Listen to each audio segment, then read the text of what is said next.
कैसे करते on off करते हैं। Hello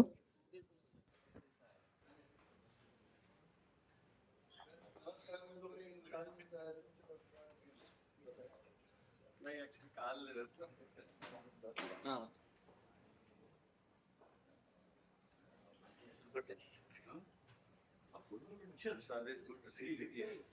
it's a very pleasant we hope ये तो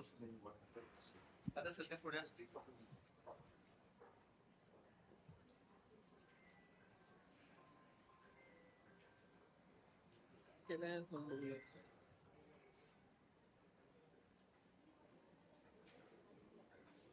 काय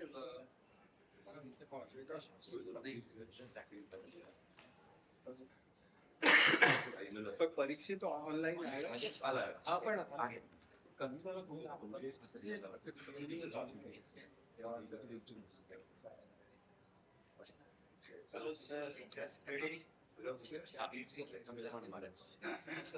कधीला फोन करून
गणनायकाय गणदैवताय गणाध्यक्षाय धीमहि गुणशरीराय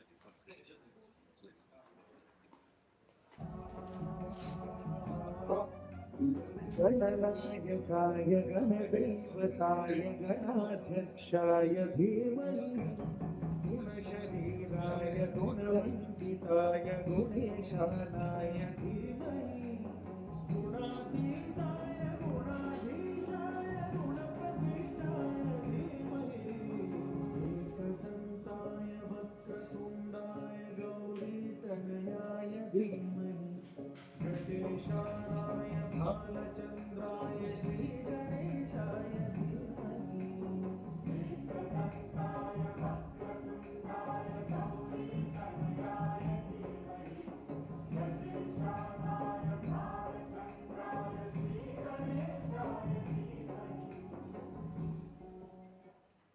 Ganpati Bappa Good morning, ladies and gentlemen. We warmly welcome you to this enriching scientific program on ICU infections.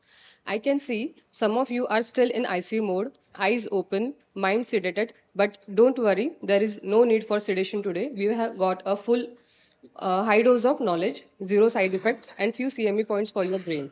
So let's wake up, stretch those neurons, and dive into the Criticare Convention 2025. I, Dr. Karishma Chokse, is one of the MOC for today's convention, and on behalf of Criticare family, welcome you all for the third Criticare Convention 2025. This convention is organized by Criticare Hospital and Research Center, Nagpur, in collaboration with API Vidarbha Chapter Nagpur. Now, I would like to call Dr. Nikhil Balanke sir, who is the immediate past president of API Vidarbha Chapter Nagpur, to say a few words. Over to you, sir. Thank you, Karishma, and thank you all. And good morning, respected teachers and friends. Less of friends now. They would be coming down after some time. And congratulations, Deepak and Deepthi, for continuing with the mission of this convention, which we had started together almost 3 years back. And for Kamila Madam, Rajiv and Geetu and all others, the objective was to have discussions on, like should be a theme-based discussion in those topics where critical care is intensely involved. So last year we had a full day of conference on hematology, critical problems in hematology and ICU. So this year we had decided that we'll have discussion on infectious diseases and critical care. So all those problems related to infectious disease and critical care. And next year we'll be having few more. All those who wish to inform us what they would like to hear, they are always welcome to give their input so that we can have better and better critical convocations in years to come. This conference which we have been doing is like it's our testament to our commitment for learning and a commitment to learn, to meet, and commitment to follow the innovators, the teachers, researchers, clinicians. And I would say yesterday, all those who attended the workshop, they would agree that all these people were there in only one person. And Dr. Soman, you have all those characteristics and hats off to your enthusiasm. And we were in the awe of, like, we wanted it to just continue happen. He was going on like after he finished his 7th case, he said, "Aur chalu rakhna hai, chalu rakho." 8th case, all finally he had to decide कि अब मैं रुक जाता हूँ. And that's how the cases went on. And that's what we really want to happen. And this conference is not only exchanging of ideas which we think of, but it is reaffirmation of our shared mission, a mission to save life, mission to learn relentlessly, mission to sort of act and act with courage and compassion. The same mission with which our brave hearts are there on the line of control and even beyond that, trying to save our nation and trying to take care of all those bad thoughts which have been prevailing on the other side. We wish them all the very best and our hearts are always with them. And we thank them for, and we are in solidarity with our armed forces for that. And with this, I welcome you all and let us have a wonderful academic day throughout. Thank you. Thank you so much, sir. Now, I would like to call Dr. Deepak Jeswani, sir, to introduce about this convention.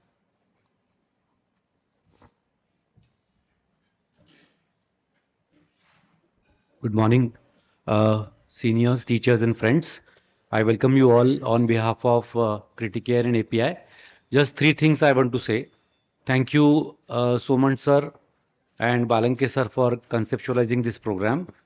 Thank you, Camilla madam, for coming all the way, taking time out of your busy schedule. Thank you, Geetu madam. Thank you, Kapil, and all my friends. I will like to take this opportunity to thank and wish our Indian Armed Forces for all the success which they have achieved and all the best. And last but not the least, thank you to our mothers. Happy Mother's Day to all the mothers present in this auditorium and all the mothers who are at their home. Thank you very much. Thank you, sir. I, Dr. Paras Dunke, is one of the MOC of today's convention, and this convention is live on YouTube. We begin this academic fest with our first session, and may I invite our chairperson to take the stage. Dr. Sam Jawar, sir. He is a senior physician and eminent teachers of teachers. Dr. Swati Bise, ma'am. She is the president of Vidarbha Association of Microbiology and additional professor in AIMS, Nagpur. Dr. Kamal Bhutada, sir. He is an chief intensivist at Care Hospital. Our first speaker is Dr. Parishit Prayag, will enlighten us on the approach of management of GNB MDRO. He is a consultant transplant infectious disease at Dinanath Mangeshkar Hospital, Pune. He had American board certificate in internal medicine and infectious disease, and he has a fellowship in transplant infectious disease from Stanford University. Over to you, sir. The first presentation will be online.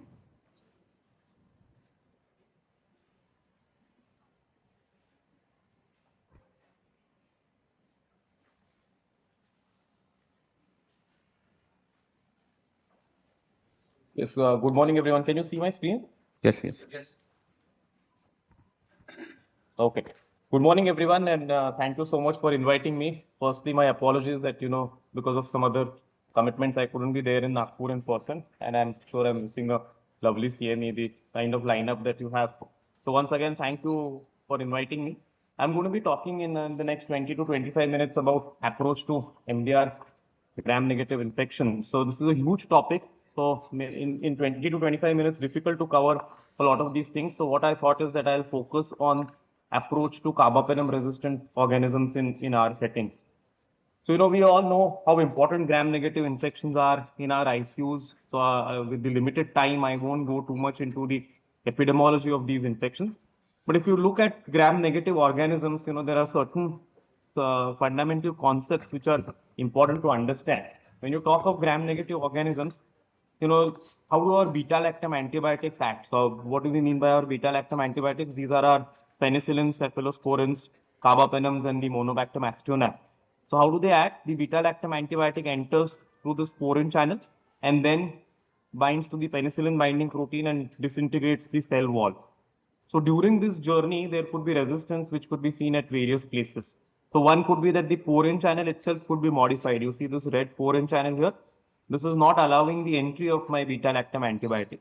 The other could be something like an efflux pump, wherein the antibiotic is kicked out by the bacteria. The third one could be a production of enzymes which are known as beta lactamases. So just like we have beta lactams, we have beta lactamases which are going to hydrolyze or destroy our beta lactam antibiotics. And then last but not the least, we also have modifications or mutations in the penicillin binding protein, which is the final target. So even if the beta lactam escapes all these stages, you could still have the final target being modified or mutated, and that could reduce the effectiveness of our beta lactam antibiotics. So we all know this Amylo's classification. I'm sure you must have seen this many times and it may have been referred to yesterday as well. So we have 4 classes basically, and each class has a number of different enzymes. Most labs will use this Amylo's classification to classify your beta lactamases. Class A has many different enzymes. Class B is the notorious one which has the metallo-beta lactamases. Class C has something known as AMPCs, and class D has OXAs. So instead of, with the limited time, instead of going through all the details of all the enzymes, we'll look at which enzymes are important for clinical practice. So let me start by, going into the approach for carbapenem resistant Enterobacteriaceae. Now our enzyme pattern is a little different from the enzyme pattern that you see in the Western world. So this is our own enzyme pattern for Klebsiella and E. coli. You can see that our Klebsiella is more of a multiple enzyme producer. Look at the number of enzymes that Klebsiella is producing, and a lot of our isolates actually produce NDM plus OXA48 plus CTXM, sometimes SHBs as well.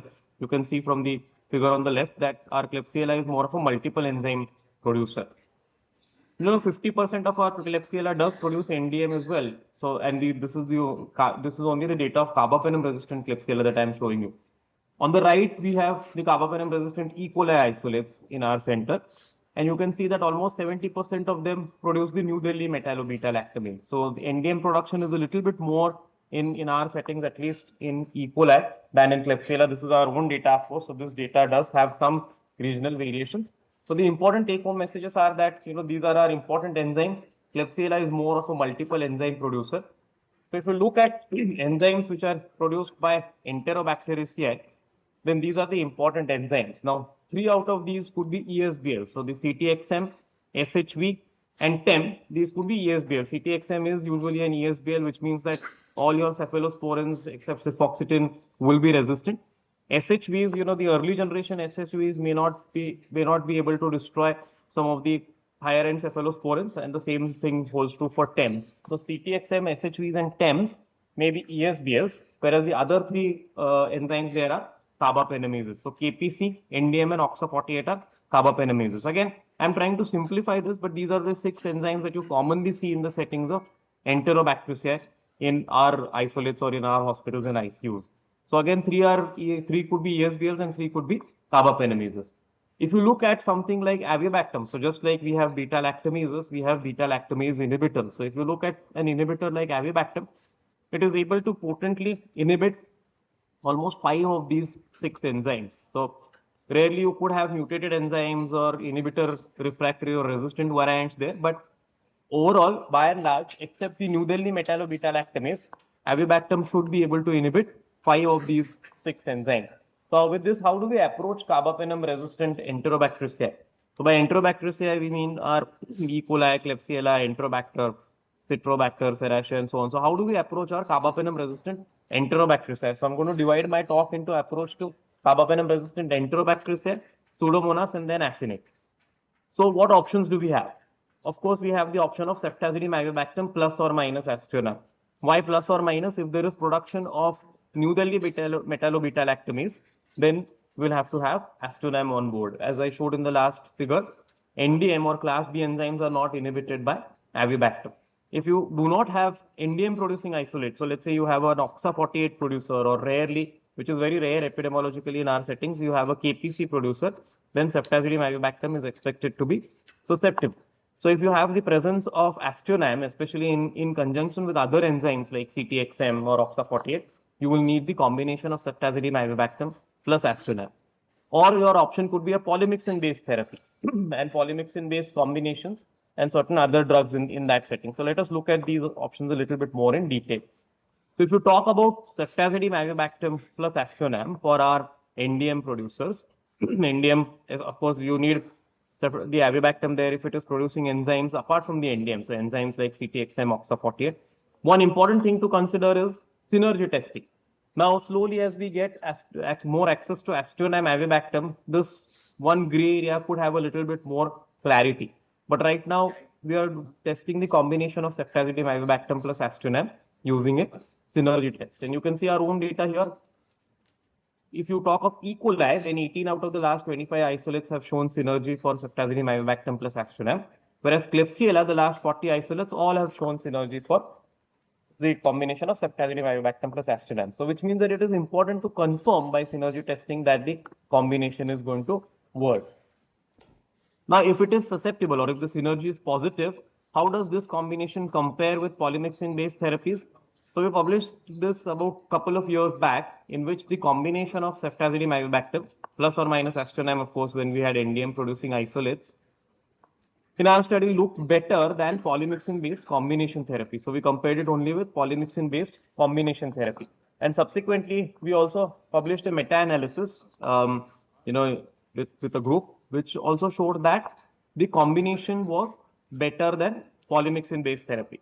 So it seems as if, the combination of ceftazidime avibactam plus aztreonam does offer more efficacy and definitely more safety as against polymyxin-based therapy.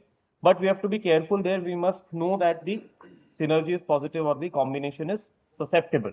Now, soon we'll be having access to aztreonam avibactam, and that will solve a couple of issues. One important issue is the PK/PD aspects of it. So that will be important.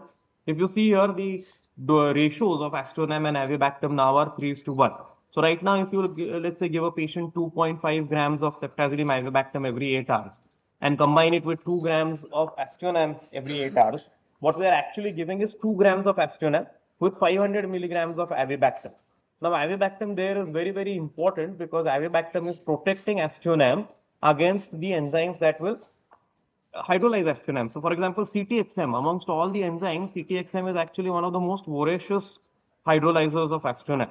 So avibactam is doing a very, very important job there in trying to protect our aztreonam and making sure that the aztreonam is free and unprotected, free and not destroyed to go and kill the organism.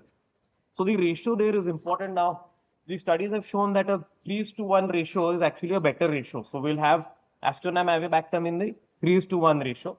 The other conclusion that will be taken care of is also in vitro testing. So right now, as I showed you, we are testing the combination or the combined synergy of ceftazidime avibactam and Astronam. So that is one option. So like we said, this could be a better option provided it is sensitive or provided the synergy is working. But there have been situations in which the combination of ceftazidime avibactam plus aztreonam, or rather aztreonam avibactam now, has been shown to be resistant for the Enterobacteriaceae. I showed you our own data that 18 out of 25 E. coli have shown to be synergies and positive. What about the rest? Now there is this concern of the mutated PBP3 or PBP. Like I mentioned, the final step is for it to go and bind to the penicillin binding proteins. If those themselves are modified, then there could be a problem. Now this modification of PBP3 has been shown in conjunction. So aztreonam mainly binds to PBP3. As we all know, there are many types of PBPs, but aztreonam mainly binds to PBP3. Now if the PBP is modified, then there could be a problem. This particular phenomenon has been shown to occur in presence of other enzymes. So presence of enzymes like NDM, presence of certain class C enzymes. So if you get a combination of these enzymes and then get a modified PBP3, then your aztreonam avibactam combination may not work. PBP3 modification is not the only way by which the combination of aztreonam avibactam will fail. There could be others as well. So for example, there could be certain mutations in the enzymes that avibactam was normally supposed to inhibit. So something like CTXM or SHB or OXA48, if these are modified in such a way that avibactam cannot inhibit them properly, then it will be a problem because then these enzymes will be free to destroy our aztreonam. And there could be porin losses as well, OMP 35 and 36. So porin losses, modification of enzymes, and modifications in the penicillin binding protein. So these are important mechanisms by which still your aztreonam avibactam or the combination of ceftazidime avibactam and aztreonam could fail. What about polymyxin? So in these type of situations, we often resort to polymyxin-based therapies. If our ceftazidime avibactam plus aztreonam or aztreonam avibactam is going to fail, we often resort to polymyxin-based therapies. Now, there are a number of PK/PD concerns with polymyxins. We all know that, if you look at polymyxins, we have polymyxin B and polymyxin E. Out of that, polystyrene is a pro-drug. So there are many concerns, what levels of polymyxins are we achieving? What is the AUC that we are achieving? Do we have access to accurate MICs? So can we get a good measure of the AUC MIC ratios? In patients who have normal creatinines, you can often have subtherapeutic levels. We've been doing polymyxin levels since the last year or so in our hospital. So often patients who have normal creatinine have subtherapeutic levels, so that can be a concern. The AUC MIC targets, are often not achieved, especially for pulmonary infections, especially for Enterobacteriaceae. It is difficult to achieve the AUC MIC target. So there are a number of PK/PD concerns. Also, the access to accurate MICs may be limited. But if used, the important combination is, should we use monotherapy or combination therapy? The answer is that we should be using combination therapy. However, that doesn't automatically mean that we should be using a combination of polymyxins plus meropenem. There have been studies which have shown that adding meropenem to polymyxins, especially for IR isolates, which have very high MICs for meropenem, especially in the face of NDM production, does very little to enhance this type of therapy. So we should be using combination therapy, but the answer may not always be meropenem. So that is where we have to look into other drugs. Fosfomycin has recently gained a lot of attention. A lot of our E. coli still remain susceptible to fosfomycin, so that could be a good drug to combine. So there you have to look at the MICs for various drugs for that particular isolate. Look at the synergy with polymyxins. Look at the site of infection, which is very, very important. So for example, for bacteremia, you might want to avoid a drug like tigecycline. If it's a GI infection, a tigecycline or a minocycline, these might be good drugs. So you have to look at the various sites of infections. You have to look at the MICs, especially MICs relative to the breakpoint, and then try and see, which agent you want to combine with something like a polymyxin. The automatic answer should not be polymyxin plus meropenem. And we have to also remember that there are certain organisms for which polymyxin is resistant. So let's say, something like a Proteus or a Serratia, once it is carbapenem resistant, polymyxin based therapy is not going to be the answer. So these are some of the concerning organisms, because once carbapenems are resistant, you don't have the option of polymyxin. In fact, Morganella, there are certain organisms there like Morganella wherein you may not even have options like phosphomycin. So these are important organisms which we must consider. So if you see an organism like this, the answer is not going to be polymyxin. There could be acquired resistance as well, but which I won't go into the details of the lack of time. So in general, if you look at approach to CRE, then it's important to know what enzyme it is producing. It is important to get all your microbiological diagnosis done, including synergy testing, colistin if possible by a broth microdilution. And then your options there could be ceftazidime avibactam plus or minus aztreonam if NDM is being produced, or now going forward aztreonam avibactam. If this is going to fail for various reasons that I talked about, PVP3 modifications or mutations in the enzymes or certain foreign mutations, then polymyxin based combination therapy could be an option.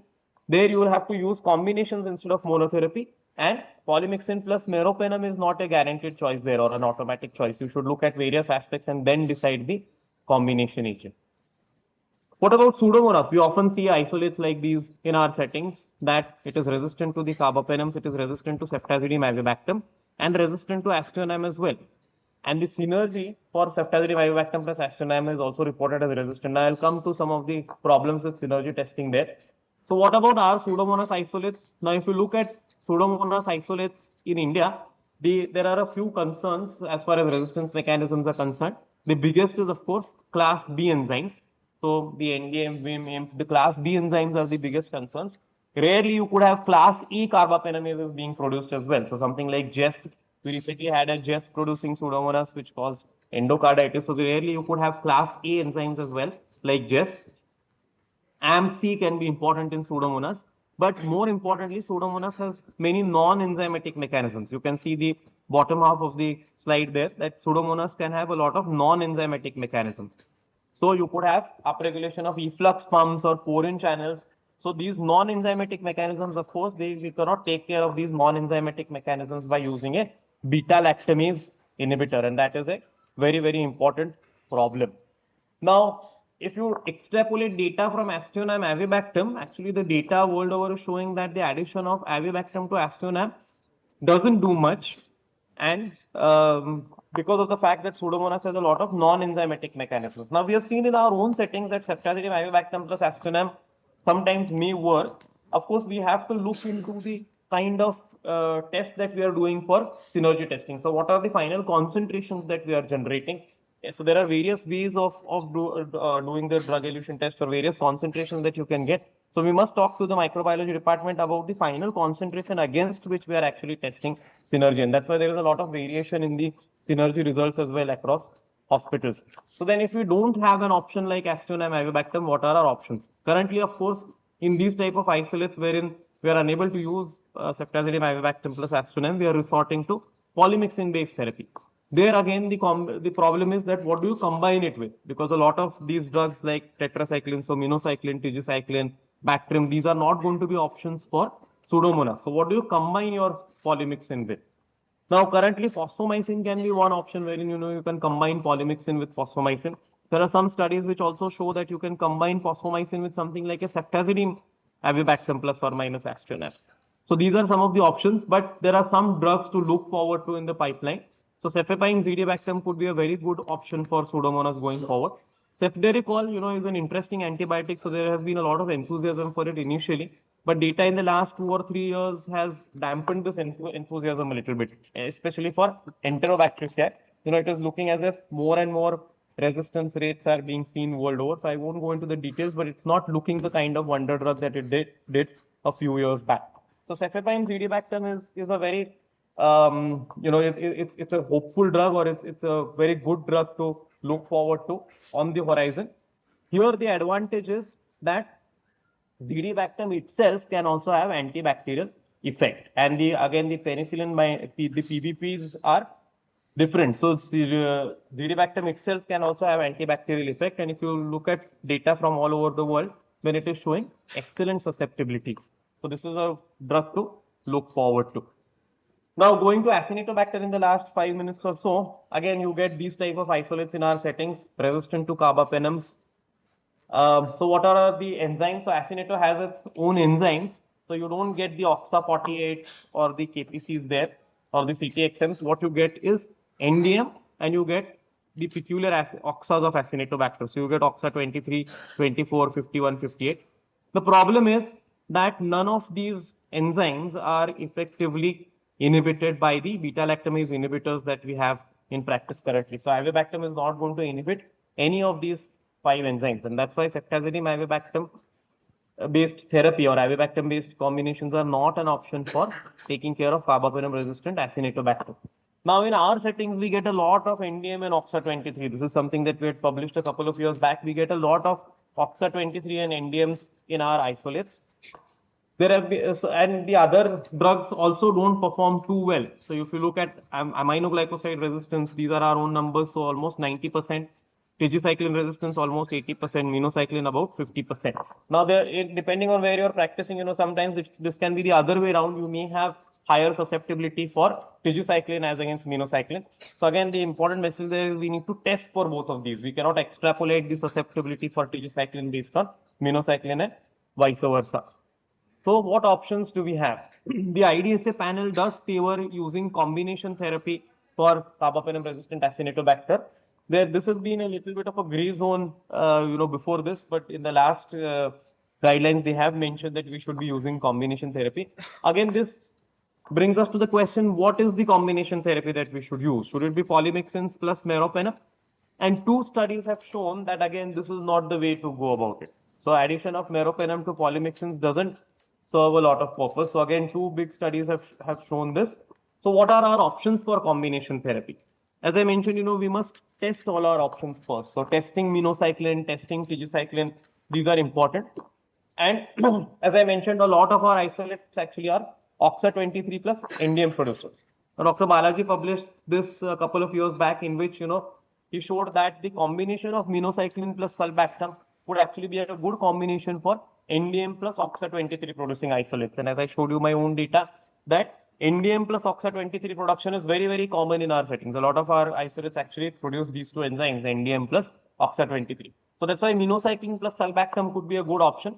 So in sick patients, you could use these type of combinations. So polymyxin plus sulbactam plus or minus minocycline, or polymyxin plus minocycline plus or minus sulbactam. These could be options in our settings. Again, for that, we have to get all the data first. We have to look into the minocycline MICs. We have to look into the site of infection. We have to look into the kind of dosages that we are giving patients. So for a lot of these MDR isolates, higher doses of minocycline are recommended. If you look at the AUCs that minocycline generates, these AUCs have been shown to be between 20 and 80. And the AUC MIC ratio that you want is at least around 15 to 20. So you must factor in all these things before you choose the drug. Again, site of infection is very, very important because local AUCs may differ. And you have to also look into high dosages of minocycline. So a lot of times I use something like 200 milligrams BD for these isolates. Now, sulbactam, durlobactam is something that is being touted as an important Acinetobacter drug. What is the advantage there? Durlobactam inhibits these oxals. So the oxals that I showed you, OXA23 and the other Acinetobacter oxals, they are inhibited by durlobactam. However, the problem still remains with NDM because durlobactam is not going to inhibit the New Delhi metallobeta-lactams. Although it has been shown that addition of imipenem to sulbactam, durlobactam does, improve the log kill curves, even in the face of NDM production, we still need better data as to, how we will use sulbactam, durlobactam when there is NDM production.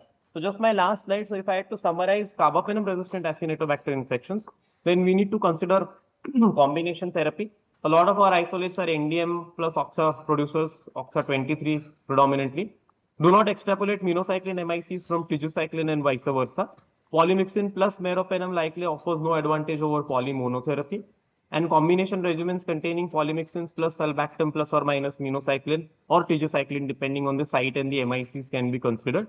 And though sulbactam, durlobactam is promising, Though there is some data that adding imipenem to it might also be mildly effective in NDM production, its use in our settings is going to be limited by the fact that we have a lot of NDM production. So this is where I'll stop. Once again, apologies for not being there in person. And again, thank you to the organizers for calling me. And I look forward to the rest of the session. Thank you. Thank you, sir, for your insightful presentation.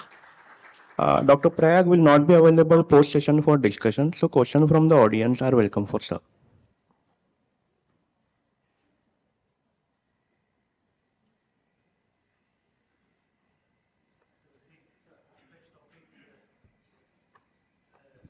Like most of the audience here actually are also the practicing physicians. They not have those sort of facilities for bacteriological diagnosis and also selection of antibiotics. In such a situation, what empirical antibiotic therapy you would like to suggest? Yes, sir. So, thank you for your question. One thing is that we must know our own antibiogram. So, we must know, what are the organisms which are common in my ICU. So, let's say I get a VAP in a patient in my ICU. I must know that what are the chances of this being Klebsiella versus an Acinetobacter, because the approaches are different. So, let's say you had to circumvent all of this enzymatic testing and so on. Simply put, for Enterobacteriaceae, if you had a high chance of this being a carbapenem resistant isolate, ceftazidime avibactam plus aztreonam would be a good option. For Acinetobacter, of course, this is not an option. So you need to go with polymyxin-based therapy, like I mentioned, either in combination with sulbactam or one of the tetracyclines, tigecycline or minocycline. So these are the kind of data we must know. If I'm working in an ICU, which I am, which has a very high burden of Acinetobacter infections, then I don't start with ceftazidime avibactam plus aztreonam, especially when Acineto is likely in the setting of VAP, line-related infections, skin soft tissue infections, and so on.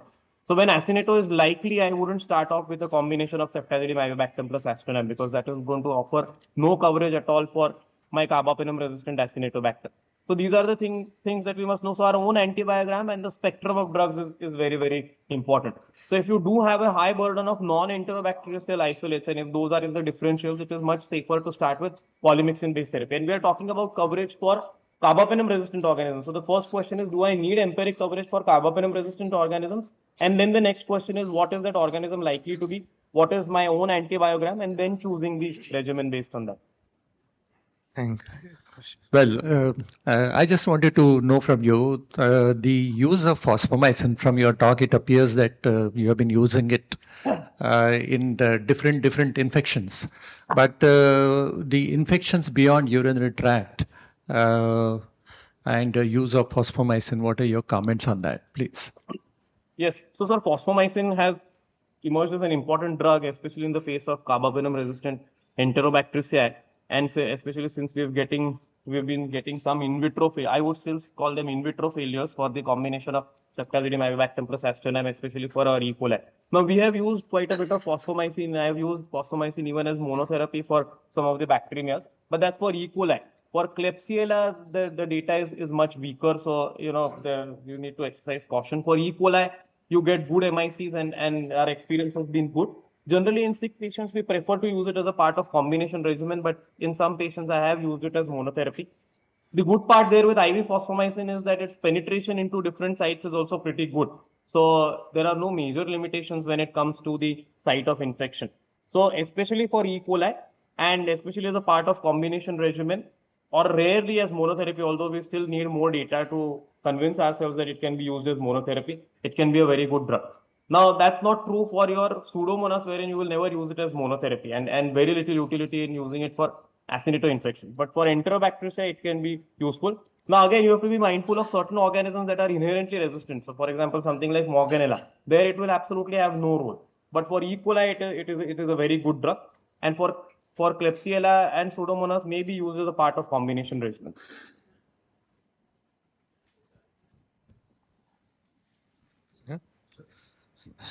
Any? So very lucid talk. Sir, what are your protocols for adding EDTA to the antibiotics like meropenem or maybe cefuroxime?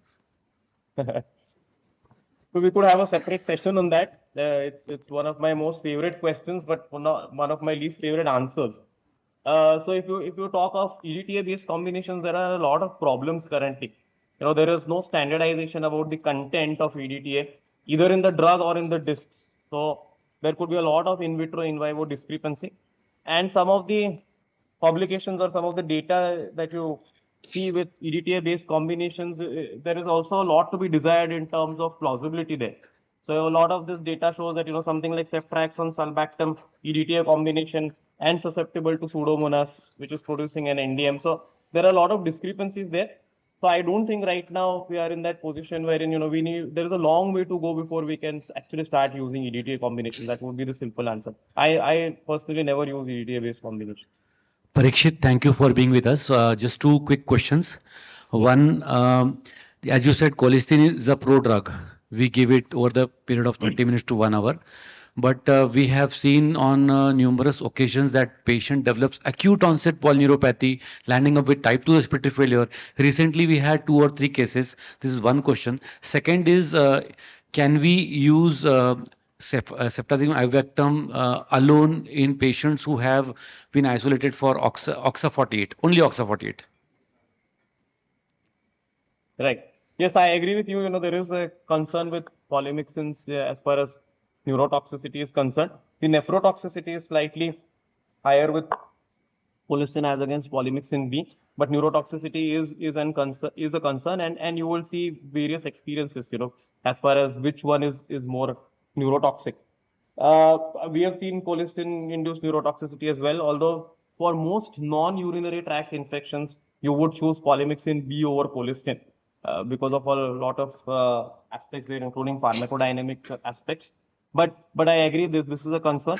Coming to your second question about ceftazidime avibactam, now if it is a pure OXA48 producer, then ceftazidime avibactam is expected to be susceptible. So there is no harm in going for that. A lot of these things also depend on how robust your test is in detecting all these things. So for example, if you are using a test that doesn't detect CTXM and it detects NDM, then can I use only Astronom?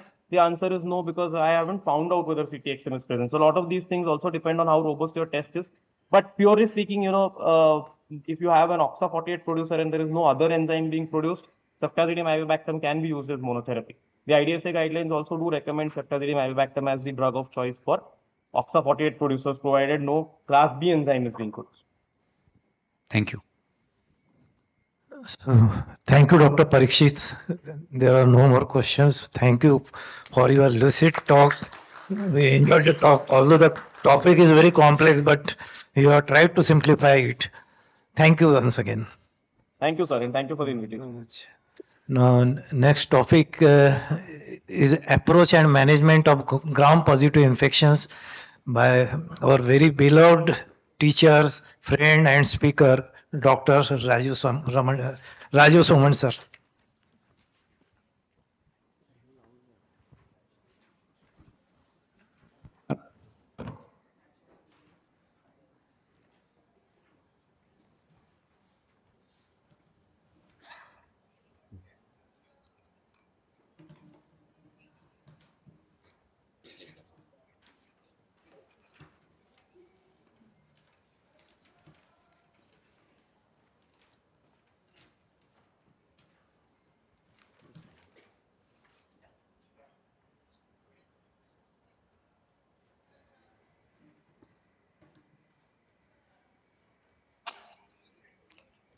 Can we just start this now? चालतंय.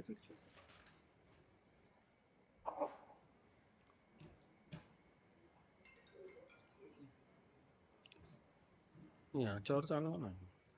हा port चालत नाही का रे? ते काढून टाका आणि हे लावा.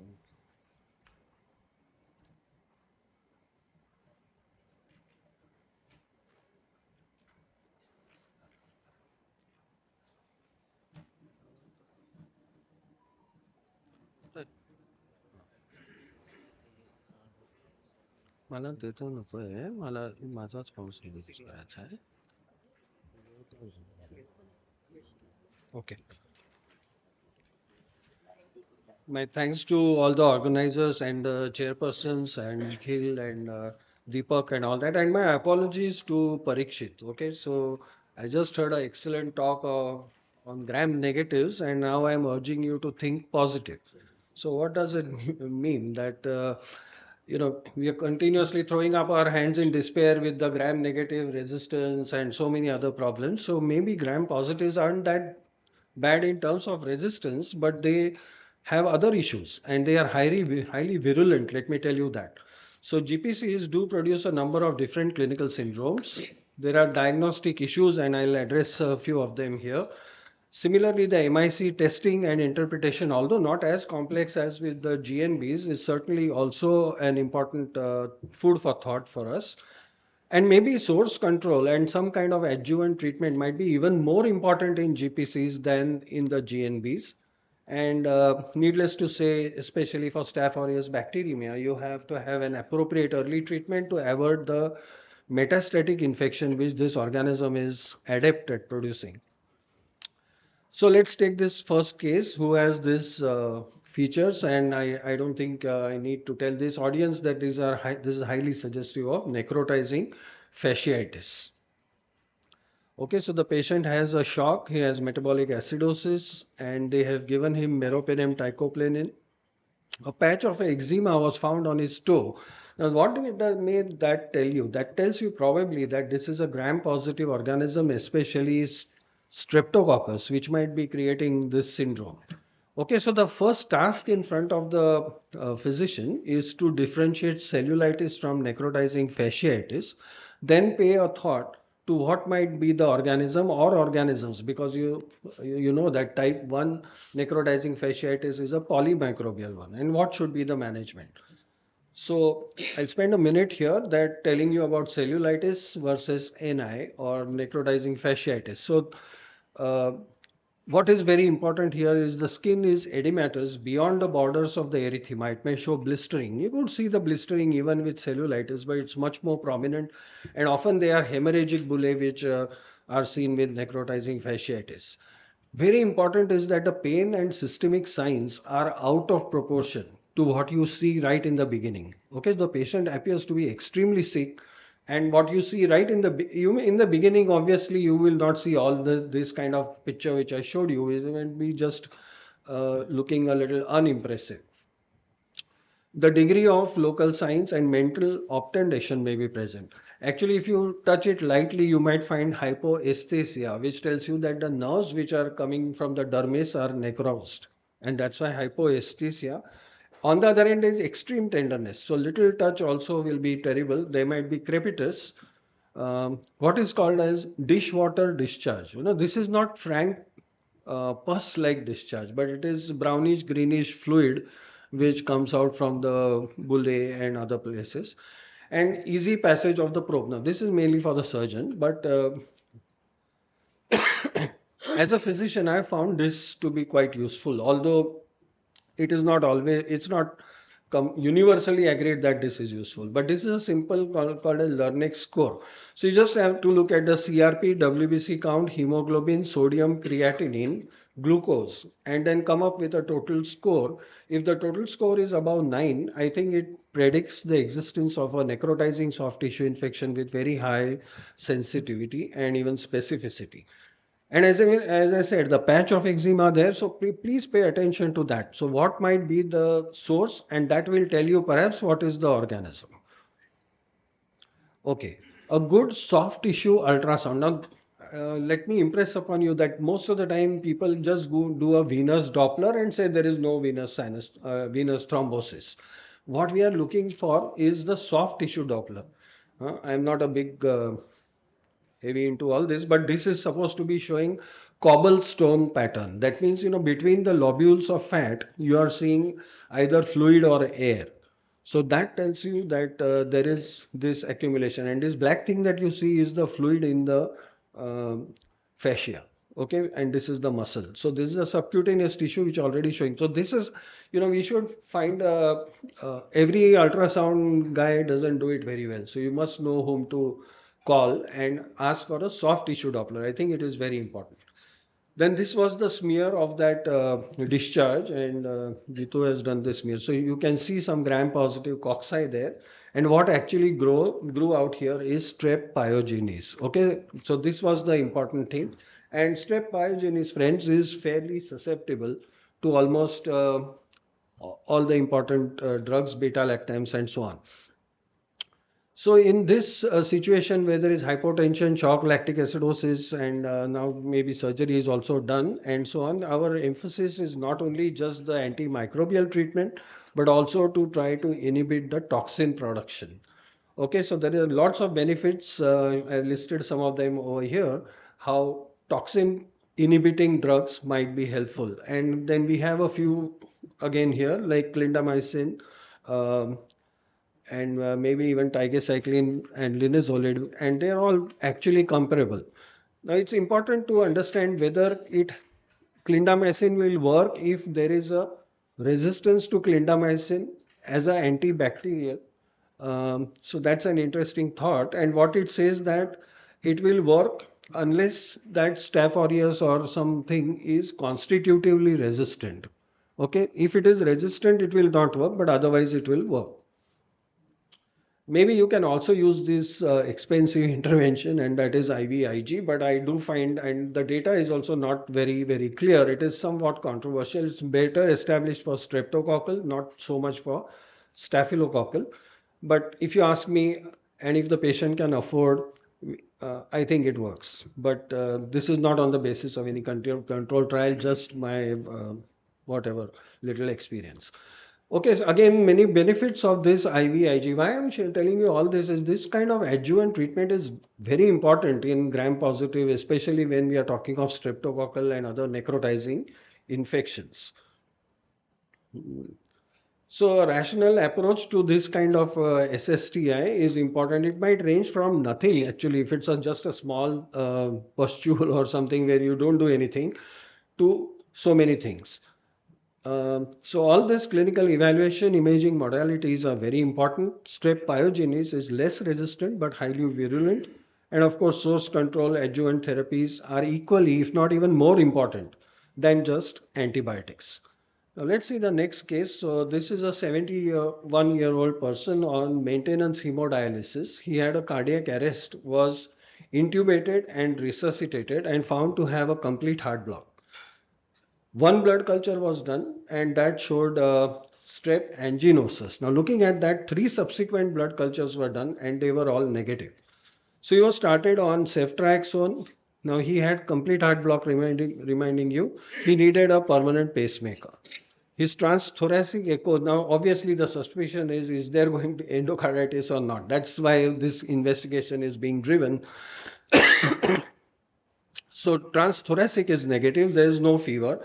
The transesophageal was insisted upon, but the patient refused. So with this, the patient was referred for a second opinion. So how do we sort of handle this case? Is it endocarditis already, or it is not endocarditis, or could be, or maybe, may not be, or nothing? I can't say anything about it. So maybe it is endocarditis, maybe it is not. So let's see.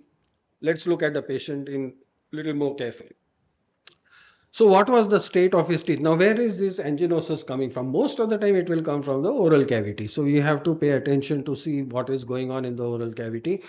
So they were quite loose. Remember, he's an elderly man. And 2 of them were knocked out during that difficult intubation. So inquire about whether the next 3 cultures which were negative, whether they were while on antibiotic, and then nobody was very sure whether it was or not. So now you look at the culture report itself. So what did you find there? You found a viridans group strep, namely strep anginosus.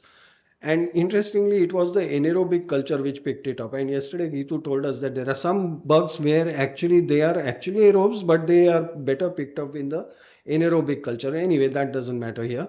The penicillin MIC in that was exquisitely susceptible. So it was less than 0.06, which tells you it's very, very susceptible.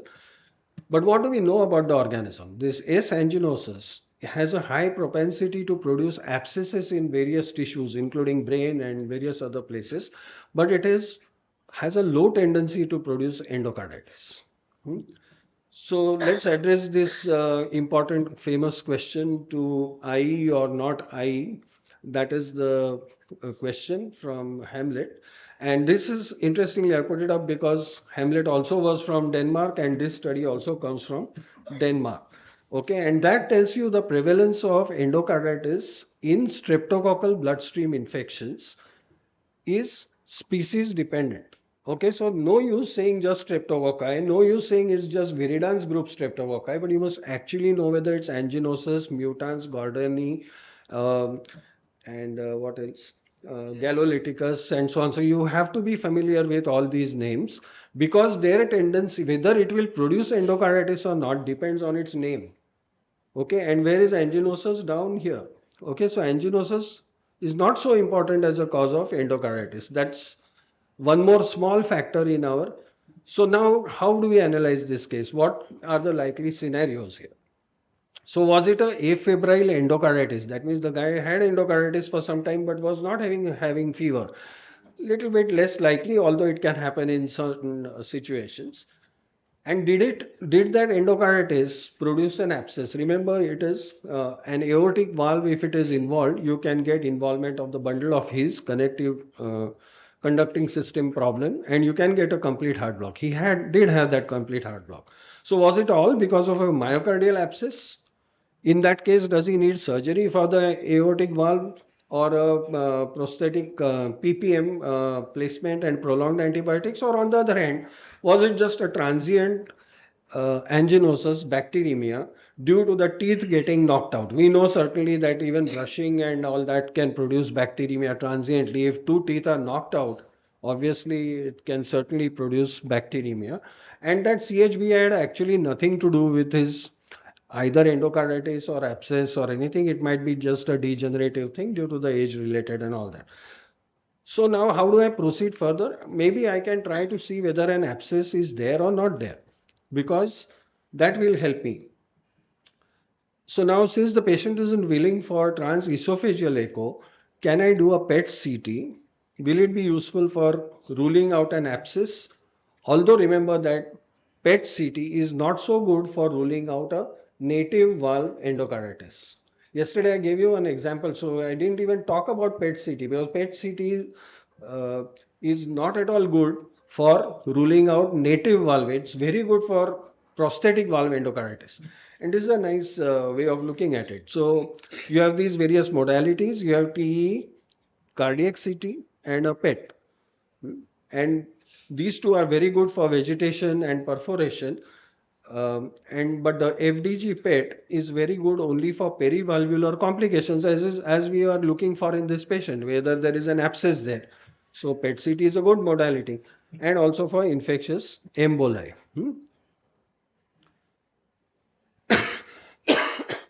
So maybe in this case, the optimal strategy may be a combination of an anatomical imaging such as TE or MRI along with a functional imaging like a PET or SPECT. So PET was needed to rule out an abscess and maybe MRI was needed to rule out valve involvement because PET is not so good for the valve. Okay. And this probably is important because now we have to take a decision on whether permanent pacemaker should be implanted or not.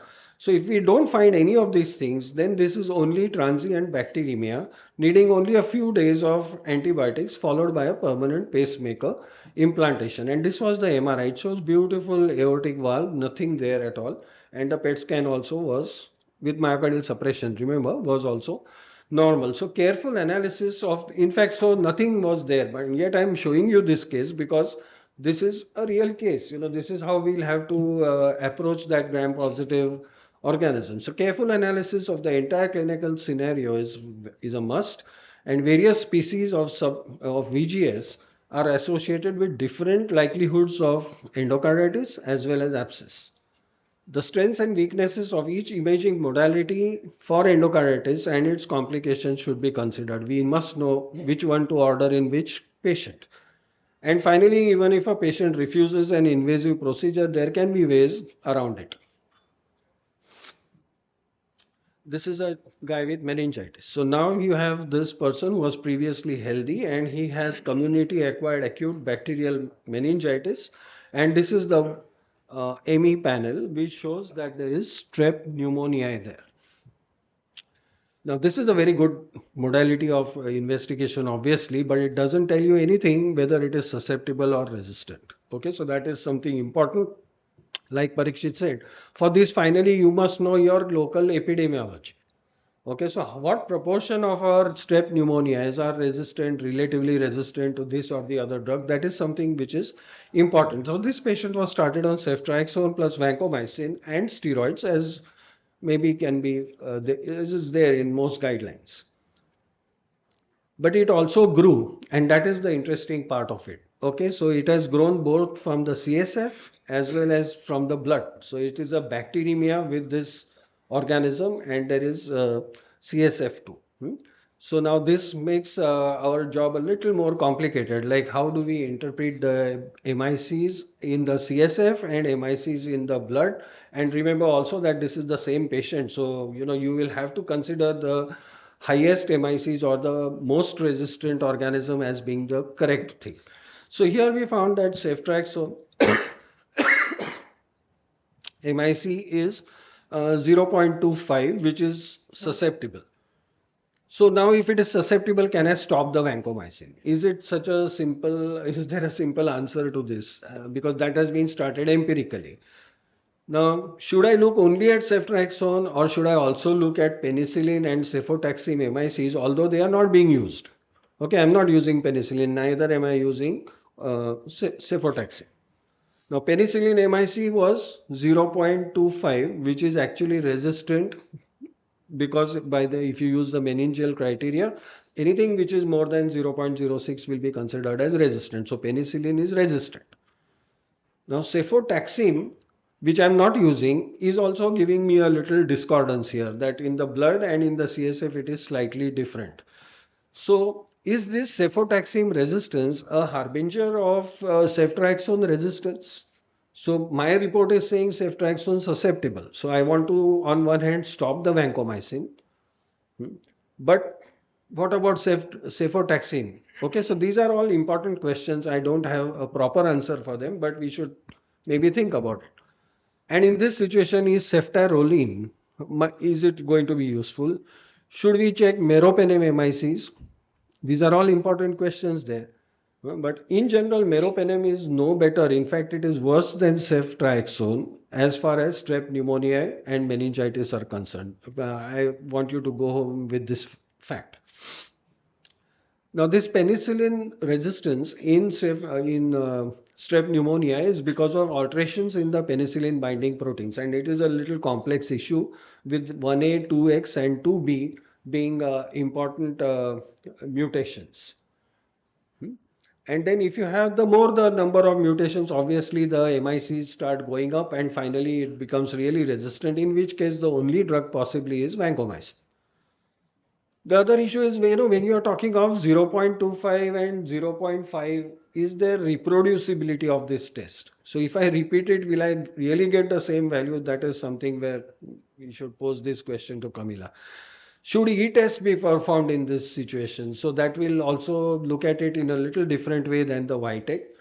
And should we also look at the serotype? Because we know that there are certain serotypes in this. Now, all this information you're not going to get and help you to tell you that maybe I can knock off the vancomycin. It won't come in such a short time. But these are important questions. Because we know that these 19F, 9V and 14 are resistant to cefotaxime and meropenem. Okay.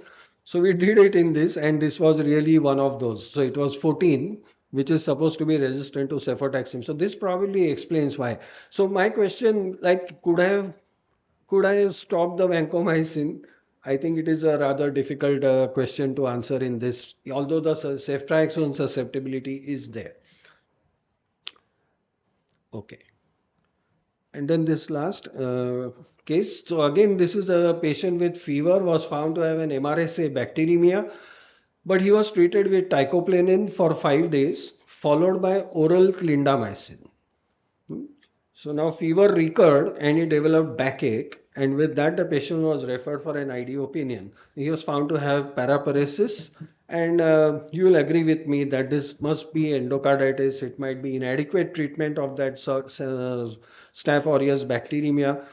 Backache definitely must be because of vertebral osteomyelitis. So all of them above might be the right thing. So here you have this bug coming up from both, and looking at its vancomycin MIC, it is good, like less than 0.5. So what really went wrong with this patient? Okay, and this is one uh, primary school teaching in ID, that I will not treat Staph aureus bacteremia with oral antibiotics. Okay, so this is something which we should not be doing. That is one very important thing. The other thing is, I mean, that time patient did not have, but teicoplanin doesn't work for endocarditis. That is one more message here. Although when the patient started off, probably he didn't have endocarditis, which went on afterwards. So now you see that there is a vertebral abscess there, and there's also a vegetation there. And my question is, you have this choice, vancomycin MIC 0.5, less than 0.5. So obviously I told you that we don't want to use teicoplanin in this situation.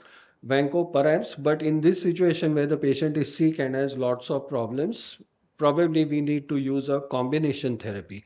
And I don't get tired showing you this diagram over and over again. Every presentation, I think Gitu will probably say that this is I'm doing it, overdoing it. But really, it's an important way to look at bad cases of Staph aureus bacteremia. Now, was this patient bad? Yes, he is an elderly gentleman. He has all these risk factors and so many other things. So maybe daptomycin, ceftaroline might be the way to go right in the beginning. There are other options such as daptomycin plus an anti-staphylococcal penicillin such as cloxacillin, or vancomycin plus cefazolin.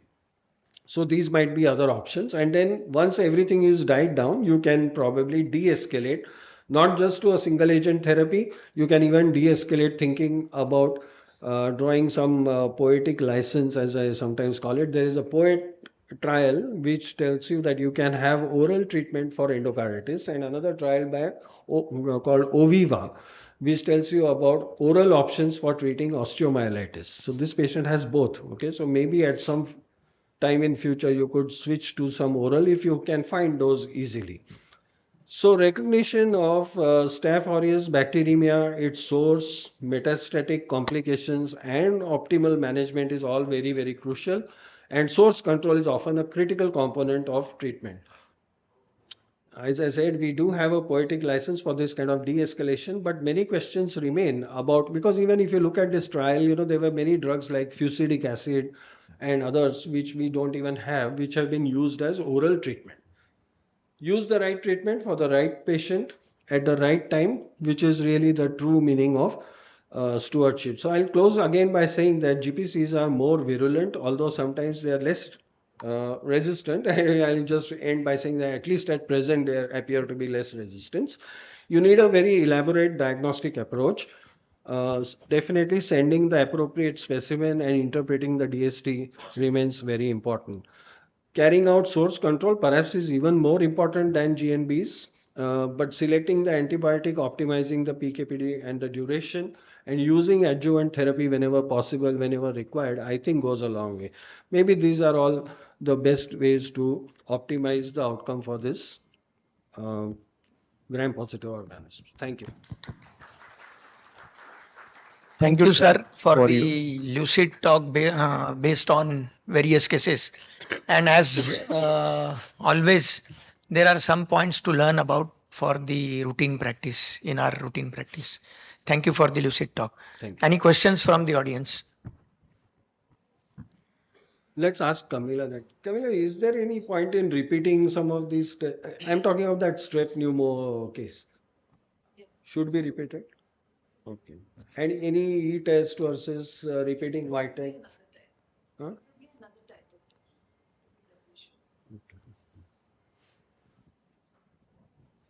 So that question of whether to stop vancomycin is not easy, na? And then especially that serotype being there. Was he vaccinated? No, I don't think. Is it a vaccine serotype? No. Sir, in case number 3, you said that the steroids can be used or were used in this case. In case number 3 of meningitis, bacterial Yes, meningitis. yes, yes. So, what are those guidelines which are there, and which steroid and what dose? Yeah.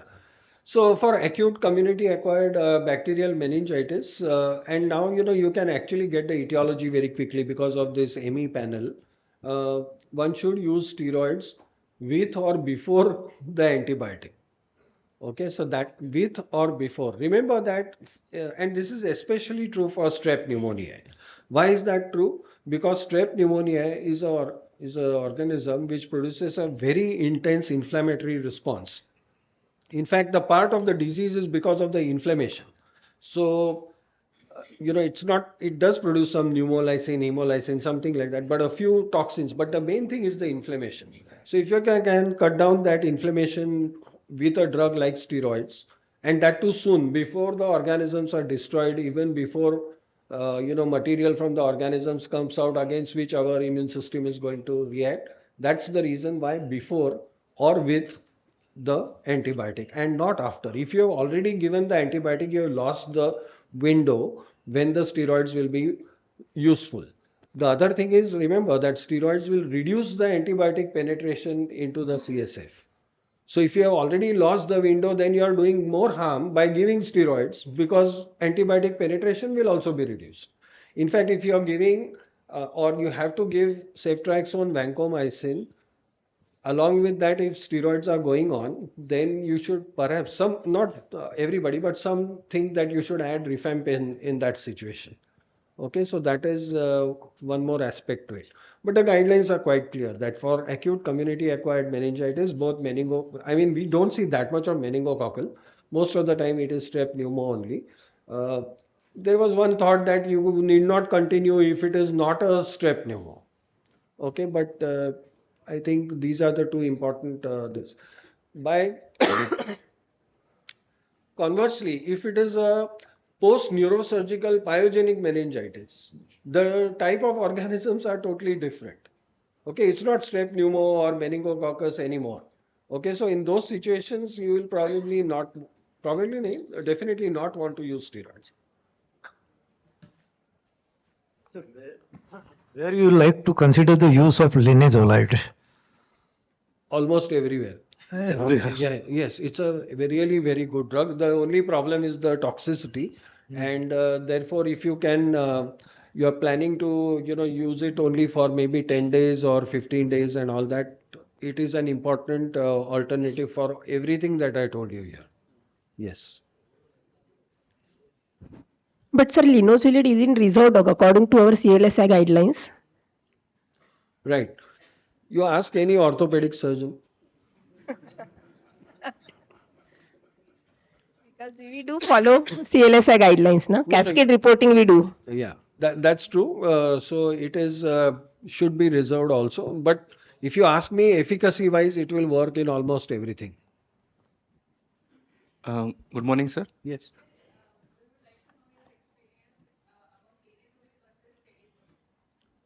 No experience.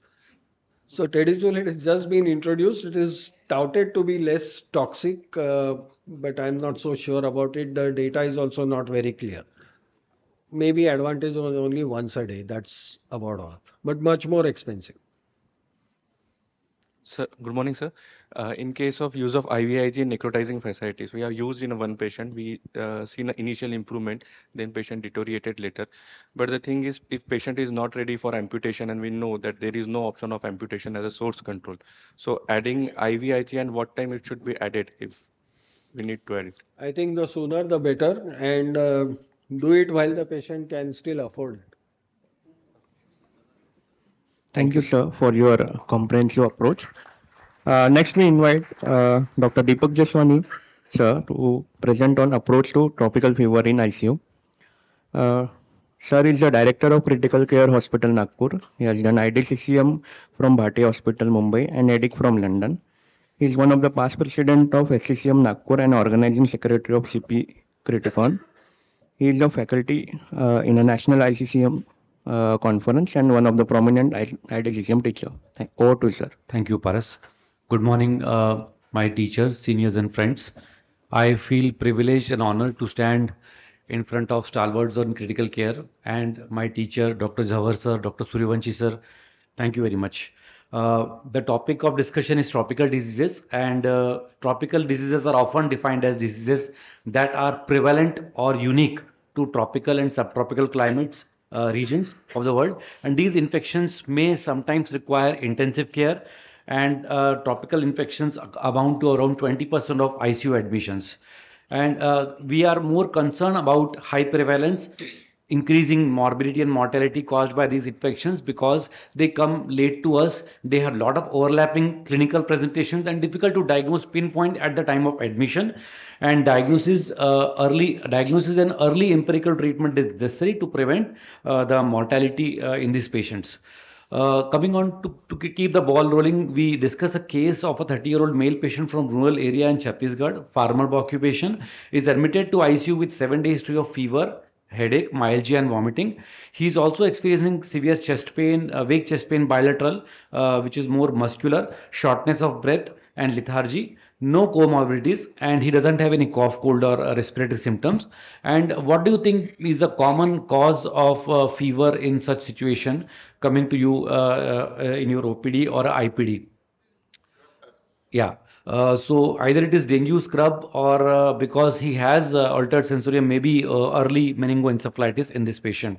And patient is drowsy, arousable, tachypneic, tachycardia, he is hypoxic, he has borderline hemodynamics, he is dehydrated, there is no rash, no neck stiffness. Lab shows leukocytosis with some fall in platelet counts, marginally elevated hepatic enzymes. There is mild renal insufficiency. So we sent a dengue profile, scrub, ELISA, and malaria rapid test was sent. Of course, if the patient affords, there are multiplex PCR panels for tropical fever available. My following question to the eminent faculties will be whether it is useful because of the cost and other things.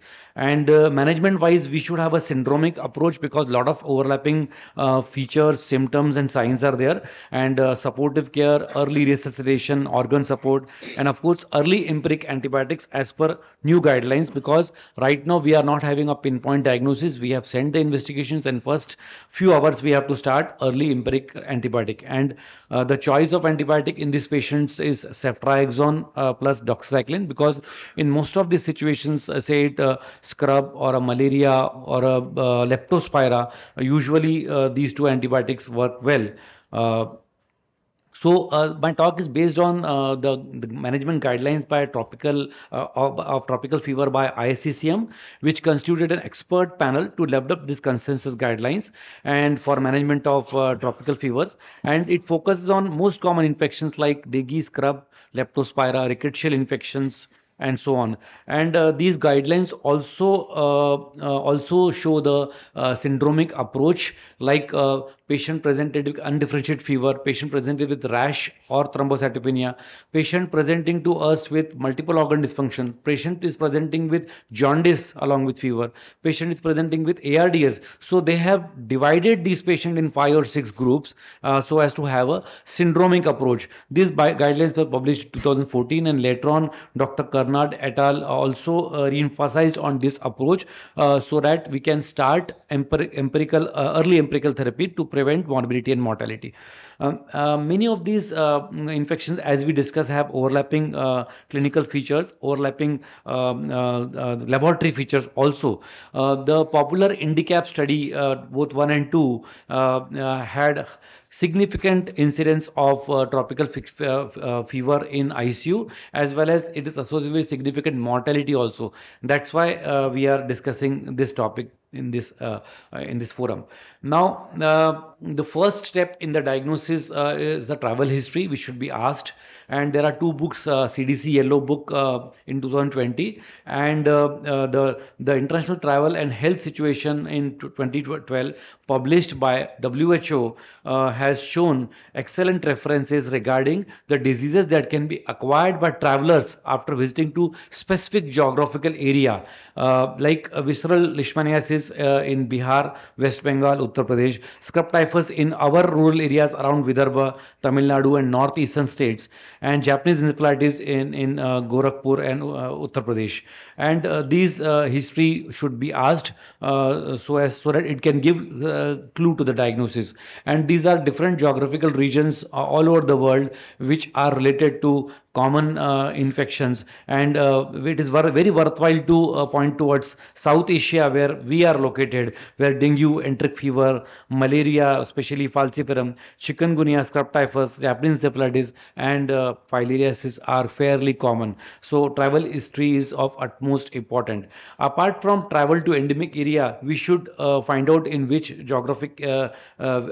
geographic variation and endemicity of diseases, the activities done by the traveler while he has visited that area, the swimming in the lakes or rivers, it may predispose to schistosomiasis or leptospirosis. Then eating exotic uncooked food may predispose to parasitic infestations. Then drinking unclean water may dispose to many enteric infections, enteric fever, hepatitis, or salmonellosis or traveler's diarrhea. So all these history should be sought, and especially contact with animals to rule out to come to a conclusion of zoonotic disorders. Then history of vaccination and chemoprophylaxis should also be thought of in these patients who are coming to you with tropical fever.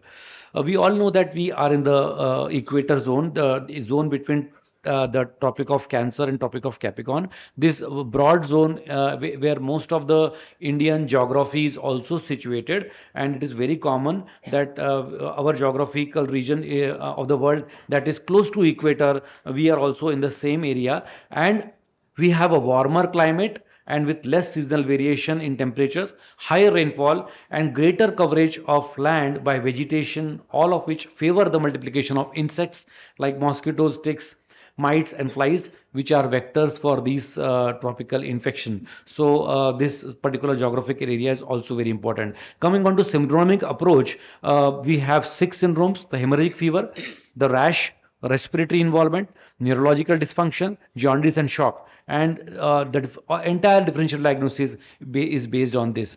The undifferentiated fever is one where you cannot pinpoint as to what is the cause of infection. It is not respiratory, it is not urosepsis, it is not GI, it is not meningitis, only fever with certain non-specific symptoms like myalgia, vomiting, body pain, so on and so forth. So these patients, they have plenty of overlapping features like fever, shaking, chill, sweat. Patient of scrub typhus may have severe myalgia, plus sometimes in 20-25% of patients you may find eschar in the nape of neck or the groin or the axilla, which is very characteristic. It's a painless eschar. Then leptospirosis may have typical subconjunctival suffusion or hemorrhage with abdominal pain, jaundice, and severe myalgia. Enteric fever patients have relative bradycardia, diarrhea, GI symptoms, hepatosplenomegaly. Dengue patients may have significant retroorbital pain along with headache, and the respiratory like H1N1 may have acute onset of respiratory dysfunction and symptoms. So acute undifferentiated viral fever may be because of malarial parasite, arboreal infections, enteric fevers, spirochetal infections like leptospira or scrub typhus. Now coming on to fever with rash, these are the causes, and we all know the typical rash associated with fevers. Dengue has typical macular rash over the trunk. The scrub typhus eschar we have already discussed. Number 2. Number 3 is rose spots, which is present over the trunk and back in enteric fever. Then a typical meningococcimeal rash, which we all have seen over the trunk and extremities in patients with meningoencephalitis. The treatment is entirely supportive, usually with antibiotics, hydration, avoid NSAIDs as far as possible, watch for bleeding, watch for shock, then give platelet transfusion only if they are necessary. If patient is bleeding, there is no role of steroids whatsoever to improve platelet counts, and specific therapy like IV doxycycline once we got the report for these infections. Fever with encephalopathy, we all know cerebral malaria nowadays is decreasing in prevalence. Meningitis meningitis, encephalitis, and other infections also are cause of fever with encephalopathy. We typically get nuchal rigidity, CSF pleocytosis in meningitis. Encephalitis is marked by the presence of seizures, especially in herpes and Japanese encephalitis. Other infections like tubercular meningitis, enteric encephalopathy. We have last year into 2023 seen quite a few patients of dengue encephalitis, which were absolutely dangerous and life-threatening. We lost few of the patients with stormy course, sudden onset of raised ICP, and a lot of mortality with dengue encephalitis. Similarly, there are certain non-infectious illnesses which can mimic fever with encephalopathy, that is neuroleptic malignant syndrome. The intracerebral venous sinus thrombosis and heat stroke can be a cause of fever, and you need to differentiate it with from infectious and non-infectious causes. So it's an emergency when somebody comes with fever and encephalopathy. First and foremost, correct blood sugars if they are abnormal. Of course, airway, breathing, circulation is the key in this patient. That's why they come as a critical patients in ICU. Hydrate this patient, treat seizures proactively, take a good physical history and good physical examination. If there are focal neurological deficit, always look for signs of raised ICP, control signs of raised ICP, do a CT scan or MRI if time permits, if there are focal neurodeficits. If there are no focal neurodeficits, always go for a lumbar puncture, do a CSF count, gram stain, India ink preparation, and to stress upon the CSF meningitis panel, as sir said, is available, which can be done with faster results in PCR. Only thing is that cannot give you the sensitivity pattern, which can come later. But at least in first 6 to 8 hours, you can diagnose the cause of encephalitis or a meningitis. Of course, if we should start with ceftriaxone with acyclovir along with supportive care, and you should also keep in mind that there could be a secondary cause of meningoencephalitis like enteric or a scrub typhus or dengue fever or leptospira, which can present as meningoencephalitis. Fever with ARDS, all these causes you all know: scrub typhus, falciparum malaria, leptospira, and severe community acquired pneumonia may present with predominant respiratory symptom, productive cough, pleuritic chest pain, leukocytosis, consolidation, and bilateral infiltrates. And we had recently one patient who came to us with 1 or 2 days of fever along with acute respiratory distress. All were negative, and to her surprise, she was having hemoptysis. Ultimately, it turned out to be a case of good pasture syndrome. It was anti-GBM antibody because along with that, she also had renal dysfunction with microscopic hematuria. So always non-infectious causes like good pasture syndrome or SLE or collagen disorder should be kept in mind, because they may come to you acutely in less than 7 days. So treatment is supportive along with antibiotics and oseltamivir, because still in this hot weather we are getting viral pneumonias, we are getting influenza pneumonias and H1N1 pneumonias.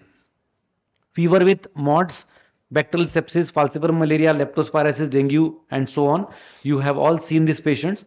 Again, to stress upon a case, we had a similar case of fever for 10 days along with all features of tropical fever, all lab manifestations, thrombocytopenia, raised enzymes. But this patient had bicytopenia, and because we were not getting clue, Dr. Suryavanshi sir came to our rescue. He pinpointed that this patient is a HLH syndrome because she was having bicytopenia. We thought that it was due to some pre-existing illness like myelodysplastic syndrome, but actually we did bone marrow, and it was proven to be a case of HLH, hemophagocytosis. So again, importance of non-infectious causes should be kept in mind when the experience of Dr. Suryavanshi sir came to our rescue, and that patient unfortunately died because we were late in doing things. We gave steroids, but that patient did not respond. We should all know red flag signs: the prostration, high fever, tachypnea, respiratory insufficiency, circulatory insufficiency, severe abdominal pain and vomiting is a very, very important warning sign in these patients.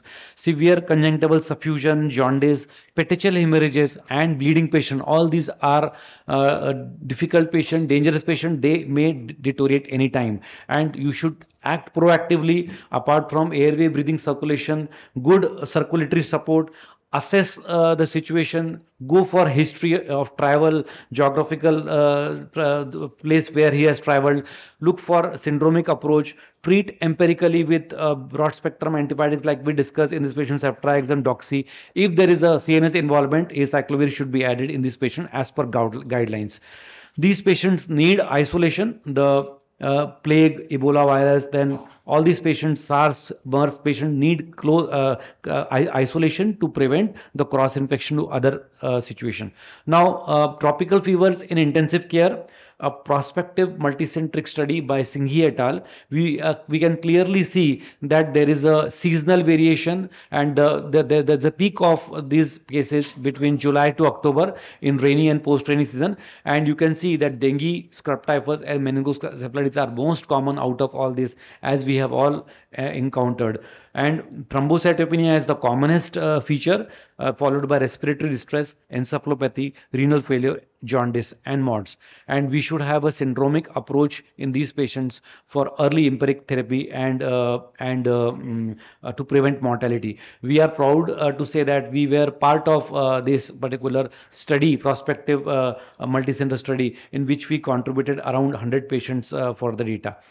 We also presented our data on tropical fever in central India between 2014 to 2016 on this forum of Society of Critical Care Medicine in San Antonio, and we concluded that number of elective admissions increased from 2014 to 2016 because of more and more awareness, and there were about 6 to 7 days of mean onset of symptoms before the hospitalization, and the mortality progressively reduced as we became more wiser from 2014 to 2016. The learning from our own experience, initially it was around 5.9, then it became 3.8 at the end of 2016. So that was a prospective observation study which we presented in SCCM USA.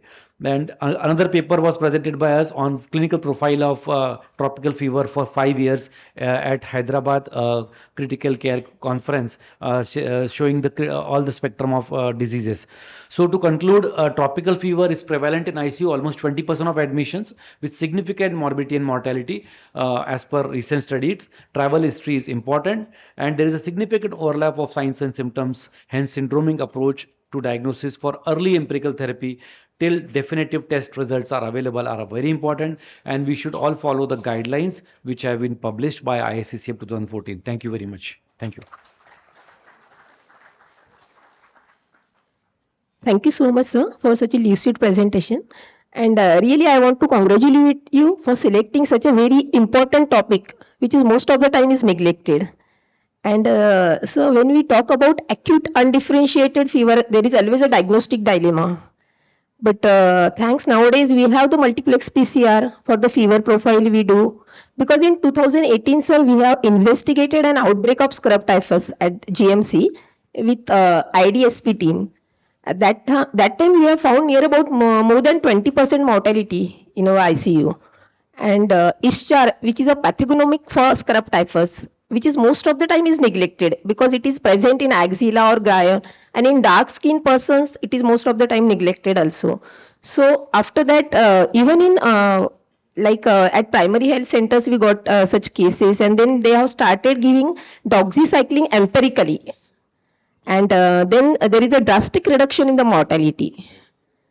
So it's really a very good. You extensively studied all these causes of the tropical fever. Thank you so much, sir. Thank you. The topic is open for discussion. I got just few comments. Deepak, you can come here. The scrub typhus, the basic pathology is endothelial involvement. Yes. Therefore there is anywhere you can get infection. And encephalitis, meningitis is also common in scrub typhus. Yes, sir. Even bones and joints, they are also involved. Second is, in the recent epidemic of chikungunya, we have seen 3 cases of elderly more than 70 years with severe myositis and various electrolyte abnormalities. Patient has gone in ventilator, patient has gone in renal failure, and all those 3 patients more than 70 years, they have died. Despite of going to various intensive care units, they have died. Anything about Yes, any sir. output from Yeah. your side? Also there was a dreaded complication of chikungunya this time. I think Soman sir will agree. We had a lot of patients with encephalitis and difficult to treat encephalitis. And these viral encephalitis are very difficult. They progress very fast and mortality is very high. Right. So chikungunya encephalitis, we've seen also quite a good, not a good number, but in Pune. One point I wanted to just tell, in Pune, somehow spotted fever group is more common. So the usual scrub typhus, leave alone ELISA, even the tropical panel, which has scrub typhus PCR, that comes negative. So you have to specifically see, look for. Gitu, can you make some comment on that? Which is that test which you do where Will spotted Felix. fever Will group is Felix. also there? No, Will no, no. Felix. Wild Felix is different, but from the point of view of PCR. So there's a dedicated rickettsia PCR panel that subtypes into, spotted fever group, scrub typhus group, that ways. So through that, we have our experience that we have detected quite a lot of spotted fever cases. Scrub typhus. So scrub. Send it because we do have spotted fever here, but we don't miss it out because of Felix and the PCR. So in-house, I run it on TrueNat. On TrueNat, I have only the cartridge for scrub typhus. So by which I know it has come negative, and then we send it out to. There's one GenePad Diagnostics in Pune. So they run a rickettsia panel. So have you ever sent it to CMC, cross-checked? No. And in government sector also, we do have the nested PCR for rickettsial group. Is it for all? That I will check and let you know. Yeah, because we did nested PCR for scrub typhus, and I got it from the veterinary college, from the government sector.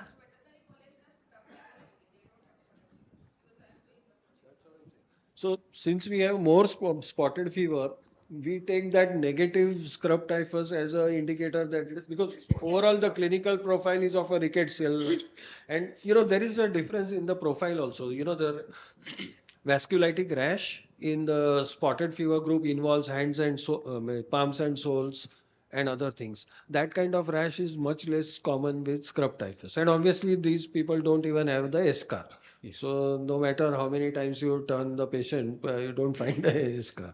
So that is a clinical distinction. And then if you get it negative, then it is more in favor. Of course, empiric therapy, doxycycline is very, very important, but it's nice to get a confirmation from the PCR.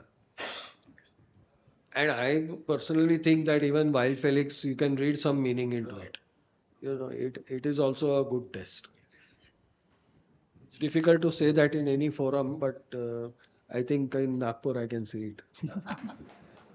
Thank you for all your valuable inputs. Just for information of Soman sir, about 20 years or 15 years back, there was one presentation who had, now there were so many tests, at that time there were no tests. So the treatment of choice was Dogomo regime. Someone had presented it. And Dogomo stands for doxycycline, Falsigo and Monosef. And he said, unless proved otherwise, that patient is going to respond. Sir, my one up question to Deepak sir.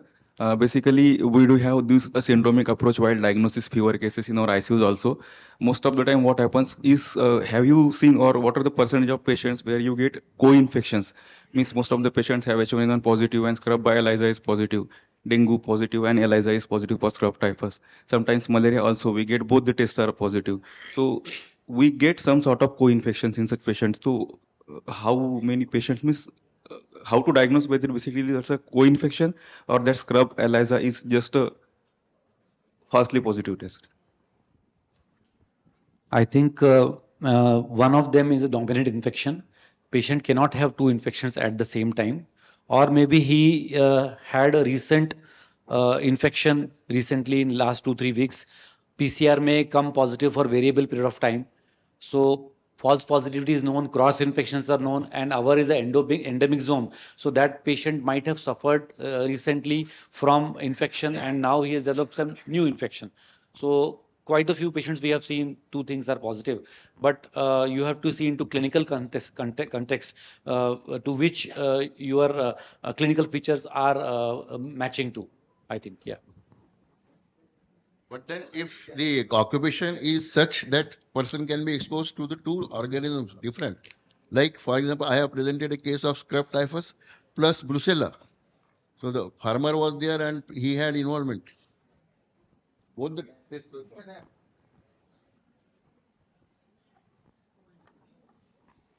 Thank you, sir. May I now request all the chairpersons and Dr. Soman, sir, to move towards the felicitation desk for felicitation. I invite Dr. Nikhil Balange, sir, to please felicitate our speaker and chairperson.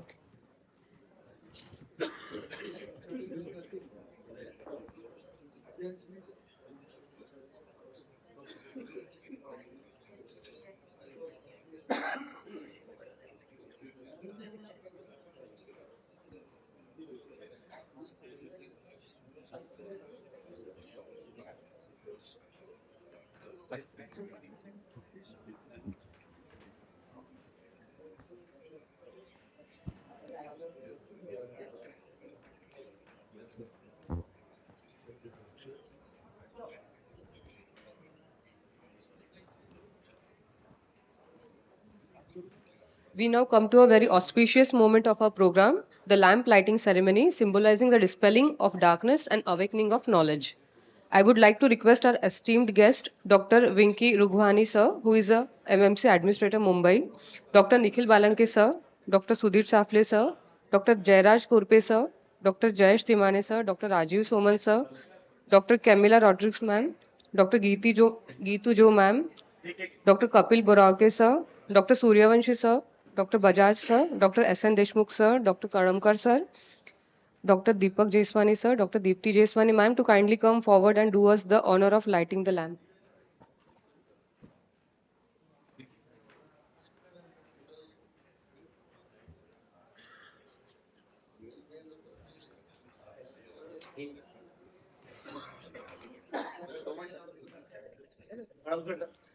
Dr. Karamkar sir, Dr. S.N. Deshmukh sir, Dr. Camilla Rodriguez ma'am, Dr. Geetu Jo ma'am,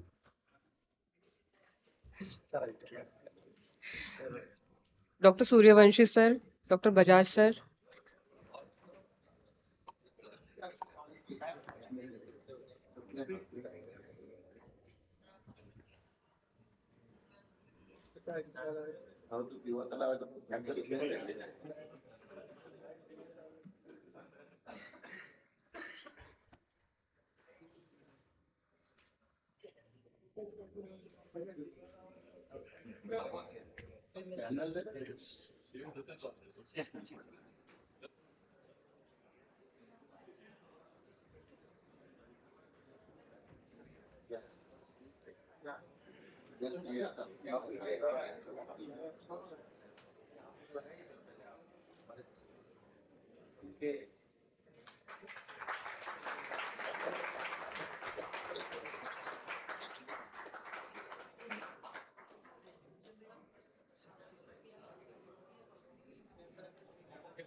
We now welcome our second panel of chairpersons, Dr. S.N. Deshmukh sir. He is a senior physician and consultant at Ashwini Clinic and Midas Hospital, Nagpur, and an eminent teacher. Dr. Meena Mishra ma'am, she is a professor at Department of Microbiology, AIMS, Nagpur. Dr. Anant Rajput sir, he is an intensivist and director of Aureus Hospital. Dr. Madhvi Deshmukh ma'am, she is a senior microbiologist at Dhruv Lab. We are already 20 minutes behind the schedule, so we will take questions at the end of three topics. Our next speaker, Dr. Nikhil Balanke sir, will discuss understanding AMR and its clinical implications.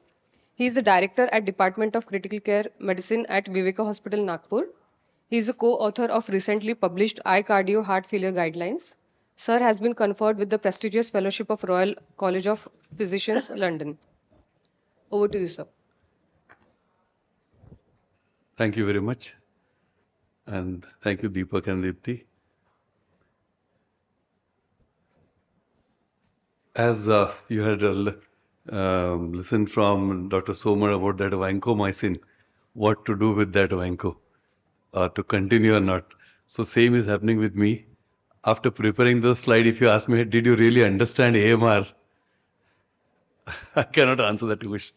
So it's a complicated topic. I'll try to simplify as much as possible. And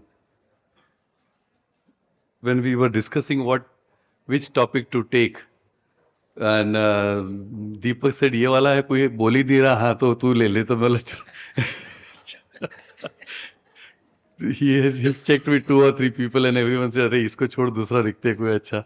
So then this came to my so I'll try to simplify things much. And as you go through the slides, you'll realize that quite a few things have been already told by Parikshit in his lecture. And this AMR or antimicrobial resistance is a big problem all over the world. It's a global problem. And as you realize, there are the data which I was trying to get from the net, and I would find there were so many things which were happening to this AMR.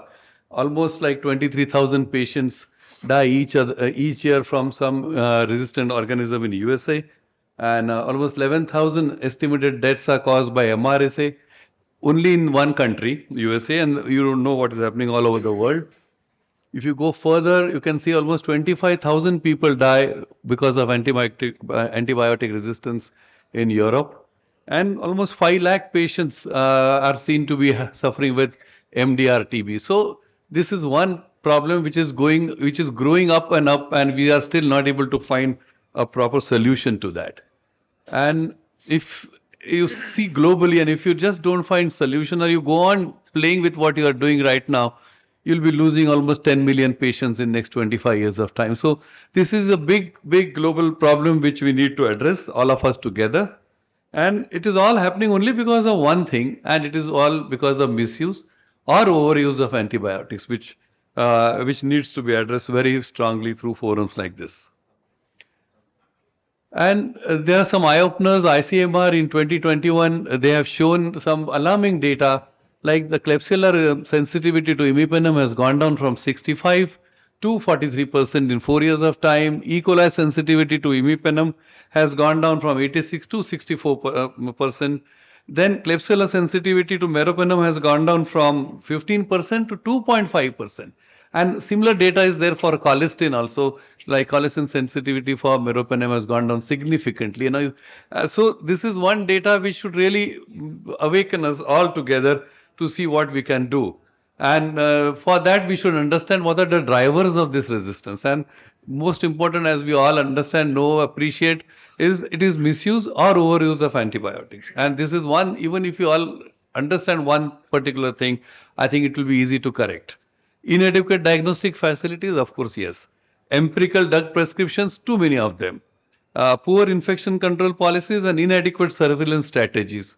Yesterday, Geetu had told us about all those surveillance strategies which we need to do, and we implicate, maybe Nitin has, in today's panel discussion, we will be discussing about those things later on. What's the impact of AMR? And this impact, we have already seen that maybe in by 2050, we'll be losing 10 million patients.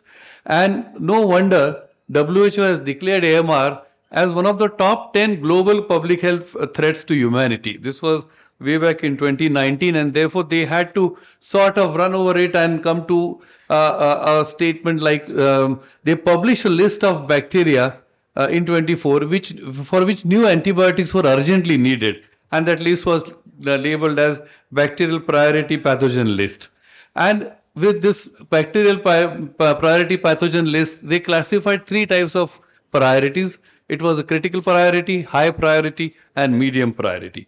And you'll see in all the critical priorities where everyone needs to be cautious about is all these carbapenem resistant organisms, the Acinetobacter, the Pseudomonas, and the Enterobacteriaceae, and of course Mycobacterium tuberculosis. So these are the bugs which needs to be prioritized, and they should be tackled with critical priority. The higher priority bugs are like MRSAs and VREs, of course, fluoroquinolone resistant salmonellas and clarithromycin resistant H. pylori. Ampicillin resistant H. influenza also is there in the medium priority list. Regarding strategies to address AMR in ICU, we have four important things which we need to do. We have antibiotic stewardship discussion later on, so we'll have detailed discussion into it. And the four things which all of us we need to start is like infection control, antibiotic stewardship, novel therapies, understanding them, appreciating them, and properly, judiciously applying them. And surveillance and education is, of course, very much important. And we'll not go in details of all those things because next subsequent lectures we are going to have a lot of discussion on most of them. But these four things need to be addressed so that we can reduce the AMR in our ICUs. Let's understand how this AMR what is the mechanism of AMR and how is it going to influence the organisms. Dr. Soman has shown some organisms which were intrinsically resistant, and so we have a natural resistance or intrinsic resistance, and there will be an inducible bacteria or induced resistance or acquired resistance. And all those where we call it they are naturally resistant are those bugs which are already expressed in the species, whereas the acquired or induced resistance is the genes are naturally present in the species, but they will express resistance only when they are exposed to antibiotics. They are not like these are there, but they will be expressed once they are exposed to antibiotics. The naturally resistant, like all those bugs which are naturally resistant, all you know, gram positives, they are resistant to aztreonam, gram negatives resistant to glycopeptides, maybe teicoplanin, vancomycin, dalbavancin, enterococci, aminoglycosides, E. coli resistant to macrolides, and of course Klebsiella, Pseudomonas, and Acinetobacter intrinsically resistant to ampicillin. So these are the naturally occurring resistance which has been seen. And acquired resistance, this occurs due to mutation in chromosomal genes or acquisition of external genetic material of resistance. So this is not very rare of getting a genetic material of resistance from outside. It doesn't always mean that the mutation is occurring, but you can acquire or the bug acquires it extrinsically. This was the slide which was shown by Parikshit also in a different format. But these are few resistant mechanisms by which we will be able to understand most of the bugs will be like going through a resistance through this mechanism. One is that they will be causing decreased permeability, and this permeability is the porine channels which are there. These are the porine channels which either there is a superactuation or if there is an inhibition of porine channel which will not allow the permeability of the bacteria of the antibiotic into the bacterium. So this is one way of making the bug resistant. Second is inactivation. Inactivation is the moment the bug comes, the antibiotics tries to attack the bug by attaching itself to the protein binding site. There the inactivation occurs by few enzymes. Most common inactivation enzymes are like the beta lactamases, which will inactivate the antibiotics immediately. Third is we have already discussed about the efflux pumps which are super active for few antibiotics, and even if the antibiotics get accessed into the organism, the efflux pump will throw them out. And of course there will be a target site deactivation where the antibiotics get deactivated because of some enzymes at the target site. let us see what is happening to the permeability part of it. And the limitations of drug uptake are inability to have a permeability into the organism.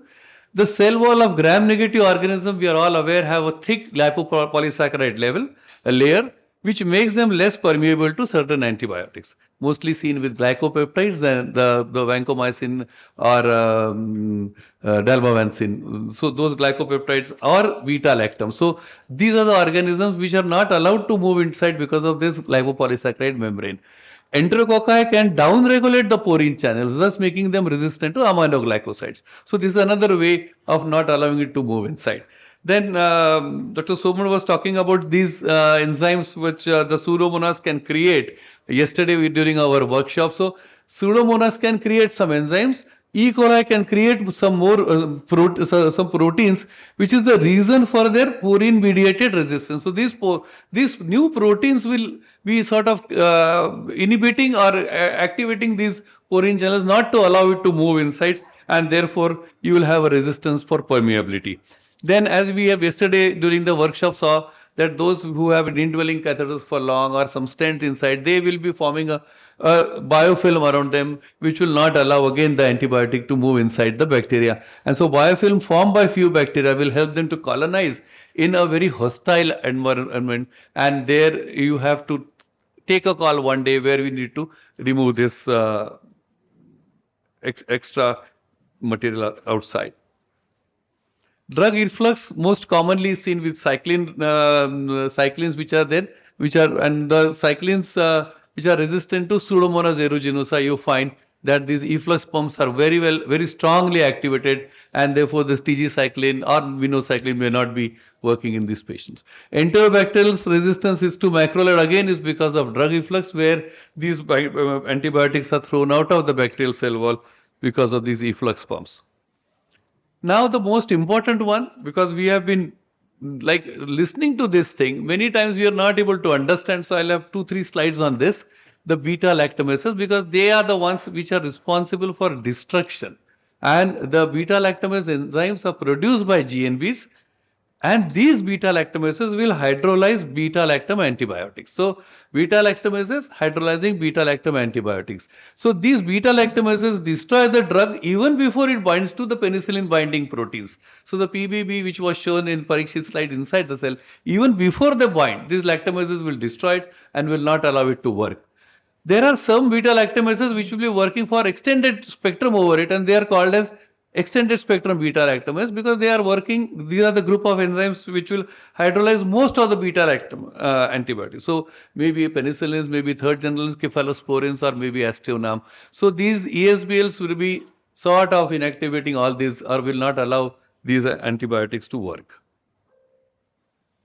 Beta lactamases are sensitive to beta lactam inhibitors. So what Parikshit's slides mostly had, avibactam will mention time and again. So these are the BLIs which are going to be maybe the main cornerstone for gram-negative bacilli which are resistant ones. The sulbactams, the clavulanic acid, the tazobactams, the avibactam, and few more relebactam. There are few more in the pipeline as well.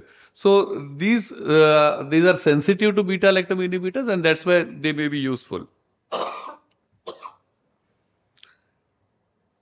Then do you need to classify beta lactamases? There are two ways to classify: the Amber molecular classification, the Bush-Jacobi's Medeiros classification. We will not go in details of the second one.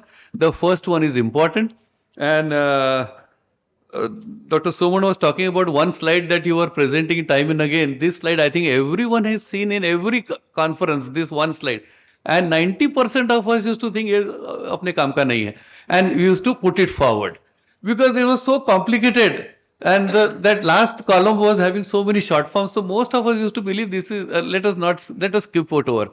We used to skip it. And then all next 10 pages, they never used to go inside because the main thing was here only. So, Camilla madam and all the microbiologists in the audience, hats off to you, because you are like those generals in the war room who create the ideas and give it to the soldiers outside. But soldiers, the ideas are perfect, but the soldiers don't get it properly, and therefore the result is not good. So these are the ones which we should understand, because they are perfectly designed by some fantastic knowledge and everything. The complex things have been simplified by microbiologists, but our intentions are, अरे यार वो culture report नहीं आया. We don't go beyond that. I think this is one needs to be appreciated. I have tried to simplify this little bit more, so that from tomorrow we read this same graph a little better way. And so this beta lactamases, there are two main types. We have a serine beta lactamase and we have metallo beta lactamases. So if we try to decide that we have to only learn two of them, I think we have crossed the first stepping stone. It's easier. So then let us go beyond that. So serine beta lactamases, they contain serine active site. So therefore serine beta. So now this is again one stone beyond that. So, and all these serine beta lactamases are A, C and D. So we have to believe that serine beta lactamases are A, C and D, and what is remaining has to be B. So B is a metallo beta lactamase. It doesn't work with that serine thing. It works with a metal. So metallo beta lactamases, and the metal most of the time is a bivalent cation. Almost we can say most of the time it is zinc for their activity. And as yesterday the sir said that Vim, IMP and NDM are the ones which we need to understand in this classification. So we just have to understand that there are two, metallo and serine, and then it becomes little easier. Now once we decide that we want to understand more of serine, let us go to part 1 of it. So the A is all we have been, like, you go to any ID conference, you will either at least 10 times you will listen to a word ESBL and 20 times carbapenems. So all of them are in A. So type A, they are ESBL, STEM, SHV, CTX and carbapenemases, and these fail to act in presence of clavulanic acid and monobactam, the aztreonam. So they will not be acting in their presence. CTX M are like Kleb and E. coli, which already Parikshit has talked about. Carbapenemases are like the KPCs, which are carbapenemases. So one thing we have now understood, that A would be all ESBLs and carbapenemases, and the type is CTXM, and the KPCs, which are important. This we have already learned. CTX, I think, is from the cefotaxime, it's a small, this from cefotaxime, and TEM, I think, is some Greek person's name in which this was first isolated, Temorin or something. I'm not aware of what SHV stands for. Sorry? Temoniarum. Okay. 6-year-old. Okay. And SHV? Okay.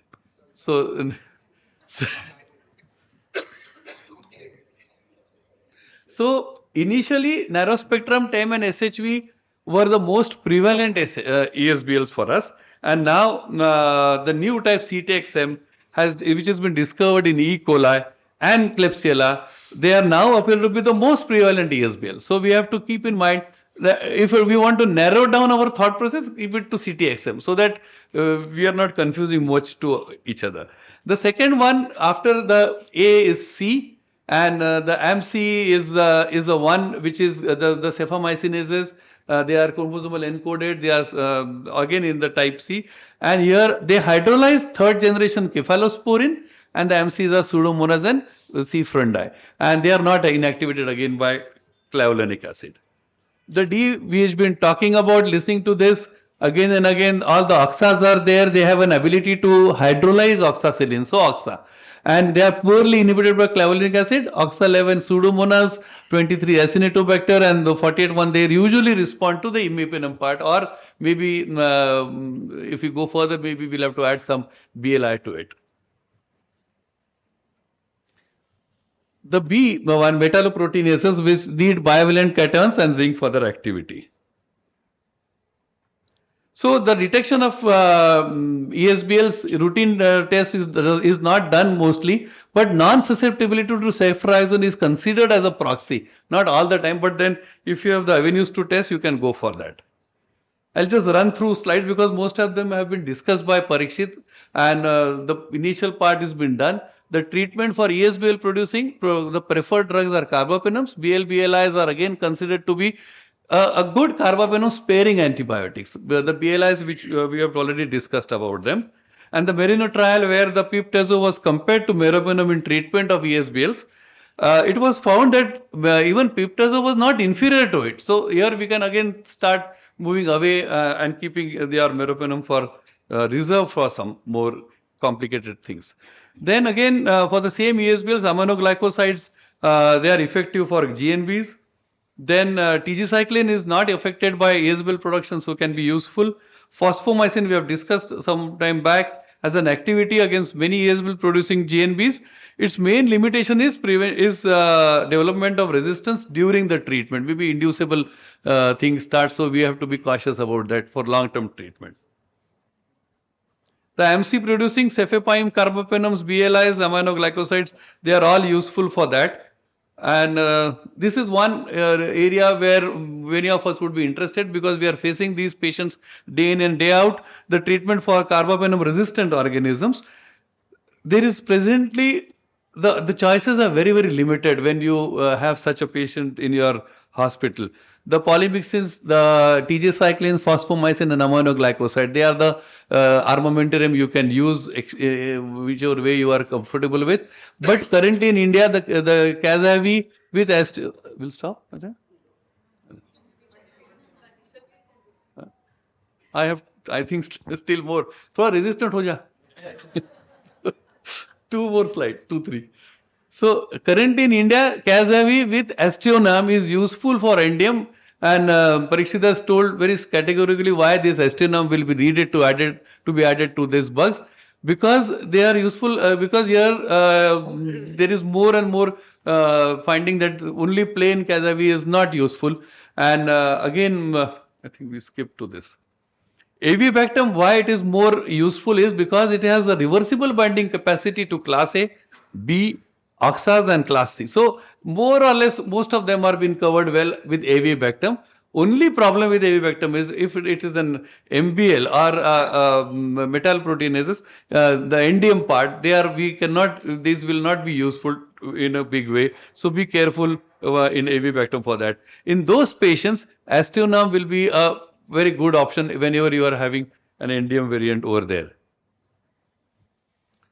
Then polymyx we have just discussed. I think only thing which I would like to say is when TG-cycline has been used for this carbapenem resistant bugs and in VAP, a higher dose may be required, not 50 milligram twice in a day, but 100 milligram twice in a day, except for VAP. Otherwise, the things are been repeatedly mentioned there. Again, this imipenem cilastatin with relebactam is another class where this BLI has been used. Phosphomycin already discussed. Then carbapenem resistant pseudomonas, available options ceftazidime avibactam, and aztreonam. So for this is the only available option for you, and this is as per the surveillance data of ITSA for carbapenem resistant pseudomonas, where the susceptibility to Cazavi was 74%. So the data started and we started following. But what happened was there was a small study of almost like 125 patients from India, and the isolated shows there was a sensitivity of only 26% and not 74% which was seen in the ITSA data. And so therefore this combination is not recommended for empirical therapy for carbapenem resistant pseudomonas. So be careful that this may not all the time be applicable. The strains in our side are little different than the strain which have been seen in West.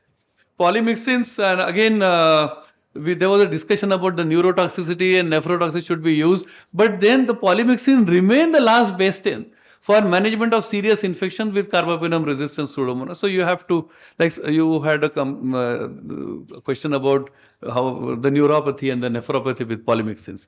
And of course, I think we skip the rest of the things. These are the last ones because this is one organism which has the highest mortality in ICU, the carbapenem resistant Acinetobacter.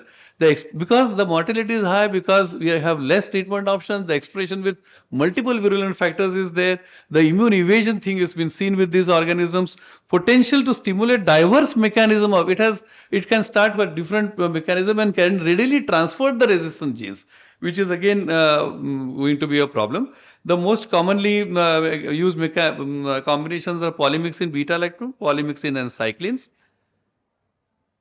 Plain polymyxin carbapenem may not be a good thing to start with. It is futile, doesn't show much of advantages.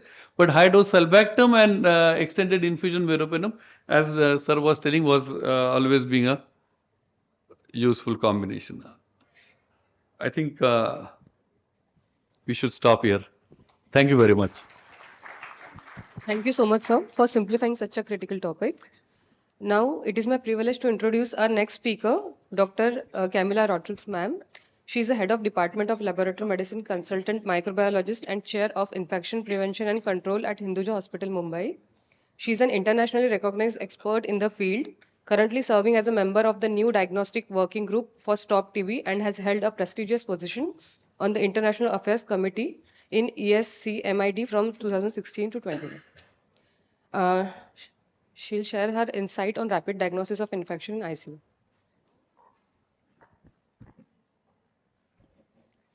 Thank you. They say after about 40 minutes, the brain starts to get tired. So y'all must be exhausted. And after those wonderful lectures of carefully listening, you must be doubly exhausted. But cheer up, it's going to be worse because I'm also going to ask you questions. So you'll have to pay attention because there are going to be questions as well. Thank you, Nikhil, and thank you, Deepak, for inviting me. Okay, my topic today is really rapid tests. And if you look at this, today's microbiology is simply not the same that it was a century ago. It's changed. We've moved on from 48 hours to culture, and clearly there are faster tests on the horizon. It's not moving for myself. So you need to get good sample collection, be rapid, accurate, and economical, very important. So I'm quickly going to go through these fast. Smear microscopy, please don't forget, is terribly important. We dismiss it in our routine lives, but I'll show you how it's made a difference. This is smear microscopy. I'm not going to tell you what it is, the usual grams, etc. But this one stain, calcofluor white, during COVID made a huge difference in our lab. We were getting 70 a day. And why was that? Questions? Because of mucor. And look at how it leaps out at you. The gram stain doesn't show much, but when you use a calcofluor, it just leaps out at you and anybody can see it. It takes 10 minutes to do and it's a really useful rapid test. What about supportive evidence? Today we're having a lot of quick antigen antibody reaction tests, such as pneumonia, you have Binax, you have cryptococcal. Cryptococcal, the crack test is a really, really nice test to do. It's nice because it can be not only done from CSF, but it can be done from serum when you can't do the CSF for some reason. And we are familiar with the malaria, dengue, etc.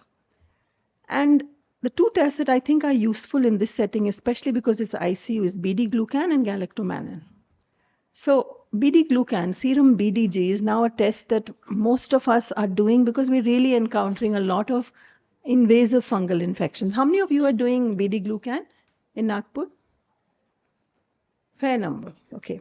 So, but you need to remember that it's good for candidiasis. It's real aspergillosis, but really good for PCP. And the false positives, unfortunately, life isn't that easy. We struggle every day with our serum BDG because of the false positives, with antibiotics, with bacteria, with blood products, cellulose, and gauze. Even humble gauze, so as post-surgery, you can get it positive. Today, they are easy tests to do fast for galactomannan. They are not as great as the platelia. The platelia is the main one we do, which is an ELISA. But if you're stuck, you can use the IMI and the CLR, and the OLM rather.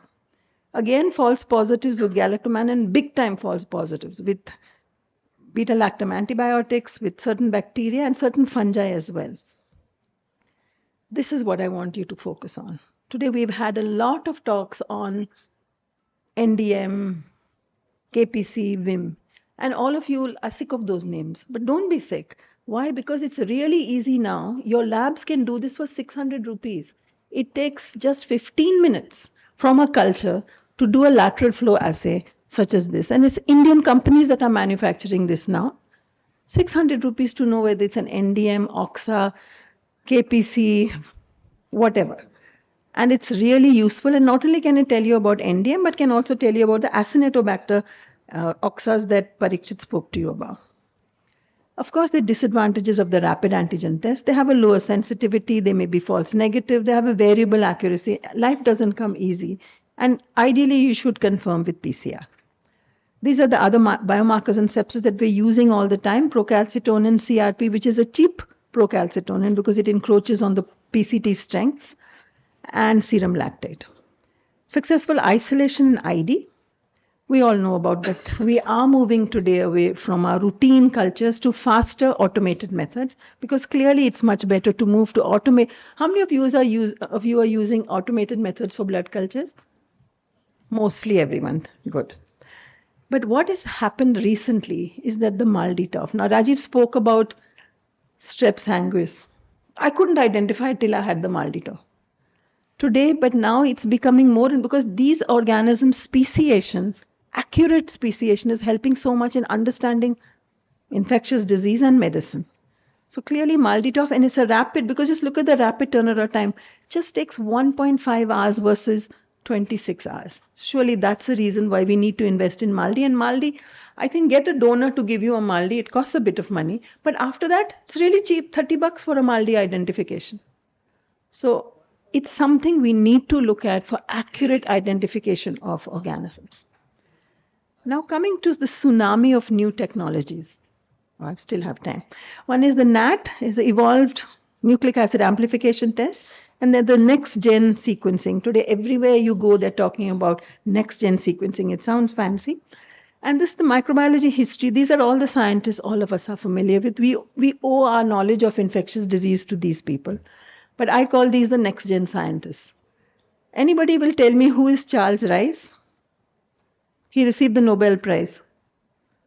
He received the Nobel Prize for hepatitis C in 2016. And what about Kathleen and Drew Weissman? They received the Nobel Prize for mRNA for the COVID vaccine 2 years ago. So these are our next, Feng and James Collins are the CRISPR guys. They haven't yet received the Nobel Prize, but they will. And Carrie Mullis was the guy who described PCR. These are the guys that are my heroes because they're really changing the way we're looking at diagnosis. And here you have molecular tests. Either you look at the etiological diagnosis or you detect the AMR genes. Two ways you use these tests. Why rapid? Because sometimes it just can't grow it. It takes too much time and all of you are fed up. It's so expensive. I want to give empiric treatment. Chalega. The microbiology is just taking too long. And it's true. We haven't performed, which has forced everybody to go on to empiric treatment. And there are a whole lot of other reasons which are pretty obvious in why we need to go molecular.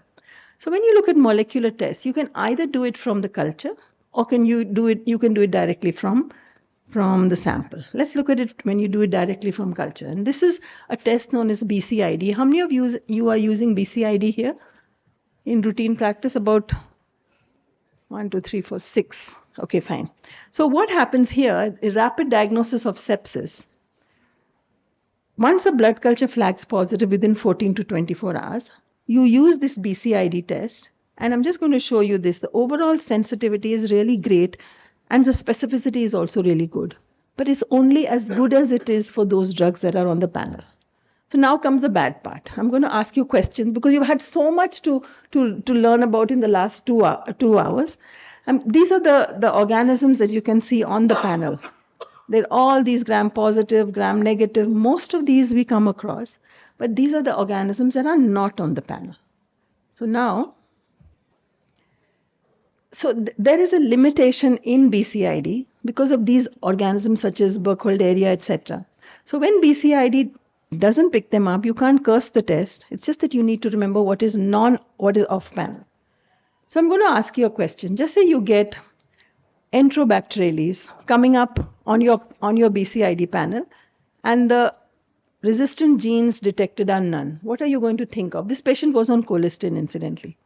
These are all real cases. Enterobacterales is none and no antibiotic resistance gene detected. The patient was on colistin. So you have so much of clinical information. Patient was on colistin, so we're going to detect what? An organism that is intrinsically or acquired resistance to colistin. Plus this BCID panel is showing Enterobacterales. Now if you look at the BCID panel, it's detecting E. coli, Kleb, it's detecting Proteus and Serratia. So what would it be? Anybody? Serratia is there on the panel, so it should have come up. But it's just showing Enterobacterales without showing Serratia. It's like a googly. Now you have to think it's a crossword puzzle. So from these, intrinsically resistant, there's Proteus and Serratia, which are intrinsically resistant to colistin. What would it be? Okay, come back. So these are the organisms that are intrinsically resistant of Enterobacter. Serratia, Proteus are on the panel, so it's got to be Providentia or Morganella, and indeed it was. As you can see, the blood culture did grow Morganella. So just from the panel, just from the patient's treatment history, you can actually make a calculated guess as to what it's going to be. And it was indeed Morganella, which we told the clinician it's this. This is very common. Hematological malignancy, febrile neutropenia, invariably they're on treatment with piptazo, vanc, and micafungin. BCID panel shows nothing. And yet it has lots of candida on board as well as cryptococcus. The gram stain is showing this, which is the most common infection that we are seeing in hemat malignancies, that is a yeast, that is going to be resistant to micafungin. Anybody? You're seeing this bug usually. Gitu's murmuring the answer. Yes, it is indeed trichospora, and that's what we picked up. Now coming to the antibiotic resistance genes. BCID panel detects only one. Remember CTXM, just now Nikhil told you about CTXM? It just detects one ESBL. And there are others, he showed you lovely chart of TEMS and SHIVs, etc. It doesn't detect those. So when a BCID panel tells you that it is a CTXM, that there is, for example, I'll show you this example, where this is another test where E. coli is detected and there are no resistant genes. What are you going to think? Shall I just treat the patient? I'll stop everything. Is there no CTXM is there? It's fine. What would you do? Tell me.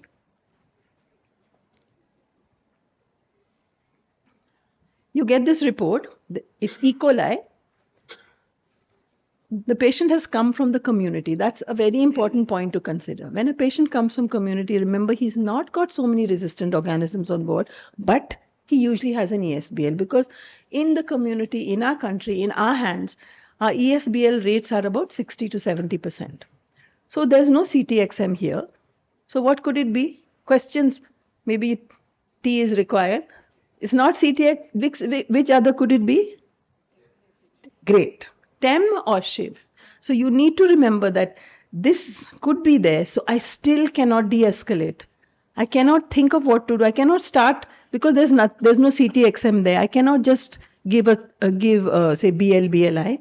And indeed, as you can see here, you must know the epidemiology of ESBLs in your unit and you avoid de-escalation till the ABST. So here you see it is resistant to all the cephalosporins because the TEM and the SHIV were there that are not picked up by this test. So these are the failings of the test. And this is the last, which actually Parikshit showed us that this is Acinetobacter baumannii. This actually turns out to be an Acinetobacter calcoaceticus baumannii complex, and again no genes are detected. But what did he tell us today? That we are picking up all the carbapenemases, all the oxas in Enterobacterales, but we're not picking up the oxas of Acinetobacter. So you need to remember that when you see none, and this has happened many times in our own hospital, the intensivist will call and say, you said there were none on BCID. And now next day you're saying it's resistant. It's resistant. So now we have started telling them, look, we have a WhatsApp. So as soon as we do a BCID, 2 in the morning, the report goes to the clinician and he's supposed to act on it. We check them how long they're taking to. I'm coming to that in a bit. But they say you said none and now suddenly you're saying it's resistant to all. The reason is because it's not picking up oxas. Okay, now, so we did this study. Umang who's our ID specialist, he actually did this study looking at the utility of BCID in promoting AMS in our hospital. It was a pre-post quasi-experimental study done solely by Umang. He really did this study well, where he looked at ICU patients with BCI. We looked at the advantage of using BCID2 versus the standard of care, which was culture that we were using before we got BCID. Now, it's a very complicated slide. I'm not going to bore you with it, but we looked at various factors, time from gram stain when it was positive, time from gram stain to identification, de-escalation, escalation, length in ICU, in-hospital mortality. And when you look at this, it's a very complicated study and it was done really well because it's looking at intention to treat and pre-protocol analysis. And we found that the BCID cohort had earlier targeted treatment, earlier escalation and de-escalation. We had to insist on the earlier de-escalation because mid study we found that nothing was happening. Intensivists were sleeping even at 2 in the morning. So we said, you don't change. You get your associate consultant to change. So we trained them also. Then things improved. And we looked at similar ICU length of stay in survivors. Now, this is the univariate versus multivariate analysis. And guess what? A logistic regression analysis showed with a PITS bacteremic score and a COVID independent, because this was done during COVID. Imagine the BCID panel was associated with 51% lower risk of mortality. So that convinced us that yes, perhaps this test may help if you do everything right.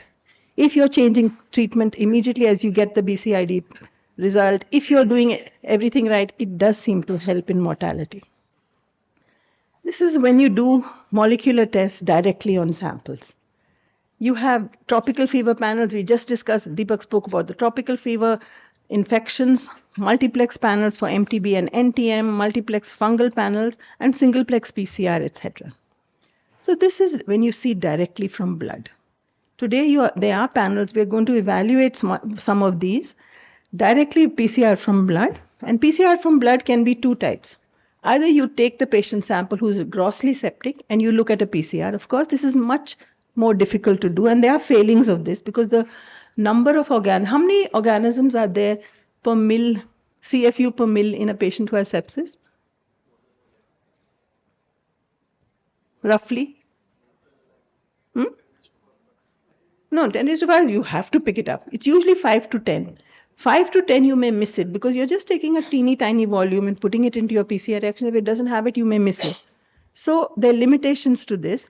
But these are the various panels. India has got this available. There are tests like KILPARK, and BlackBio who are coming up with sepsis panels. And I think they're going to change the way we look at sepsis. So this is something we're just assessing now. And remember, when we look at molecular tests, we say, oh, it's too expensive. I also feel it is terribly expensive, but sometimes you need to think, what am I gaining out of it? So if you look at this compared to the standard of care culture, they offer improved diagnostic yield and faster detection. And there's somewhere in between broad spectrum, high molecular tests such as 16S rRNA or targeted next-gen sequencing. And this is what, again, we're going to look at. Maybe next year we'll be able to tell you how metagenomic next-gen sequencing can be applied to sepsis because it really is supposed to be better. And the good part today is that with Make in India, ICMR is looking at a huge amount of tests for sepsis in hospitals and for community-acquired infections. And these are the panels we are looking at. We're giving good amount of investment to industry to come up with these panels. So hopefully within 2-3 years, India will be doing this and we'll be getting these panels much cheaper. Incidentally, a panel that is being recently, we've just checked it on ICMR on the diagnostic group, 2,000 for what we pay so much for on BioFires. Something to look at. So they really look, the multiplex panels are great. They offer AMR genes 24/7 availability. The huge problem is the cost, and these are the syndromic panels that are available. And quickly, I'm going to tell you, I still have just 2 minutes. Rajiv spoke about the syndromic ME panel. ME panel is good for the drugs that are on panel, and the risk factors and epidemiology clearly defines the organism. If you take a great history, for example, if your patient has a cochlear implant, if he has a nephrotic syndrome, if he's not been immunized, chances of him coming up front with his immune deficiency would be strep pneumonia. And similarly, the limitations of the CNS panel are it's not so great for cryptococcus meningitis, so you must do a CRAG. It has limited pathogen coverage, especially for the tropical viruses, MTB, toxoplasma, and only detects encapsulated Neisseria meningitidis. It has some technical constraints, and it has clinical and operational limitations for some situations. The pneumonia panel, I'm not doing it in detail because I just saw that Dr. Soman is going to talk about it, but it's good. I don't like it too much because I find it's a lot of money and there's so much of colonization with resistant bugs in the throat that you're picking this up and you're confusing the clinician with the colonization versus infection. So careful interpretation due to colonization risks. The semi-quantitative bins is supposed to help, but I don't know. I still worry about it. So the issues are the detection gaps. It has specificity and interpretation challenges, especially with organisms that do not correlate with CFU. The antibiotic resistant genes are a few. And for the viral infections, look at this. Asymptomatic colonization varies from virus to virus. The true pathogens in respiratory infections are only these: influenza, RSV, SARS, HMPV, that's human metapneumo, and PIV. The rest may be colonizers. And unfortunately, some of these can also remain in the throat or in the lung, and they're prone to long-term shedding. And just, I'm going to end with this, which shows you, this was a respiratory panel, which is why I really don't like it. Look at this. You're detecting Klebsiella, you're detecting strep pneumoniae, you're detecting Enterobacter, Acinetobacter. This came up a couple of days ago. And the intensivist says, "Arey, what am I going to treat? Everything is showing, and there's so much of resistance here." I said, you know what? Luckily for us, this patient has got a blood culture that has only grown strep pneumoniae. So in all this, strep pneumoniae was the pathogen, and we didn't need to cover for anything else. So cut back on all your Casabiastrionam, cut back on your colistin.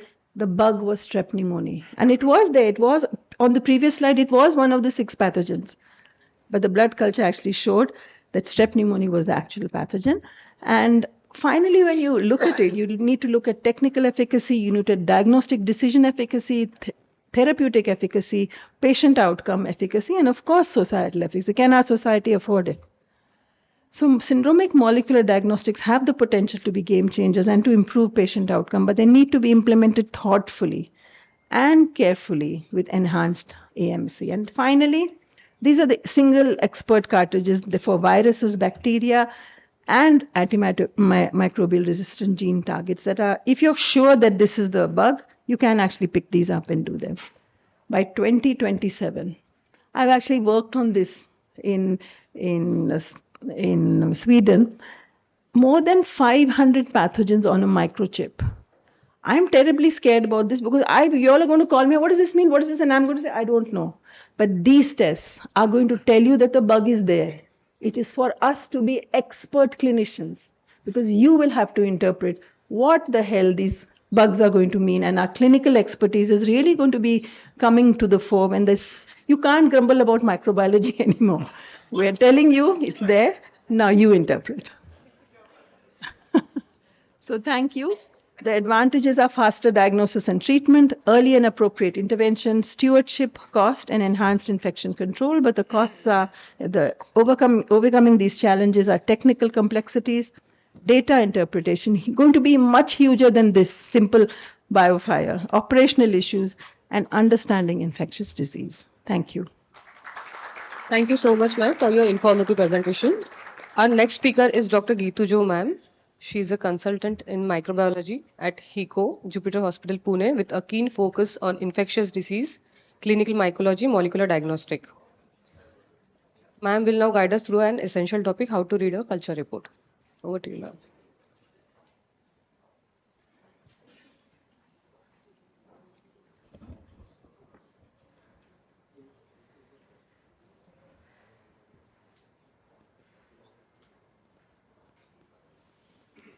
So, good afternoon, everybody. My job is half done. After lectures by Dr. Soman, Kamila ma'am, Dr. Parikshit, they have almost covered what I want to say. So, the basic structure of a microbiology culture report.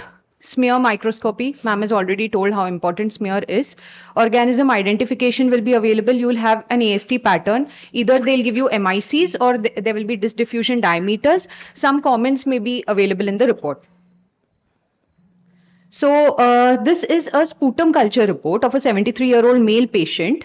Sputum culture grew CR Klebsiella, for which an ID reference was given in view of starting treatment. So I want to know from the audience, say you were given the reference, anything else that you want from this report? So this report has a CR CLEP. It's susceptible to gentamicin, colistin, tigecycline, and for the treatment, a reference has been given. Any other information that you want from this report? Yes? Sorry, sir. Breakpoints. Okay. Apart from that, to know whether this pathogen is significant or no, whether you have to treat or no, it's a sputum sample. Yeah, exactly. So the additional information that you will need before choosing to treat is a gram stain. So the gram stain of this particular sample that showed only 1 to 2 pus cells, 20 to 25 epithelial cells. So below is mentioned a Bartlett grading score, which is -1. Yesterday who were there in the workshop may get a bit bored, but I'll have to mention all this today again. So 73-year-old male patient. This is the history of the patient's report whom I showed you just now. He had a fever for 11 days, cough for 9 days. There was a clustering in the family. He was vaccinated for COVID-19. He was given antibiotics elsewhere and then admitted to our hospital. So you will agree with me that the sputum sample was unsatisfactory. So anybody, the Bartlett's grading, what is the significant scoring? More than 0, correct. So our scoring was -1. So there was a clustering. Obviously, a Klebsiella will not be clustered in the family that way. He was immunized for COVID-19. So he had a modified clinical course. Actually, it was a case of COVID-19. So basically, there was no specific treatment that was needed in this case. So why is sputum risky? Lower respiratory tract secretions, if not collected invasively, they tend to get colonized with your upper respiratory tract secretions like saliva. So even a moderate amount of time, if the sample is left before reaching the lab, your viable pathogens may be lost. So the direct gram stain will give you a lot of information on how significant the sample is. So Bartlett's grading, I'll quickly just mention. It is graded based on the number of neutrophils versus the number of epithelial cells. More the number of neutrophils, a positive grading is given. More the number of epithelial cells, you get it in minus. So 0 or below, the sample is not considered appropriate. Exceptions to this Bartlett's grading can be when you're looking for mycobacteria, molds, Legionella, viruses. Even your neutrophils can come down in neutropenic patients when the patient cannot elicit an effective inflammatory response when a foreign body is irritating his mucosa. Another quick case, a 59-year-old male patient, he had a family clustering. There was dry cough, fever, rapid worsening, breathlessness. Here, I'll just point my arrow. So this is a sputum examination. They have called it that way, a complete sputum examination. The nature of the sputum sample is mucoid, and in red they have mentioned that there are budding yeast cells seen. No organism seen and no AFB seen. So is this BYC, budding yeast cell, significant in this sputum sample? Do we need to treat this patient? Yeah. So rightly we shouldn't treat, but here what happened is, seeing this BYC in the smear, this report wasn't followed by any comment that Candida could be a colonizer, and they began treating this with Forcan. So actually this patient had radiology and symptomatology wise, it was a case of flu, which was again confirmed by a flu PCR.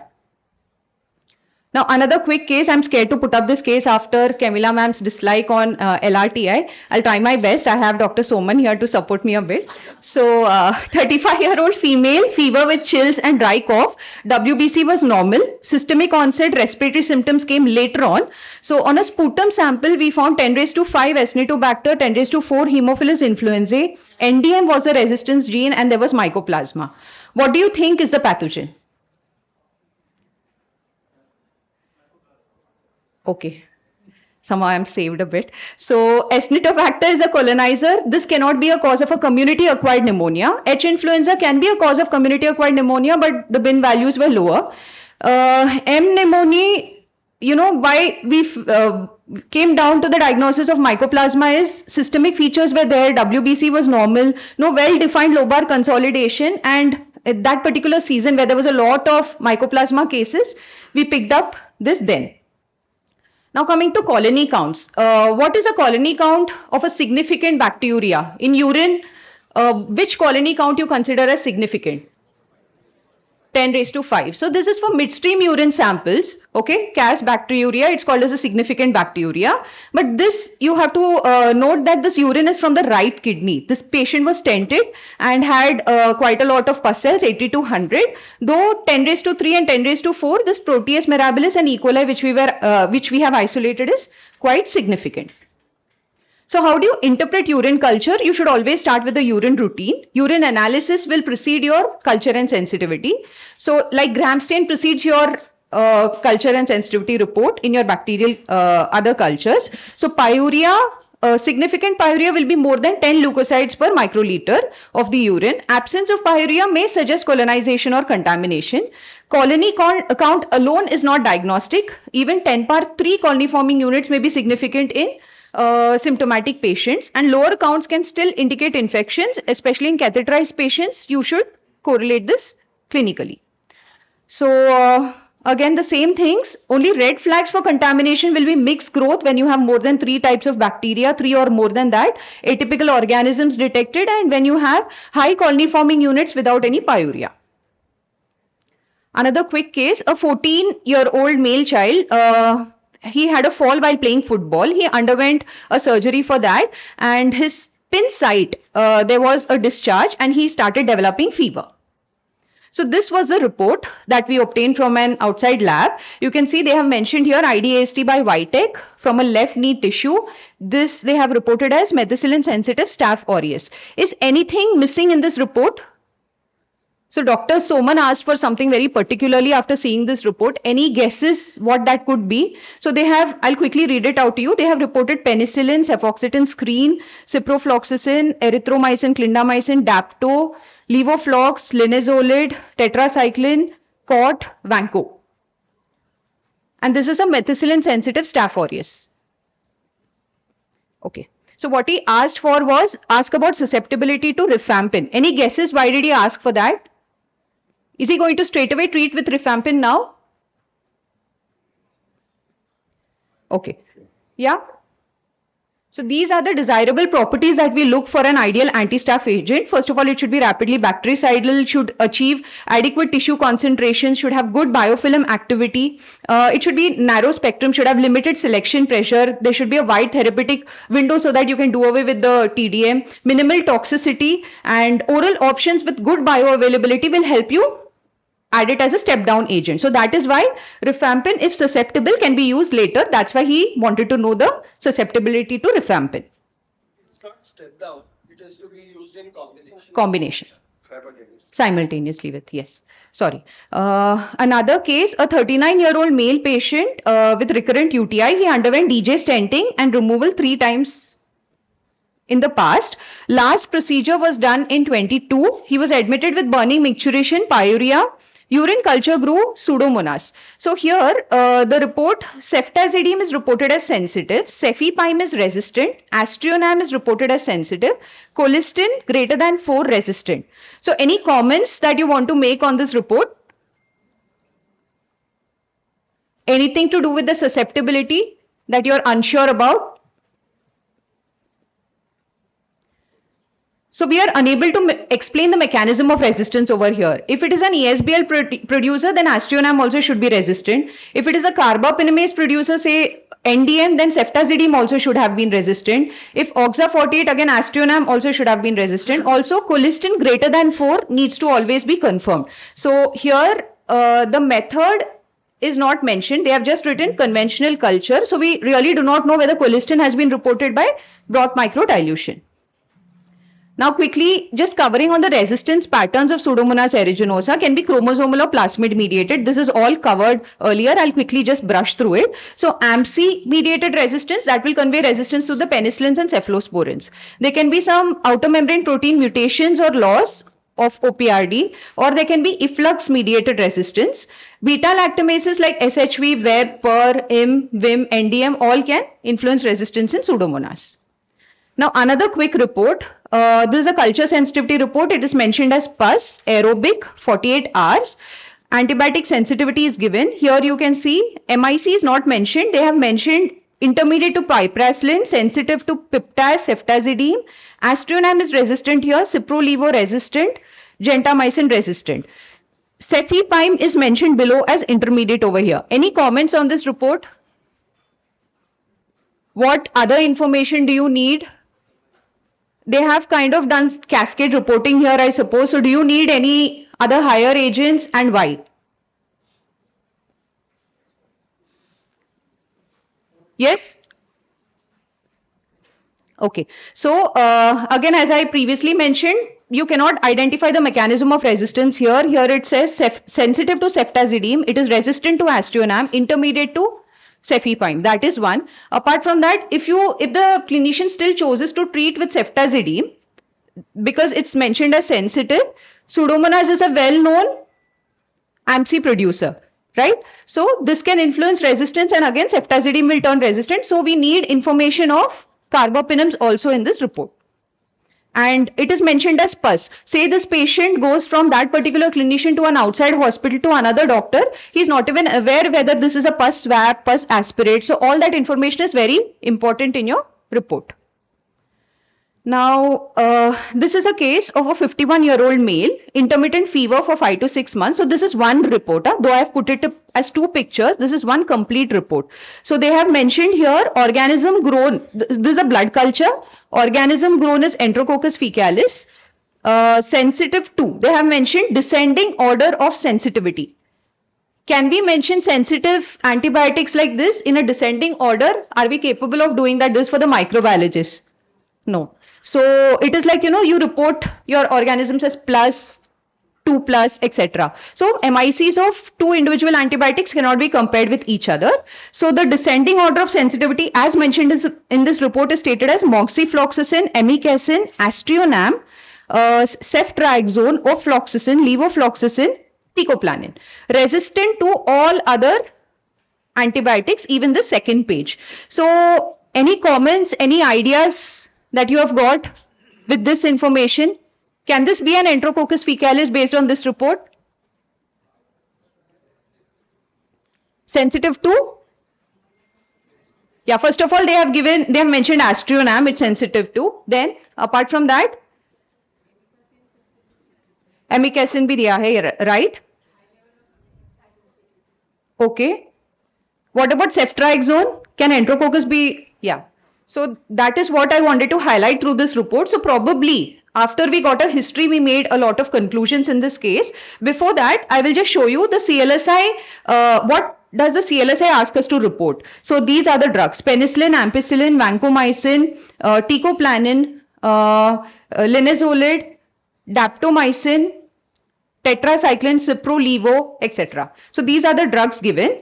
And intrinsic resistance of Enterococcus. So intrinsic resistance, they are resistant to aminoglycosides, clindamycin, cephalosporins. It was reported as sensitive to ceftriaxone over there, and cotrimoxazole. But keep in mind that in vitro, sometimes they may appear active. I've underlined this line over here. For Enterococcus, cephalosporins, aminoglycosides, clindamycin, cot, they may still appear active in vitro, but they may not be effective clinically. So what went wrong over here? Do you think it was an in vitro susceptibility that they would have obtained?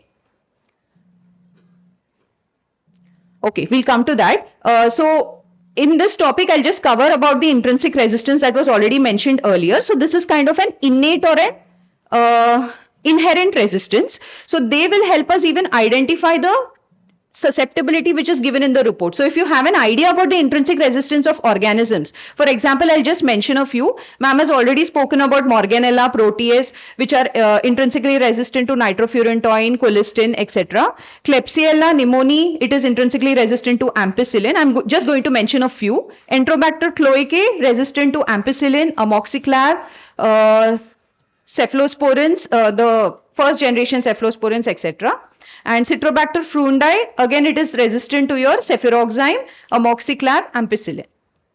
So what happened, basically would have happened in this organism is, this was identified later on as Streptococcus gallolyticus on repeat blood cultures. So this was a case of a mitral valve endocarditis actually. Strep gallolyticus, likely source could have been a colonic polyp which was also seen in this patient. So gallolyticus tends to have the kind of hemolysis which resembles your enterococcus, and even a bile esculin comes positive. So probably only a biochemical identification, a limited biochemical identification was done, and the ID was given given as enterococcus. So you need to be very careful on, how it is identified. Have they used a Vitek card? Have they done it manually? Is the sensitivity going as per the organism? All these are the points that you need to keep in mind.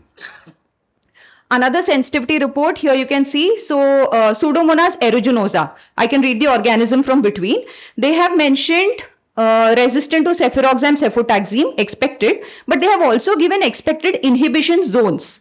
So have you seen any Pseudomonas which is sensitive to cefuroxime and cefotaxime? Are we supposed to report these drugs? No. So that is what I wanted to highlight. But one important thing is they have reported it susceptible to ceftriaxone also. Which beta-lactams are your Pseudomonas, likely going to act against the Pseudomonas? Ceftazidime, cefepime, piperacillin, tazobactam, you know it all. So that's why I put up this report. So again, mentioning the same things that you all know, the CLSI mentions colistin, tobramycin, ciprolevo. Among the beta-lactams, it's ceftazidime, cefepime. Carbapenems, it is imipenem, meropenem, and aztreonam is a monobactam which can be reported for Pseudomonas. So intrinsically resistant. It is even intrinsically resistant for Stenotrophomonas. Acinetobacter you cannot report amoxiclav. Burkholderia you cannot report amoxiclav. Ertapenem cannot be reported in any 4 of these. Now another report, again a Pseudomonas, chest abscess, sensitive to Genta, resistant to everything else. Is this convincing? No. Another quick report, this is a sputum culture again. Enterobacter cloacae has been mentioned, susceptible to ceftriaxone, cefosulbactam. So what are your comments on this report? Enterobacter cloacae is known to be a DASH producer, AMC producer. So can you treat this with your cephalosporins? No, it's not preferred. So either, a comment should be mentioned or the clinician should be aware that this is an AMC producer. But before all that, before you decide to treat, what is missing in the report again? The gram stain. Another case of Staph aureus, this is a left TKR abscess. Now you guys tell me, dapto, erythro, levo, linezolid, oxacillin is mentioned, and they have not mentioned whether it's an MSSA or MRSA. So based on oxacillin, can we be sure that this is an MSSA or an MRSA? What else do you need in this report? Cefoxitin. So the indicator cefoxitin is missing. Now, how do you treat after seeing Staphylococcus epidermidis in the report? So this was a prosthetic joint infection, underwent TKR elsewhere. A 74-year-old female had intermittent pain, swelling for a year in the right knee. Earlier synovial fluid cultures were negative, underwent debridement, washout and removal of the implant. 3 cultures grew MR cons. So we were more convinced that this is the pathogen because it was isolated from more than 3 cultures and it was clinically fitting in this case, a low-grade infection. Sensitive to glycopeptides and others, so IV teicoplanin was given till discharge. As good oral options were available, clindamycin and levofloxacin were chosen for later on. So this is a complicated UTI case, a urine report where tigecycline is less than 0.5 and tigecycline was given based on this report. Were they right? Why? So less concentrations in the serum and urine.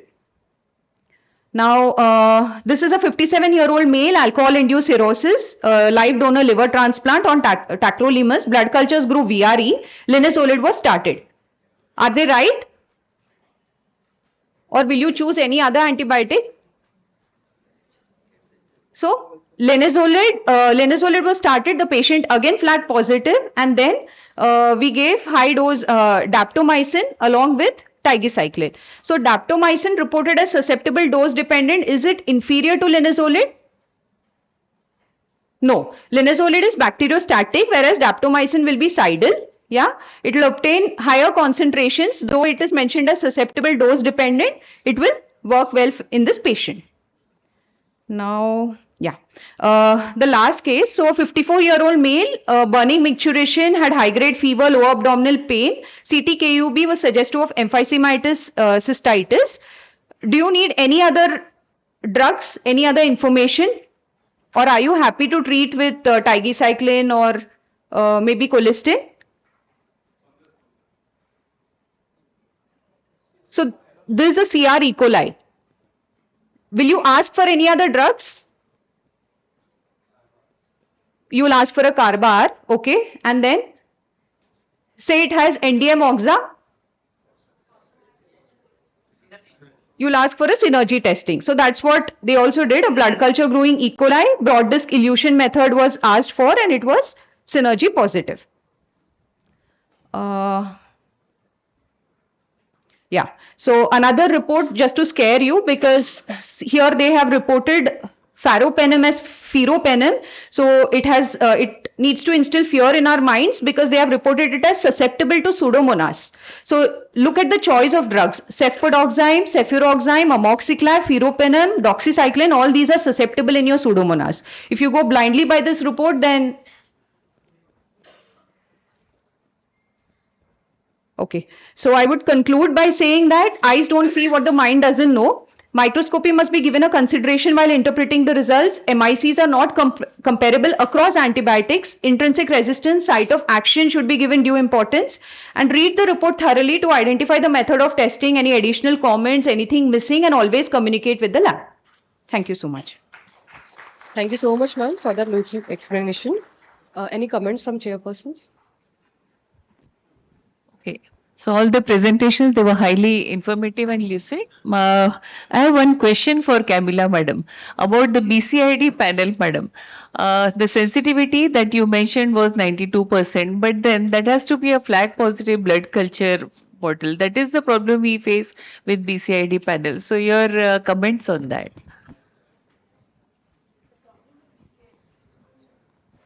The problem with BCID is just that. You need it to be culture positive because the limit of detection needs 10 raised to 4, which is when a blood culture comes positive. But so BCID has that problem. Once it comes positive, the sensitivity is so much. So that's the premise on which we use the BCID. You can't use it for a patient on sepsis directly from the blood. Okay. And my compliments to Dr. Nikhil Balankhe. When we were speaking here today, we saw, and he is a well-known physician, but he made all the concepts of maybe the Ambler classification or the all the nuances which a clinical microbiologist would have presented very well. So the excellent teacher we saw in him. My compliments to Dr. Nikhil for that. May I And now- over to other chairpersons. I think if there are any comments or any questions for the audience, yeah.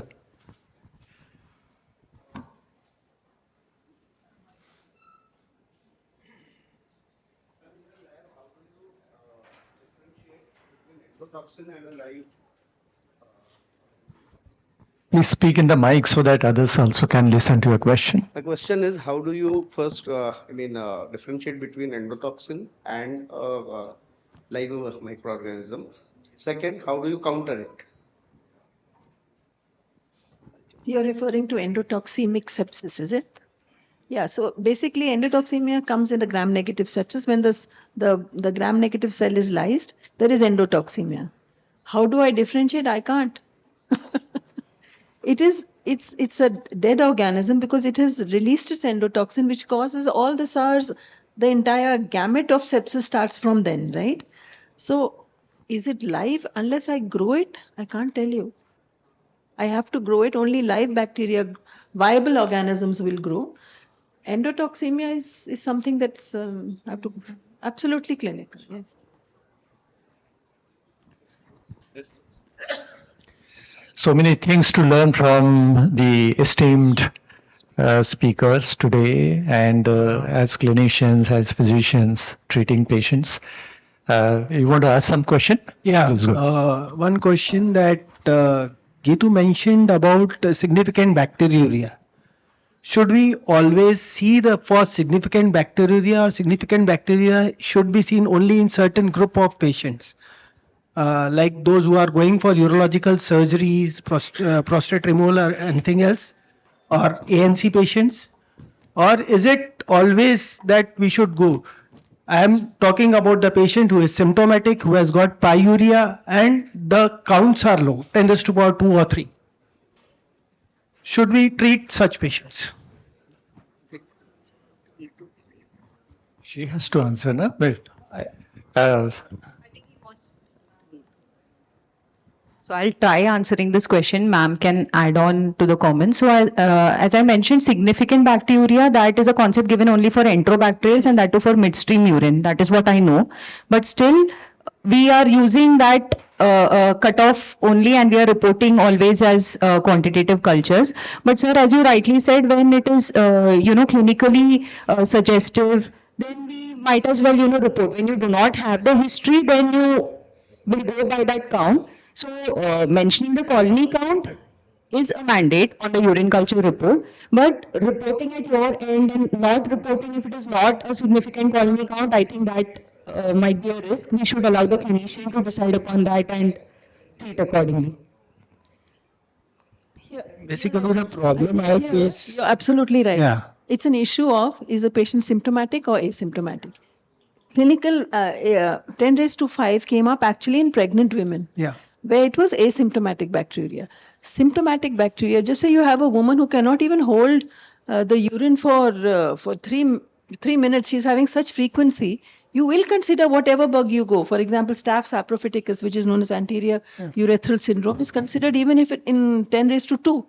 So and this whole concept of significant bacteria came with 10. If you hold the urine for 6 hours at least in the bladder, Yeah. when you have frequency, there's no chance.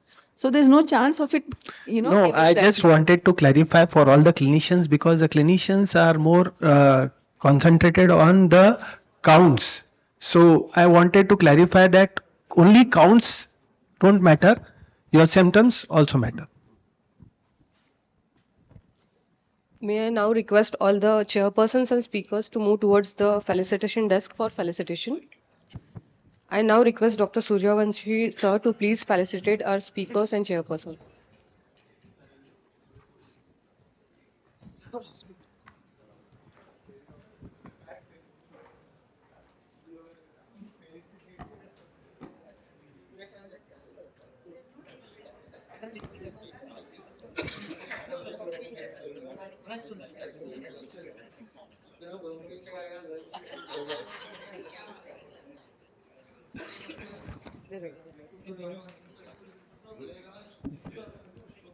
So next in the pipeline is a panel discussion on dilemmas in perioperative infection, taking the right decision. This will be moderated by Dr. Shailesh Choksa sir, intensivist, Criticare Hospital.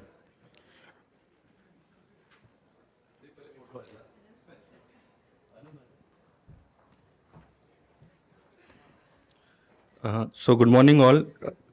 I think it has been brainstorming session. Already we have learned many things and missed many.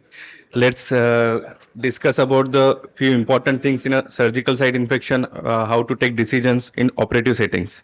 So we will be having a panel discussion with the heavyweights like Dr. Rajiv Soman sir, Dr. Camila ma'am, Dr. Kapil sir, Dr. Ashwini ma'am and Dr. Gitu Jo.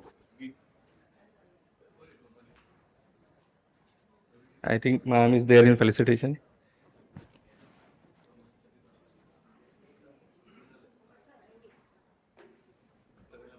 Ah.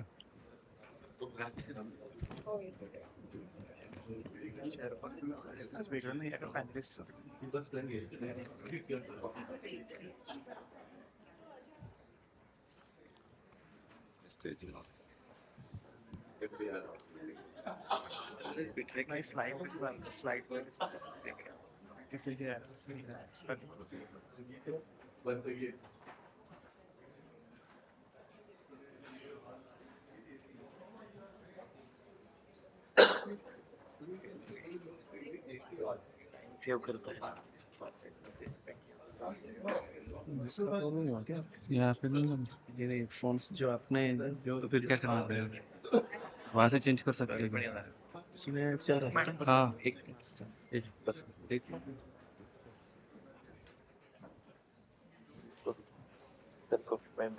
Some company. No, it's fine. I can see it.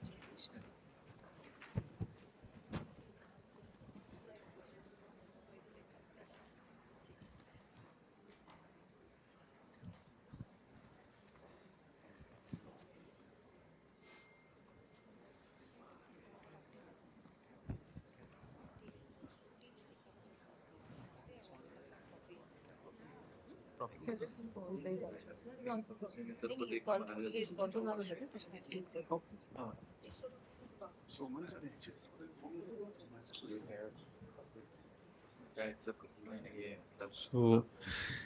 so let's start with the case. Uh, First is a 53-year male patient was planned for left total hip replacement and is a known case of diabetes, rheumatoid arthritis on alternative medications. He is a chronic smoker since 14 years, an occasional alcoholic with 2 pegs thrice a week approximately. Now, as this is an elective case, his blood investigations were done. The CBC hemoglobin was 11, platelets 1,70,000, WBC 7,700. Coagulation panel is normal, liver functions were normal with serum protein of 5.1, albumin 2.8, KFT was normal, 2D echo was normal. Now, my question is to Dr. Kapil sir, as now this is a elective case, what optimizing measures should be taken before posting this patient for the surgery? Okay, fine. So this is 53-year-old male, was chronic smoker, diabetes. Looking at the parameters, when I'm looking, suppose I'm there to give him fitness or assess his fitness prior to surgery, there are a few things which will bother me here. One is his chronic alcoholic and his albumin is 2.8.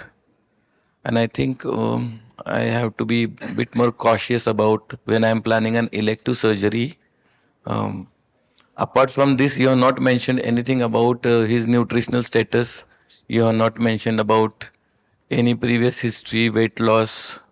Actually, most of the time, what happens, optimization will look it in a very different angle. Maybe I am working at a place where there are more onco surgeries.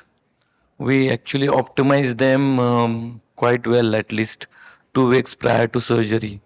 So here I will like to probably build his nutritional status because there's not much given about what is nutritional status here apart from albumin. So probably I will wait, at least I'll build his albumin by nutritional supplements, increase protein intake. That will be my, I will wait for the surgery for now. At least 2 weeks you have to give me if it is elective surgery. Okay. Dr. Ashwini ma'am, other than nutritional importance, optimization, other things which can be an important factor to prevent perioperative infection as the patient is being posted for the surgery. So this is a gentleman who has multiple risk factors for SSI actually. He is diabetic, he has rheumatoid, so he must be on immunomodulators for that. He's a chronic smoker as well, he is alcoholic. So we have all this and then he is 53 elderly gentleman. In addition, there is hypoalbuminemia. So there are multiple risk factors for SSI which we will have to keep in mind before posting this patient for surgery. So there are modifiable and non-modifiable risk factors actually. So like sir said, the nutrition status he'll work for. The other thing which needs to be worked for is diabetic status because we know hyperglycemia is again one of the major risk factor for SSI. Rheumatoid, if the disease is under control, probably we can cut down on immunosuppression and get it to a bare minimal possible. And then a smoking cessation and alcohol cessation till surgery is posted, if it's possible. Yeah. The problem here is what we have been pressed upon to give fitness because cardiorespiratory status is normal. And as he rightly pointed out, even A1C is not been mentioned, he is diabetic. So we have to be like, before going for surgery, not to assume anything and probably optimizing in that way. We can definitely wait. So alternative medicine beware can be steroids also. Yeah. So even that will impact everything before the surgeon will should touch it. So, important point, very common alternative medications nowadays from even from the peripheries, they will give some pudis which contain steroids only for pain relief. That latter causes lot of difficulties in treating the patient and later we realize that the patients are steroid dependent. One more important point is if in this case a patient is to be posted in 2-3 days semi-emergency kind of surgery, is there any role of optimizing giving blood, or there is a prevent trial which suggests that iron can be given to increase the hemoglobin. Does this work as per your experience? I think for hemoglobin, I'm okay with that. There's no need to load him. He already is alcoholic. I'll be not bothered for it's already in the targets. But one important point I would like to highlight that never ever give albumin to, particularly IV albumin to push up his albumin prior to surgery because that's not going to help. Most of the time, this low albumin reflects the underlying, overall condition, and this might just be a sort of a whitewash.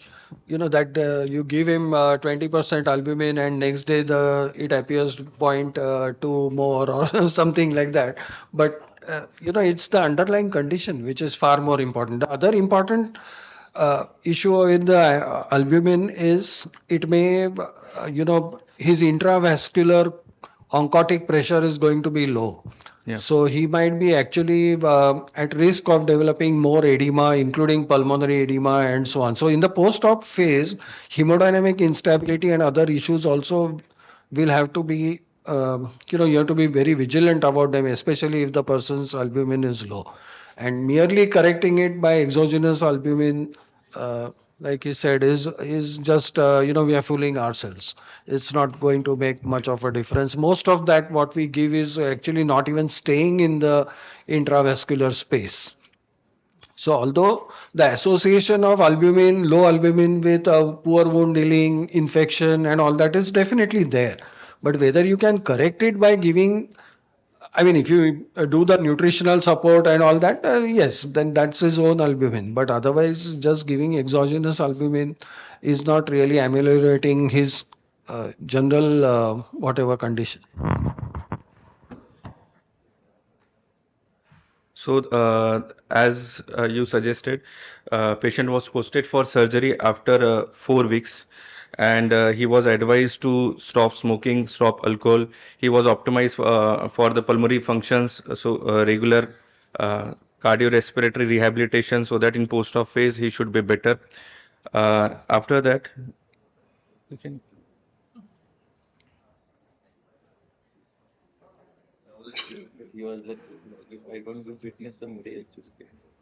Okay. On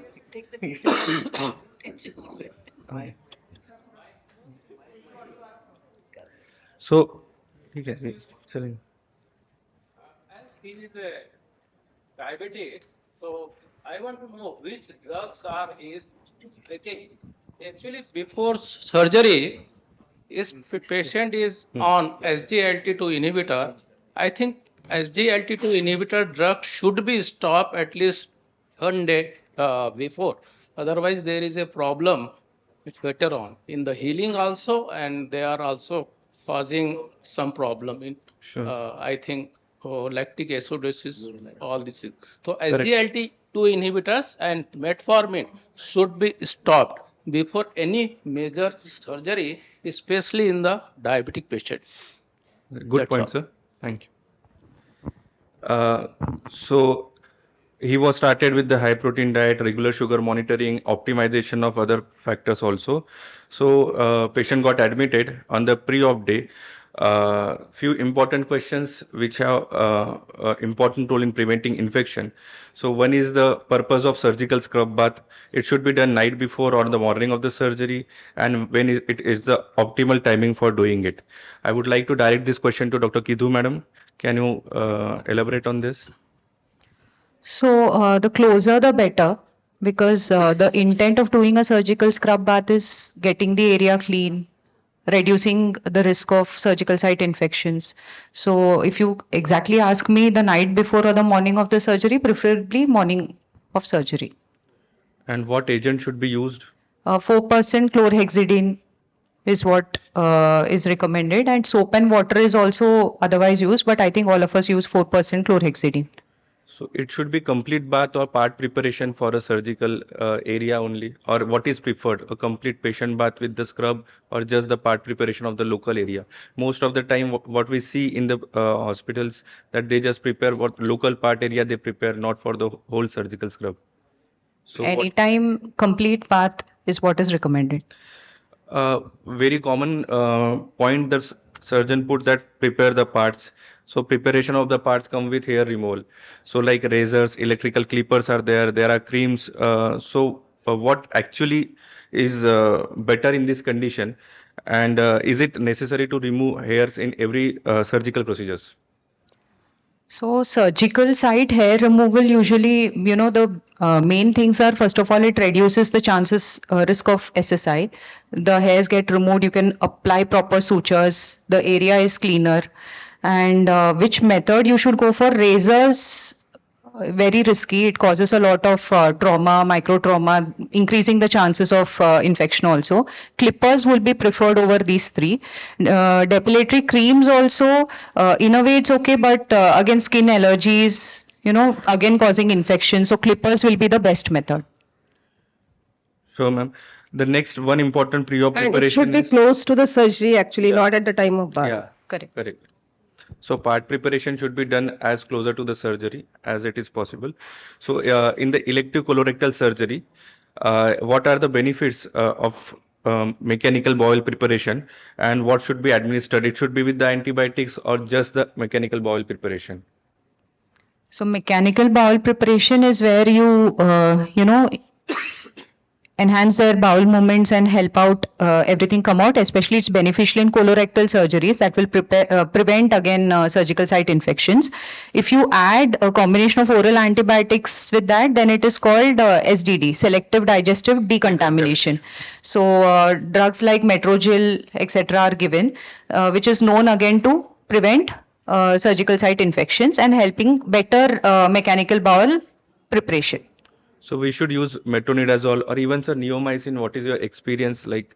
It is useful in colorectal surgery? I have no experience.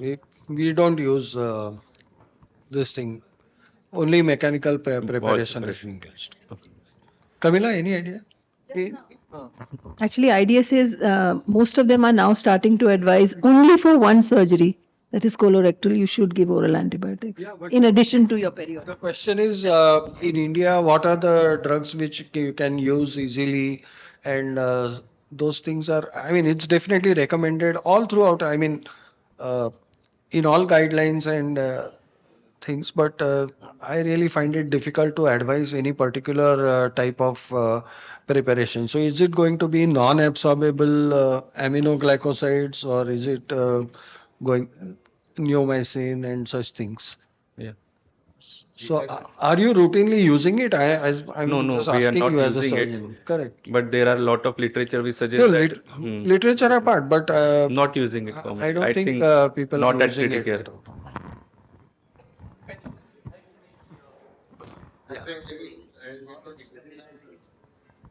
Yes. No data exists now on the use of rifaximin. Rifaximin. So let's move on the day of surgery. As the patient is planned for the surgery under combined spinal and epidural anesthesia, what is the importance of surgical attire? The reason behind putting this question is nowadays, most of the time, especially post-COVID area, the surgeons, anesthetists will wear the surgical scrub and they move from one hospital to other hospital to perform the surgeries. Does this practice, how you rate this practice? Wearing a surgical scrub and moving from one hospital to other hospital and then one operation room to other operation room, and most of the time we see that they wear a surgical scrub and they run OPD also, then they perform surgeries in between. So does this impact the outcome of the surgery or infection risk? You're absolutely right. We are seeing surgeons walking all over the place. They come for lunch, they go for crossing the road. In our own hospital, I see it. So now, and COVID really enhanced it because everybody was wearing surgical scrubs, so they couldn't be differentiated. So now, the issue is that when I catch them, I'm chair of infection control and I say, why are you wearing? No, I'm just wearing this to go for lunch. When I come back to the OT, I will wear a gown on top of it. So I can't say anything to that. If they're really doing that, and surgeons are obviously they're going to be interested in their patients. So you can wear your surgical scrub, but you have to wear a sterile gown from sleeves, and cover everything. Ideally, you should not. But now who's going to tell the surgeons? That's why the question is here, you are telling them. We're telling them, but they're not listening, and they keep saying we are wearing a sterile gown on top of it. So you have to believe that. We say, why don't you, or mera son? No. Correct.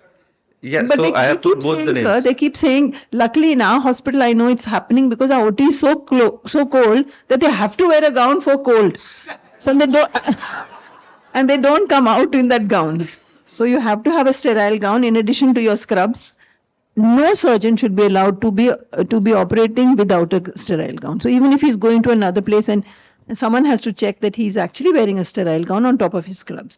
See, all this has come because in the West, from the UK, I mean, I know Dr. Sudeep Shah came and said, "Arey, they are just walking in their normal shirt, pant and operating." Let them do it in the UK, but we don't do it here. Here, at least you wear surgical scrubs and you definitely wear a surgical gown on top of your surgical scrubs. Okay, I think message got clear. I think.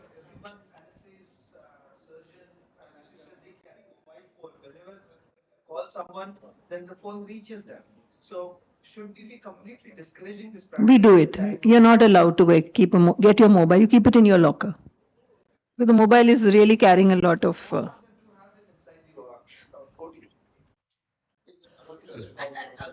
And now we will be short of time. We need to complete the The discussion. commonest thing what we encounter is in such patients that put for suppose hip replacement, what we see on day 5, day 6, the basic problem, the ortho will come, surgery is fine, and patient is having UTI, the way the catheter has been put in the ward, because most of the time it is not put in the OT, it is put in the ward. And that may be the culprit for maybe the wonderful job is done by the surgeon. So probably that kind of care also when we are indwelling catheters are put, in particular these patients. So one more thing, the surgery is fine, but patient is not good. Most common thing we encounter. The surgery is excellent, but the patient is not good. So how to manage this condition? This is very common thing. But let's, because of short of time, we will move to next question. Are there any traffic rules in the OT? Just we have mentioned that you are discussing about the use of mobile phones. Same where is there another precaution should be taken in the OT that infection rate can be lowered? Absolutely. I think this is something really important because in some OTs, the door is swinging up and down because every time the door swings, there is turbulence, and with that, there is environmental contamination definitely associated with higher bacterial loads. So surgeons have to be cognizant of that and really be, some surgeons actually are very careful. They lock the door, they make sure supplies. So it has to be planned very well. You ensure the door is not opening. Mostly they're going out together. Ye bhul gaya, ye leke aa, ye. So everything should be planned, and there is automatic, traffic control steps now are which every time you breach it, there is a siren so you should have that definitely. And the last question that you asked, Yeah. is MRSA screening important and should every patient be screened? No. I don't think every patient is too expensive. I don't think our country can afford. I don't think the world can afford it. But who should be screened? One, you need to look at what type of surgery, what is the prevalence of MRSA in the community, and what is the risk of the patient getting an MRSA infection. So we have done we've just sent it to BMJ, 20,000 screens. Our orthopedic surgeon, Dr. Agarwala, he's been doing it for the last 17 years. 20,000 screens he's got. We've got something like 552 were positive. That's about 2.3, 2.4%. And everyone who he screened, he treats with mupirocin nasally and the 4% chlorhexidine bath. And he's not got a single MRSA infection. So he keeps touting that. So clearly, MRSA testing could be done for orthopedics, especially when metalware is going in, and CVTS, especially when you're putting a valve in. Those patients you need to worry about MRSA testing. Did they screen only the patients or the operating team as well? Yeah, the operating team, you only screen when you get 2 MRSA coming from a similar unit. You can't keep screening everybody because, it's really counterproductive. So 2 MRSA from a similar unit, screen the unit. So very important message for orthopedic surgery and CVTS, we can do decontamination of the nasal passage to avoid MRSA. So most important thing now is should we do a surgical strike with antibiotics or a nuclear war? So what antibiotic prophylaxis should be given? It is a broad, lot of questions are there. I think what antibiotic should be given, will it vary according to the baseline of the patient? If patient is like long-term steroids or immunocompromised, Second, I will cover all questions, what coverage it should be, what antibiotic prophylaxis, what should be the dose of antibiotic, if you are going for the infusion, when you stop the infusion. And second is if patient is CKD and you need to repeat the dose, what are the changes with the repetition of the dose? I would like to direct this question to Soman, sir.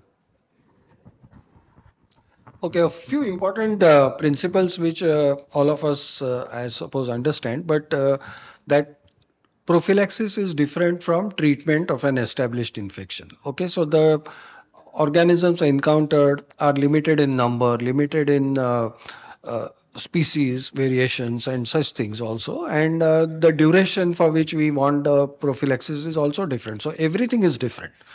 Okay, so now if you are talking of clean surgery, where nothing else, so you're just mainly concerned with the resident bacteria. Now, the resident bacteria are inside the hair follicles and sweat glands and all that. So the transient bacteria are ones which you're getting rid of with your chlorhexidine and other scrubbing and all that, but the resident bacteria will still remain and the knife will carry them into the operating site. Now, theoretically speaking, even one organism can set up an infection. That is just in theory, but if you are having a foreign body, sutures, using lots of cautery, there is some dead space, there is, so a devitalized material is also there. With all these, the inoculum size which you require to set up an infection markedly comes down. So in those situations, it's all going to be very important.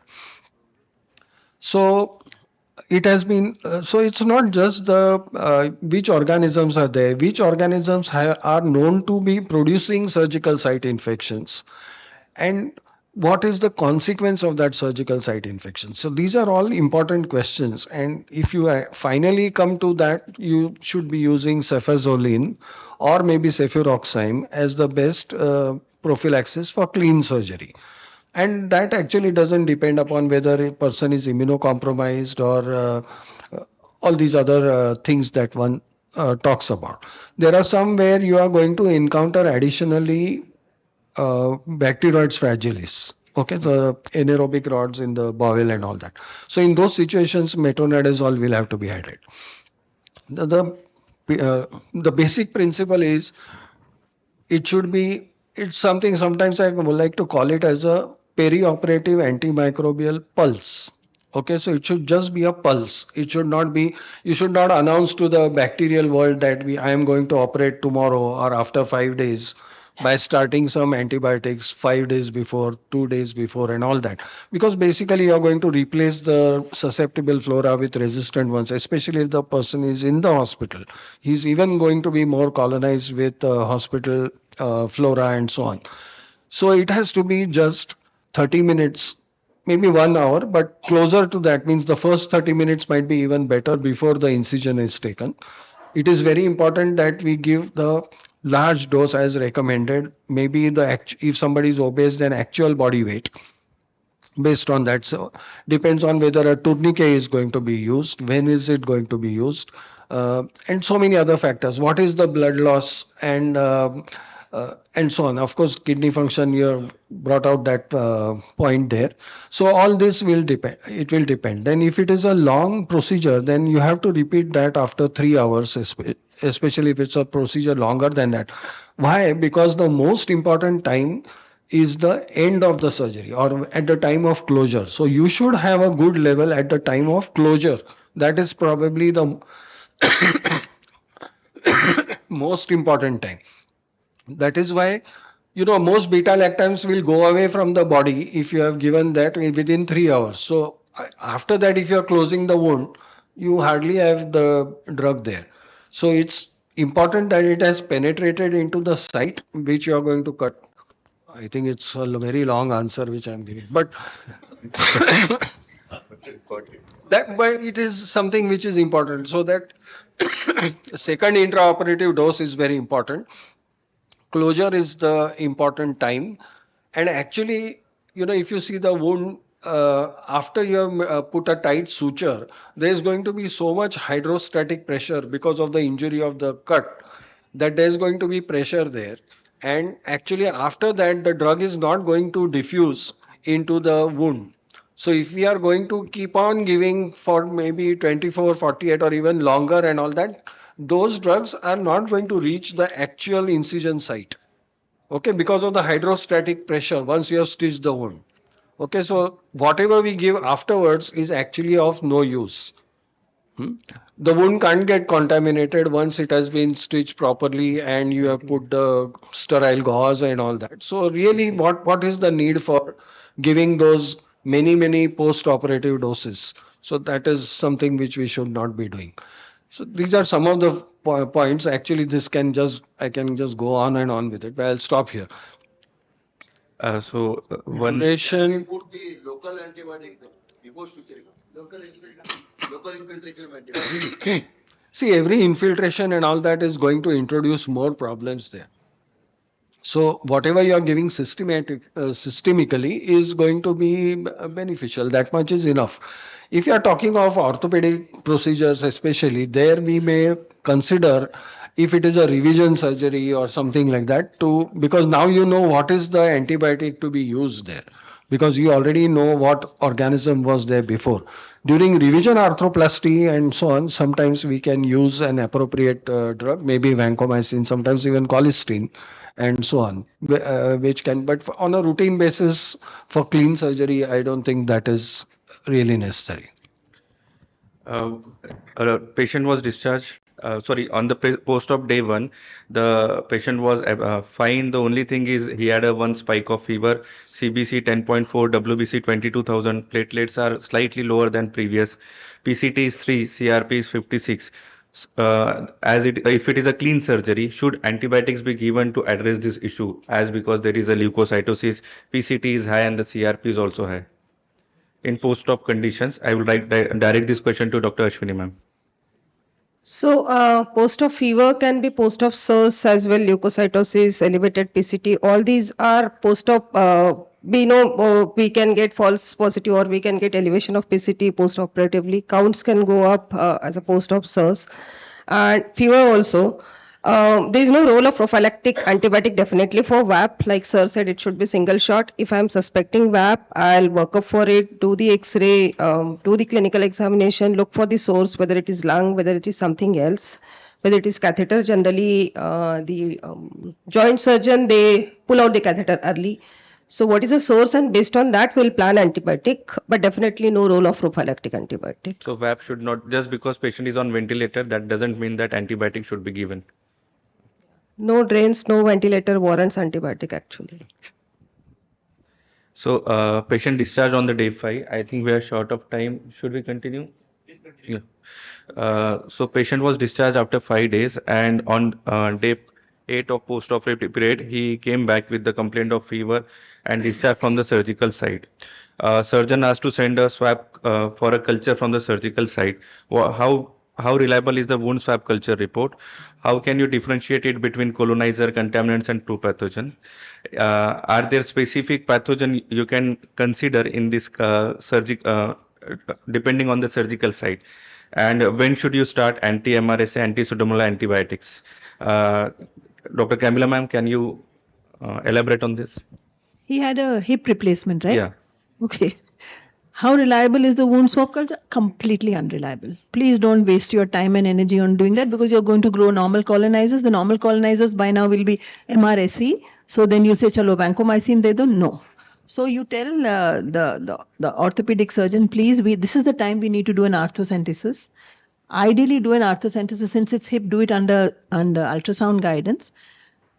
Get something out. If you can get to the synovial, get some synovial fluid out. Ideally, 3 ml is preferable. From the synovial fluid, so much information can be gathered. You can make out the count of the synovial fluid. If it is more than 3,000 for hip, they say 4,000. For knee, they say 1,700. So if the count is high, it's completely different from septic arthritis. Here, the index is much lower. And if they're polymorphs, 80%, definitely there is a chance that there is an infection.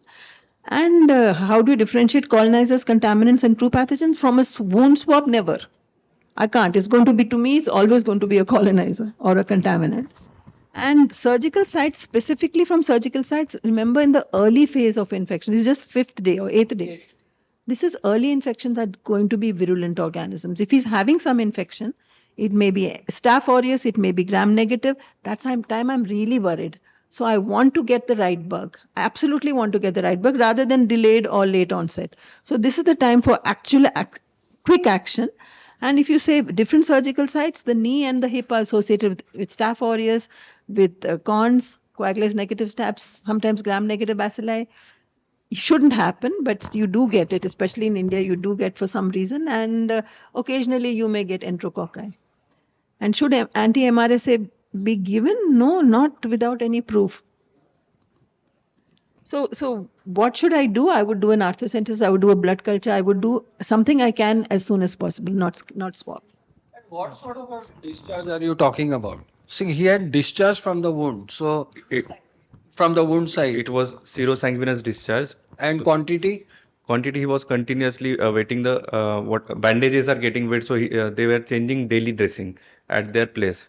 And later it was they came to hospital with having fever. Later the surgeon asked to send the swab for the culture. What about local pain? She was having local pain and edema also. See, if there is a sinus tract and it's communicating with the joint, that means something. But I need to know the just a plain, you need to know a lot more imaging to be done on this patient at this point in time. So on the day 10, the swab culture report was negative. The blood suggestive of Klebsiella, and because of persistent leukopenia, thrombocytopenia, and deranged INR, exploration cannot be done. So in this case, as the report suggests that it is a Klebsiella, and which is MDRO, should we perform an expert carbar or a synergy, or we should perform both? The blood culture has become positive. Yeah. Very, very unlikely that, these prosthetic joint infections don't produce bacteremia. Okay, so I'm not so sure whether that is, now this person is chronic liver disease or what else? Chronic alcohol. Chronic alcoholic, and no, he's come back. So he was in between 2-3 days outside in peripheral hospital and then shifted back.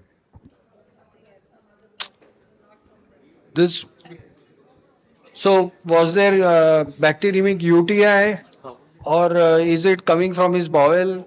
Because if they have chronic liver disease, then often the bacteremia comes from the gut and so on. So I'll definitely want to keep all these things in mind. To assume that the prosthetic joint infection has produced bacteremia is too much. So that is importance. It should be different things to be treated. It's just not that the Klebsiella is producing the prosthetic infection. So the aim is that you should not consider that I will be treating the Klebsiella and the things will be fine in the prosthesis. So you need to address Klebsiella in those future might sit joint Yeah. and you might get PGI. But as of now, we'll have to look for the source. So you need to address two different things now.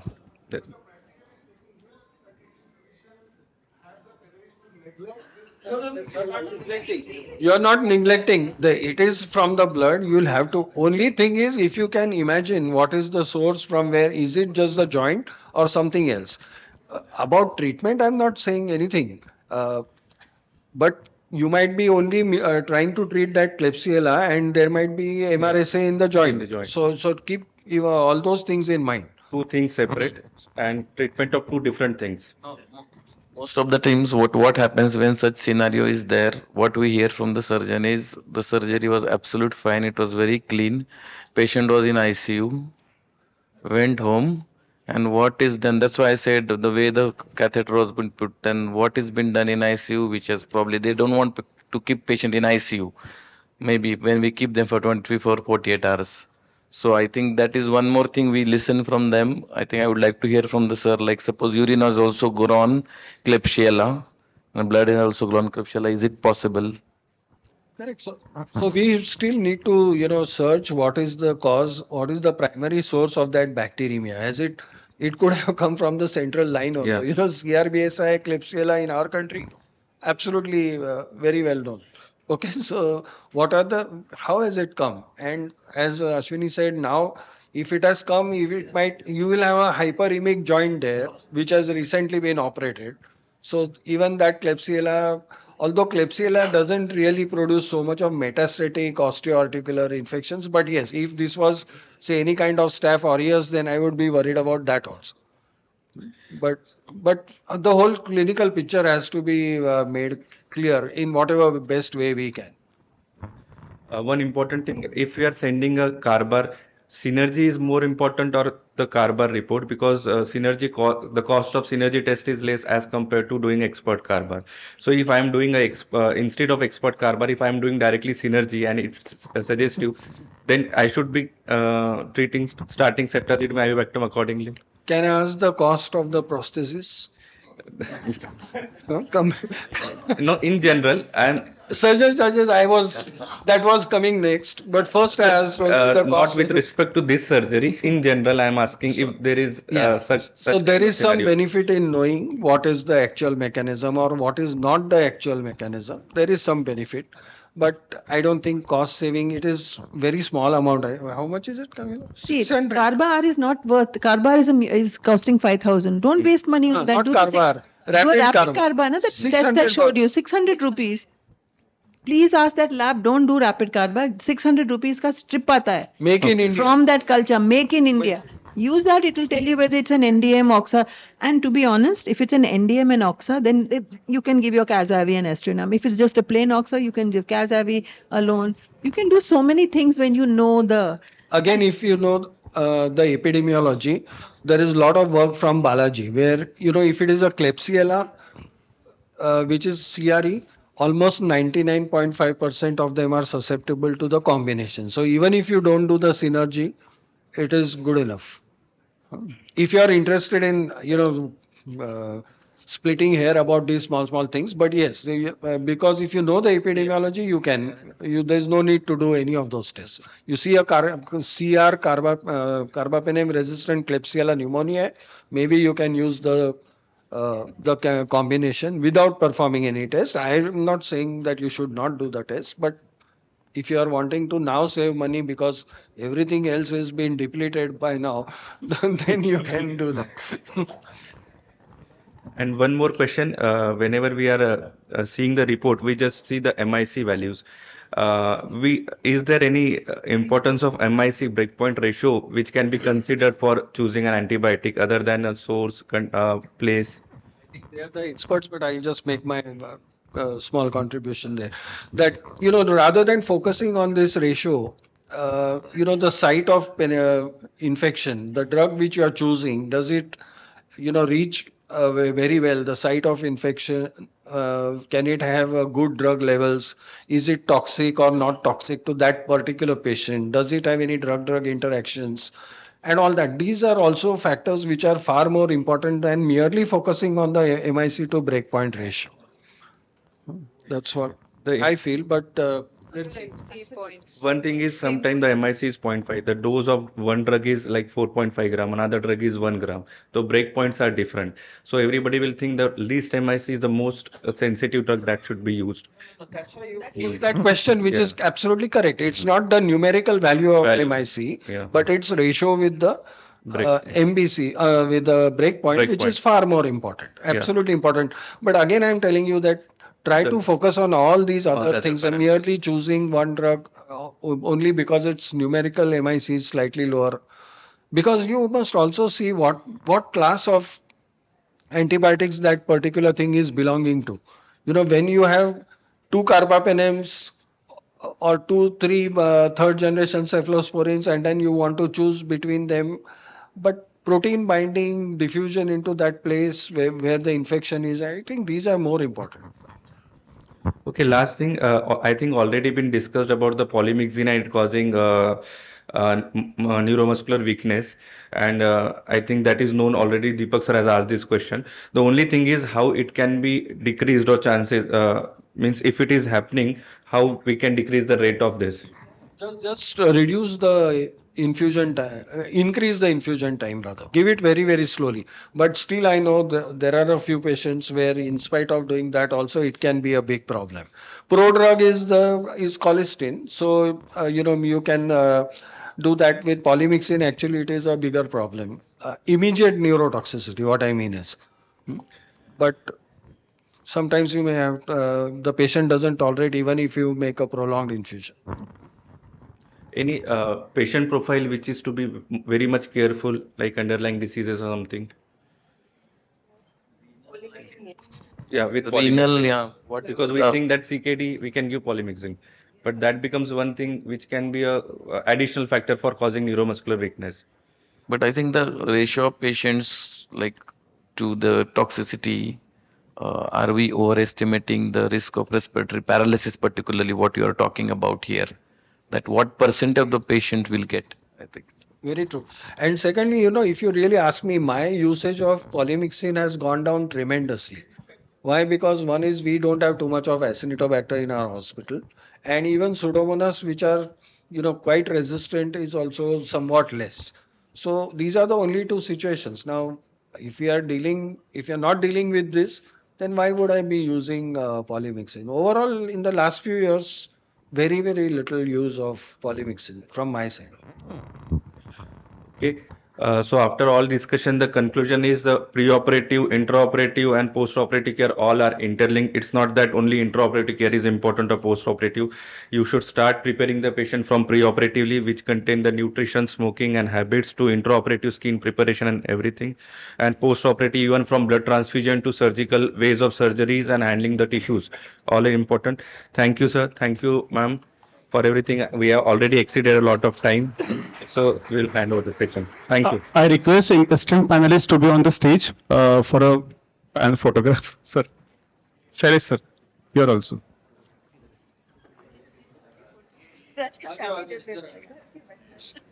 will stand. Okay.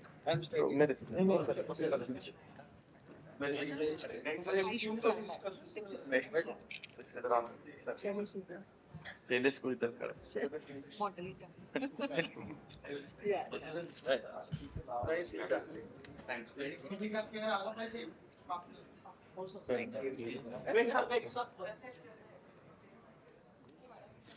Oh, I request Parishit Janai sir to felicitate Shailesh Chokse sir. For the forthcoming session, it is a pleasure to welcome our next group of chairpersons. Dr. S.D. Suryavanshi sir is a senior physician and eminent teacher. Dr. Pradeep Mishra is a senior physician and intensivist at Hugh Hospital and NC Hospital. Dr. Yagnesh Thakur, he is a consultant pathologist at Care Hospital. Dr. R.B. Karamkar is a consultant physician at Karamkar Hospital. And Dr. Suchita Mishram, she is associate professor anesthesia and intensivist at AIIMS Nagpur.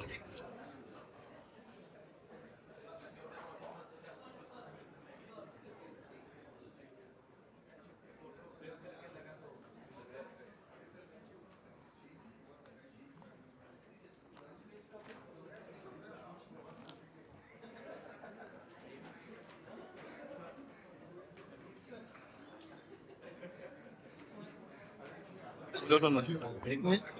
Speaker, one sir, please follow. Sir, this one.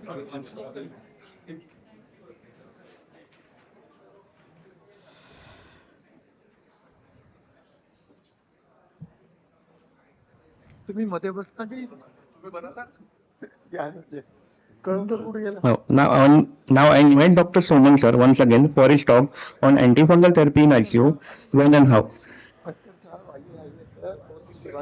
हाँ sir आपका ही session है हम तो show piece है आपका ही session है कि अब तुम रहे शो पीस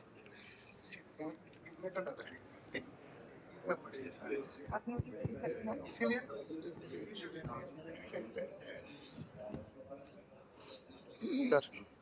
सर आए सर मेरा लेक्चर होगा तो मेरे इसको सेंटर में हो जाओ सोते boy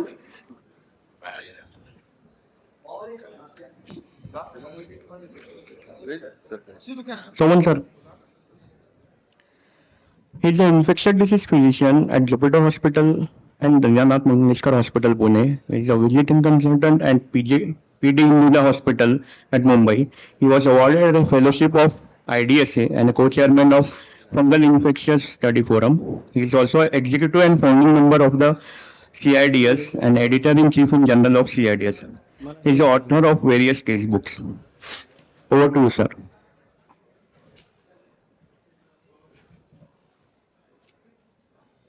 Dr. Rajiv Soma is going to enlighten us on antifungal therapy in ICU, when and how.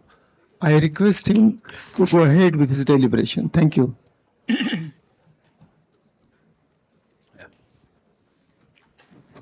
Okay, so when, which, why, these are some of the basic questions when we come to that.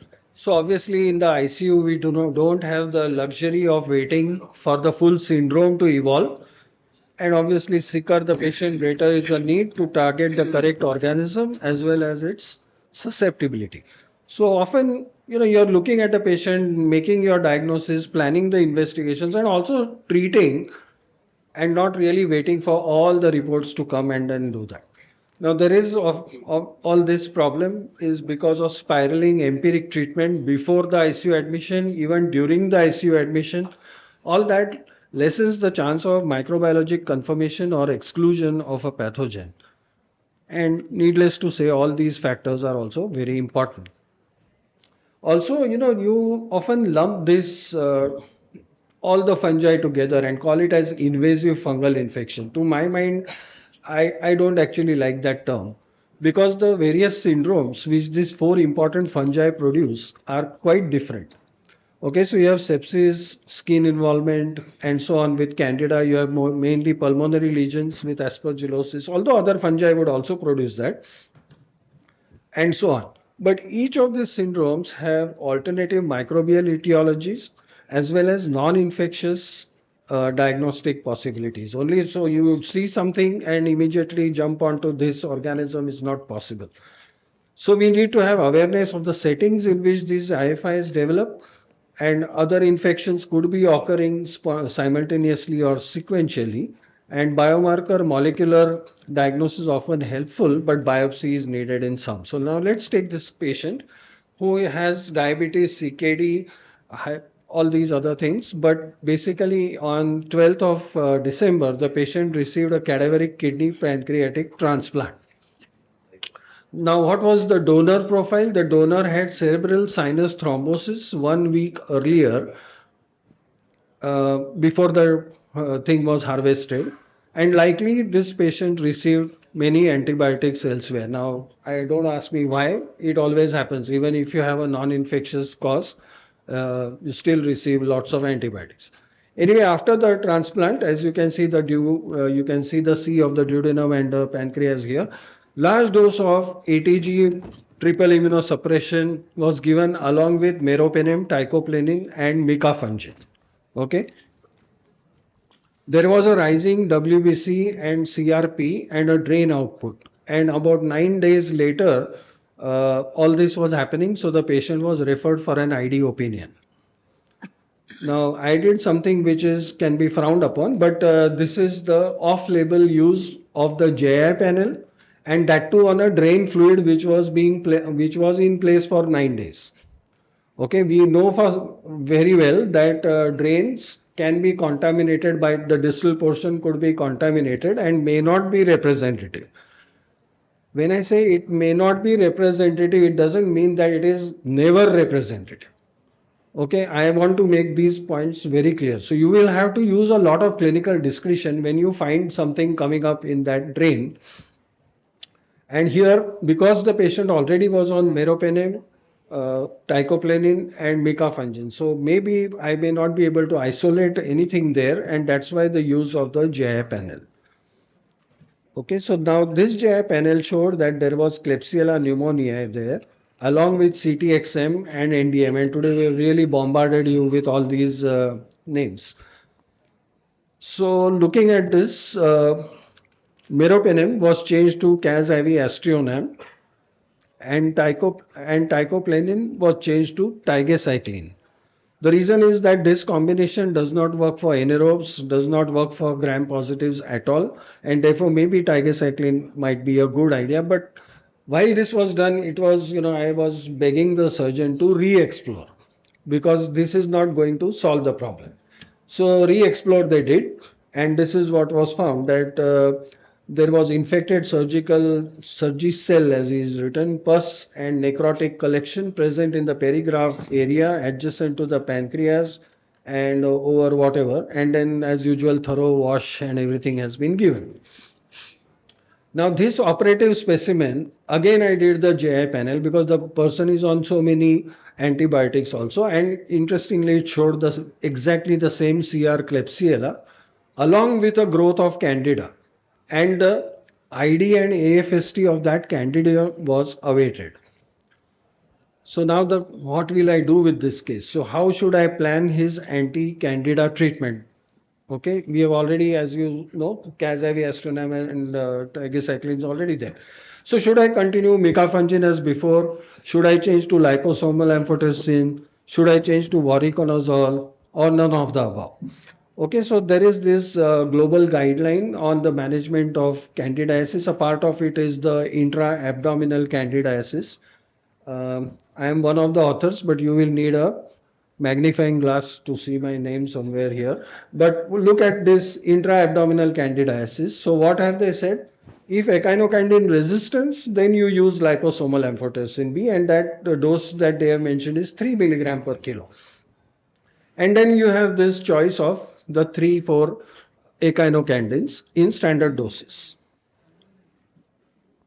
But let's pause and see what to do with this patient. So this patient has issues with source control, with the pharmacokinetics of the drugs, pharmacodynamics of the drugs, and the PK/PD index that is needed in this intra-abdominal candidiasis. So all these points are very, very important. To my mind, this source control has only been an eyewash. Okay, because how did the patient get necrotic pus flakes and all that over there? And how did they result? Basically, it means that the graft is infected. So you have just removed the necrotic, whatever was easily removable, but I don't think that the source control is complete. The second thing is whether there are kinetic issues. That means, are you getting enough levels of echinocandins in that area? And I'll address that point a little bit. Pharmacodynamics also. Because is this candida susceptible to echinocandins, or it might not even be? For example, this patient is a disease donor graft. Okay, now what sort of antifungals did that donor receive during before the harvesting? So that is important. What is the institutional epidemiology? Do they have lots of Candida auris or other non-azole or non-echinocandin susceptible candidas in that hospital? Also remember, this graft must have been transported through a graft preserving solution. Sometimes you can have candida contamination of that also. So are we dealing with candida which is only coming from the gut of this particular person, or the gut of that person, or something in between, and so on? So these are all important things which we need to consider.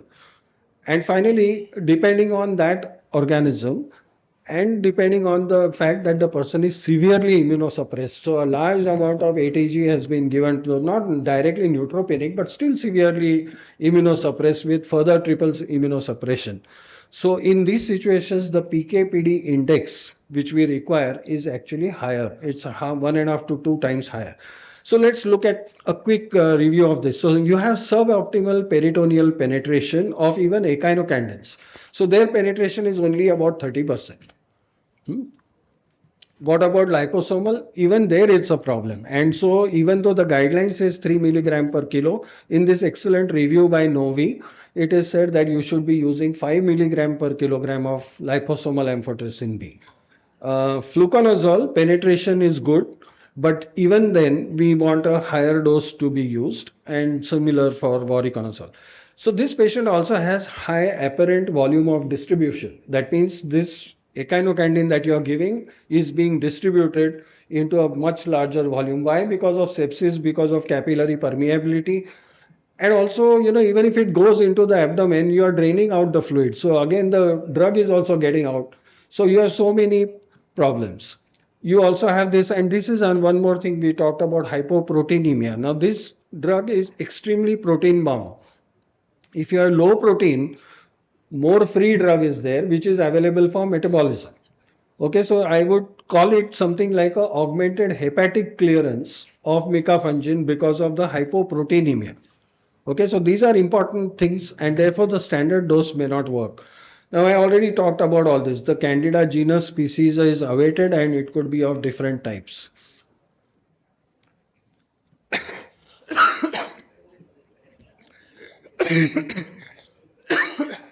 Finally, this grew as Candida krusei, and a second re-exploration showed that there was leakage and blood oozing from the anastomotic site. And so it was, we definitely gave a much higher dose, and also thought maybe this patient is at risk of mold infections later on, not just in the abdomen, but in the chest and so on. And so we followed it up with posaconazole and so on. Now, this next patient uh, is a elderly lady with diabetes, hypertension, chronic atrial fibrillation, admitted to ICU for with fever, cough, dyspnea for 3 days. She worsened now and developed these dense nodules, as you can see them, with halos, and her serum galactomannan was positive. So, what is all this going on here? Is it invasive pulmonary aspergillosis, bacteremia, nocardia, or can't say? Okay, so at this moment we can't say, but there is something which we can do about it.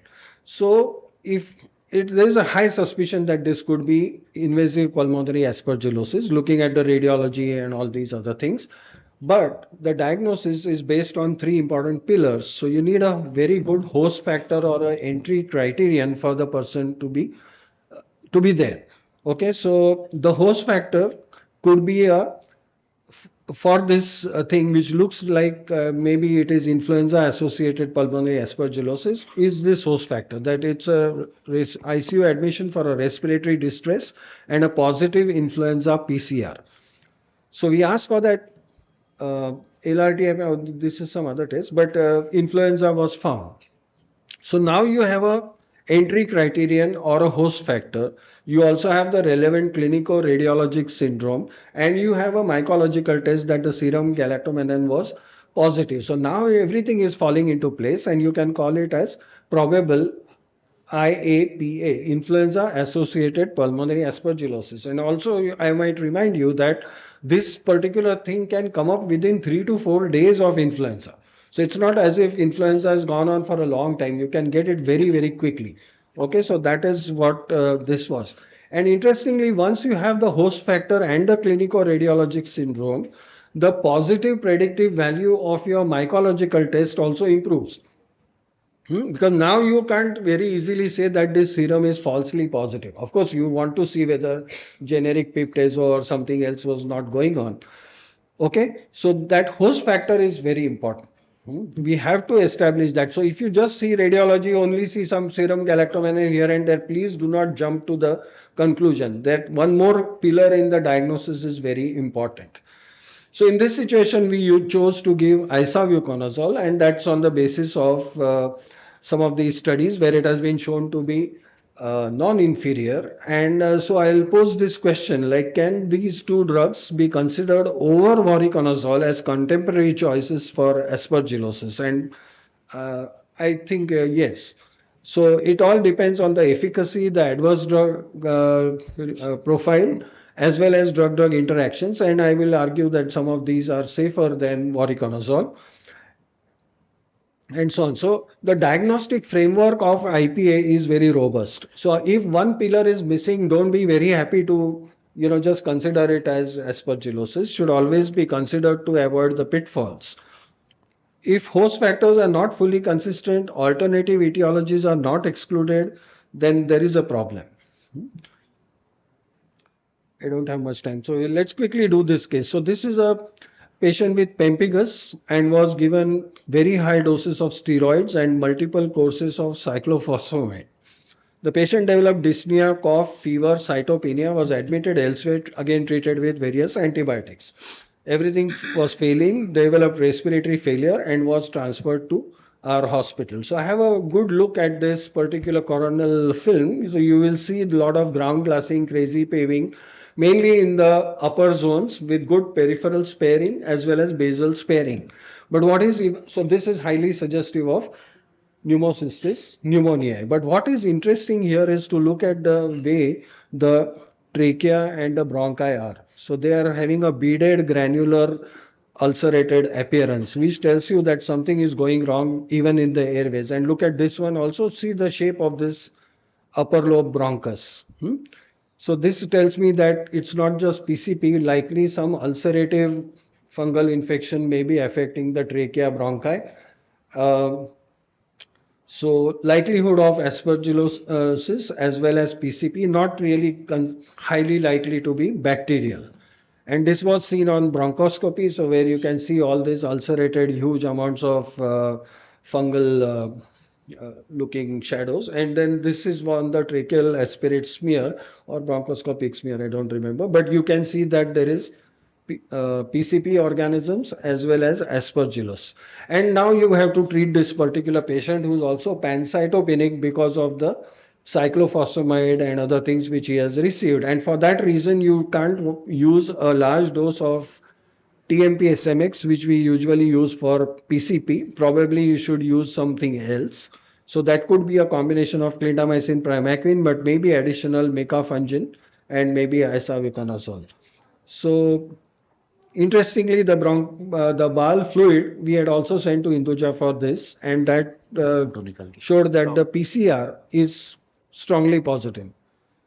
It looks a big number, okay, and it was positive for both fumigatus and Tereus, and this is what eventually grew out. So there are two types of aspergillus there, which were picked up both by the PCR as well as on culture, and then this was seen.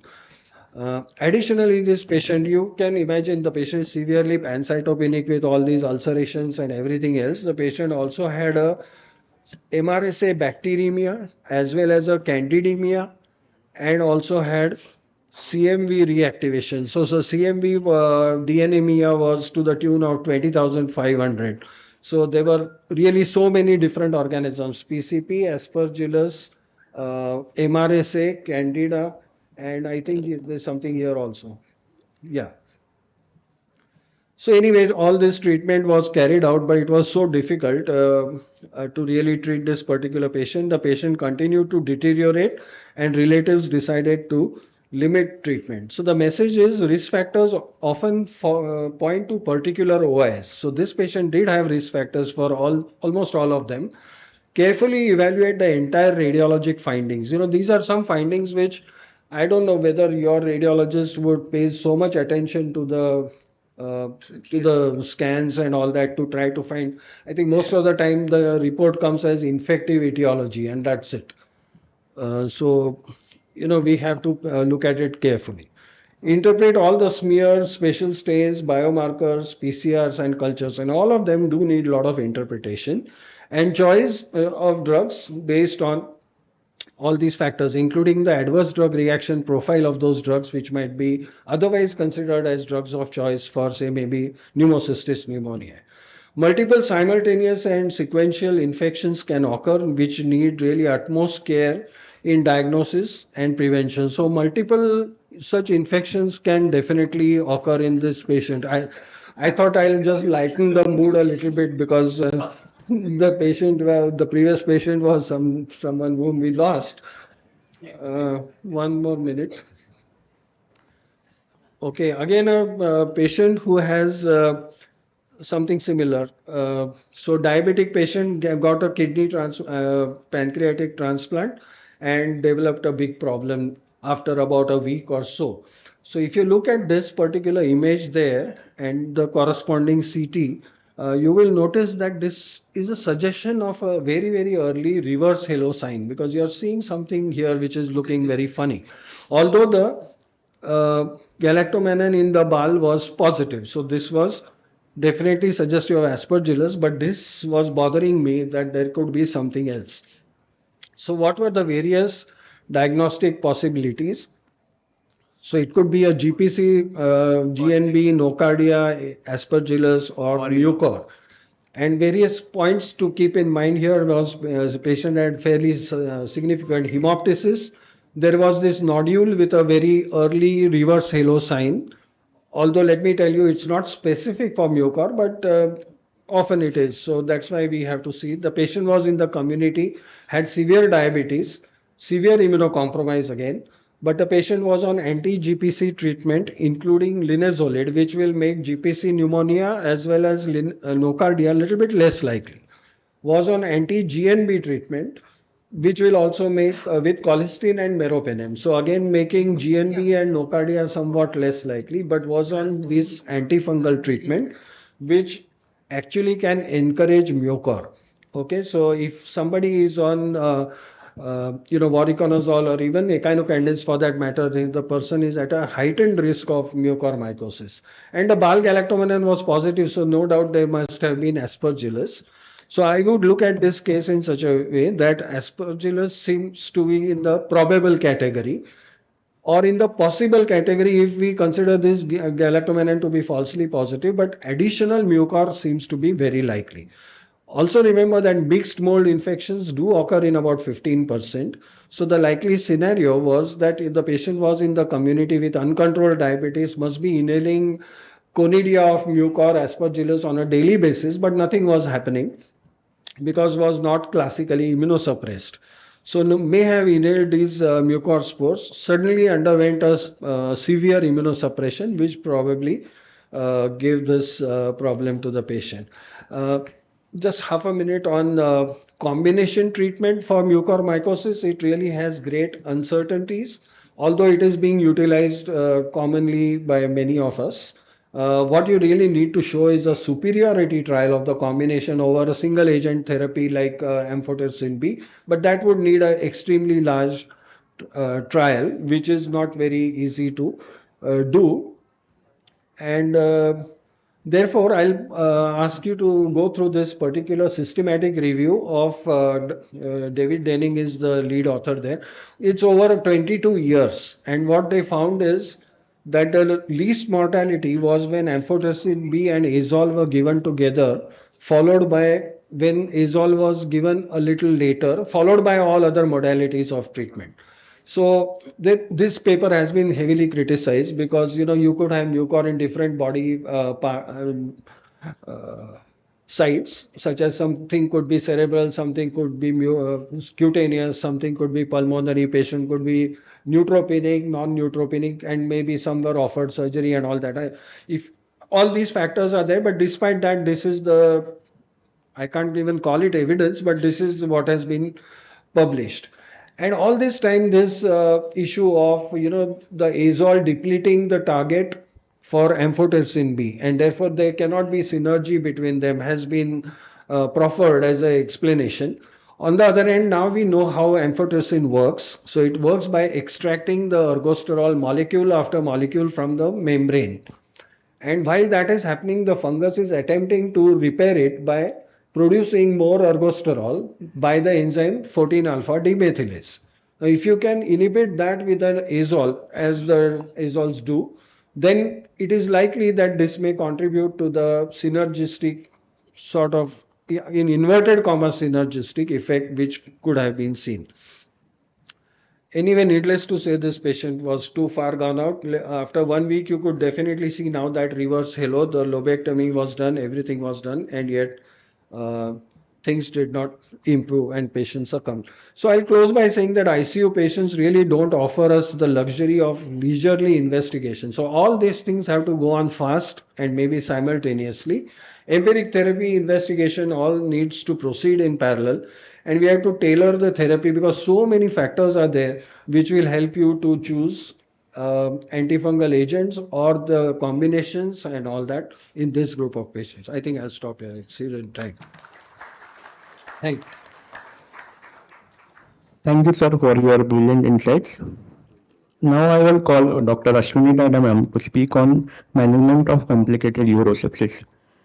She is a consultant ID physician at King's Hospital. Good afternoon, everyone. I am going to start after a message that lunch is going to be served at 12:45, and I know everyone is hungry. And we have one more lecture by Soman sir after this. So, bit of it, or like part of it, is covered in initial few lectures, because when you talk of urosepsis or when we talk of any sepsis syndrome, gram-negative is a common pathogen we know, and quite a bit has been talked about ESBL, AMC, CTXM, Oxan, NDM by my previous speakers. So my job is easy. So I thought of focusing more on the other aspect of urosepsis, what we deal with. So we know urosepsis is a common scenario we've seen in OPD basis. Even in ICU, the sepsis syndrome, commonly the reason for sepsis is urosepsis. Understanding that is theoretically a bit easy, but when we start practicing it, there are a lot of issues. We keep treating asymptomatic bacteria, symptomatic bacteria also we treat, but then so many times we are not sure what syndrome we are treating with, because we just keep treating the bug we get in urine culture. And when it comes to complicated UTI, actually, it's a plethora and it's a Pandora's box. So this was a patient I happened to see a few days back. A elderly gentleman, diabetic, had assault, multiple upper limb, lower limb fractures. Got operated for it, and day 4 had fever. Count went to 34,000. CRP was 180. PCT was 4.5. There was hardly any pyuria. Ultrasound was normal. Blood culture was negative. So, and the urine culture is this Klebsiella E. coli, which we see often, right? It's a CRE E. coli. So how do I decide whether I need to treat it for UTI? I thought basically since he had assault, probably there was a hepatic splenic injury and he had bacteremia, and that could be the source. But then this is a urine culture I have. And presuming that I have started on Miro and Tico, and with this urine culture, now I have to decide whether it is really significant, whether I need to treat it. And if I decide to treat it, whether will I call it complicated urosepsis, or will I call it uncomplicated urosepsis? So by classification, uncomplicated UTI is lack of structural or functional abnormality of urinary tract. There is no interference of the normal flow of urine. And in complicated UTI, what is characterized is basically presence of structural or functional abnormality. It can be urinary obstruction, it can be metabolic or hormonal abnormalities like diabetic, pregnancy, renal impairment, and impaired host response like a transplant, neutropenic host, and someone who has MDRO. So these are the features we can differentiate complicated and uncomplicated. By and large, if I have to say a UTI in male, we have to treat it like complicated, because there can be structural issues, there can be prostate, all those things we need to focus on, and which we miss out. And I guess that's the reason our UTI outcomes are not so good, what we should expect. So I'll just keep this. We know the blood culture positivity is 7 to 70%. Again, it's based on the timing of blood culture, the way we are collecting it. We are still not used to collecting at least 40 ml cultures. There are so many institutes wherein it's just one bottle which is sent.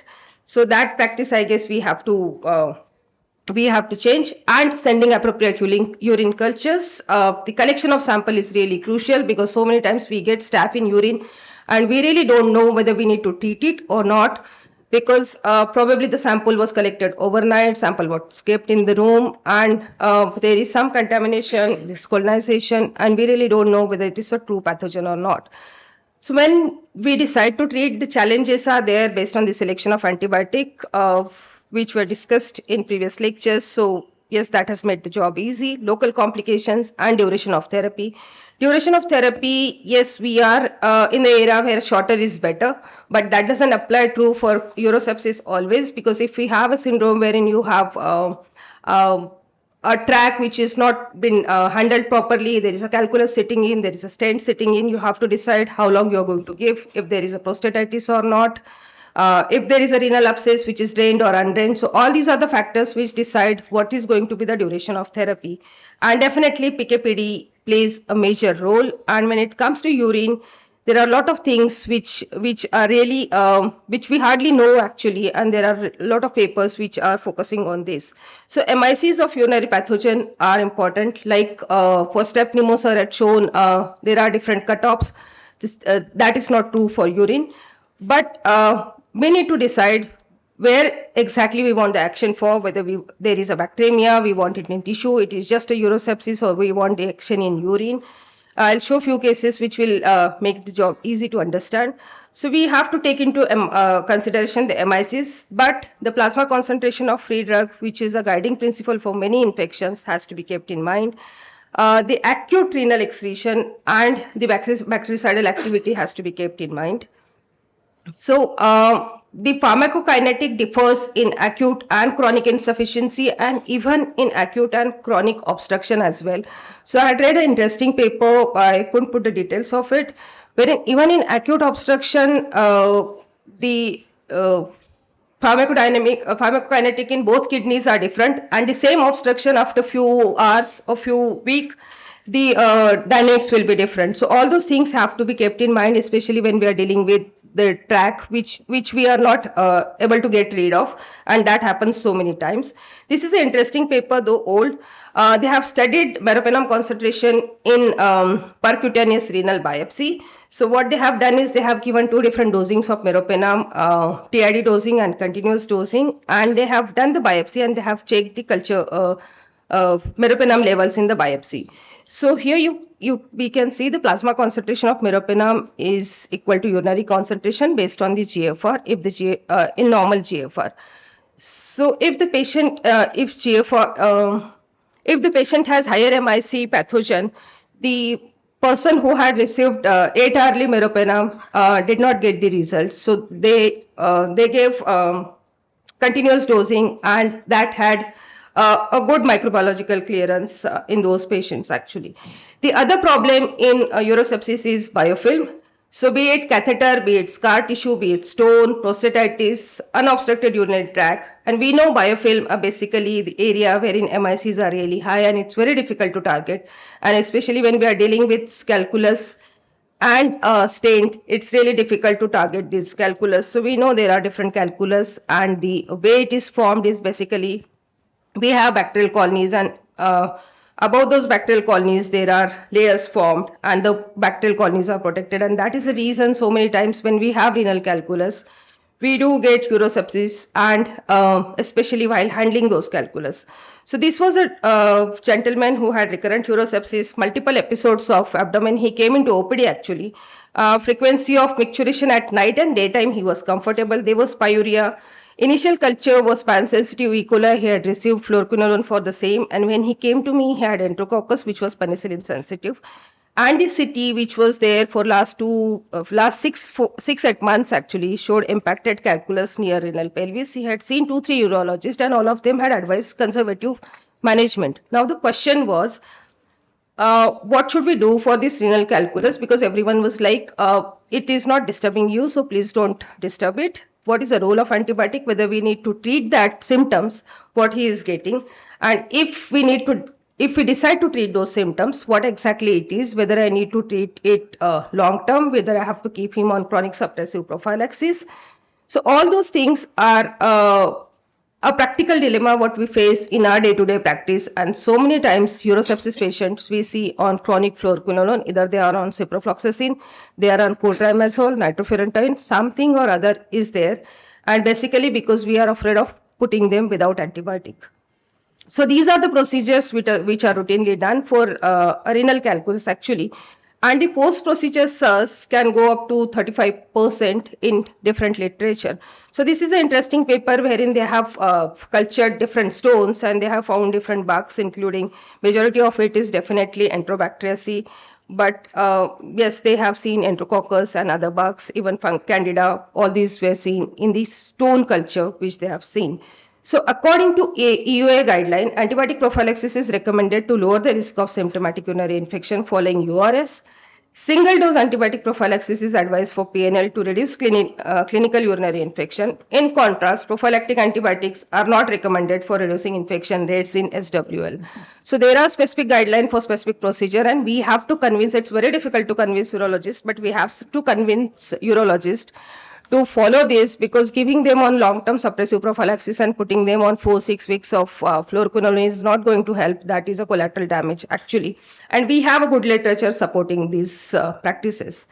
This is another paper which says there's antibiotic prophylaxis in stone surgery. This is a systemic review actually, and they have again said that for those patients with positive preoperative urine culture, it is beneficial, reducing the risk of postoperative infection. Otherwise, it is not recommended routinely, and I guess that should help us changing our practice. Moving on to next case, he is a diabetic CKD, CABG, and had TKR, bilateral TKR, and this fellow was roaming around multiple hospitals for quite a few months actually. Had multiple comorbidities, multiple urosepsis episodes. Initially had received oral antibiotics, subsequently got admitted, had received 1 or 2 courses of carbapenems. He had a renal calculus for which 2-3 procedures were done. He had stenting done multiple times, and there was a stricture. And now he was stent dependent. Every time stent used to come out, he used to get a second episode of sepsis. And there was small residual calculus also. So multiple courses of antibiotic, which included colistin TG. On colistin TG, 2 weeks, he relapsed actually. Then he had CRE Klebsiella, which was oxyandium.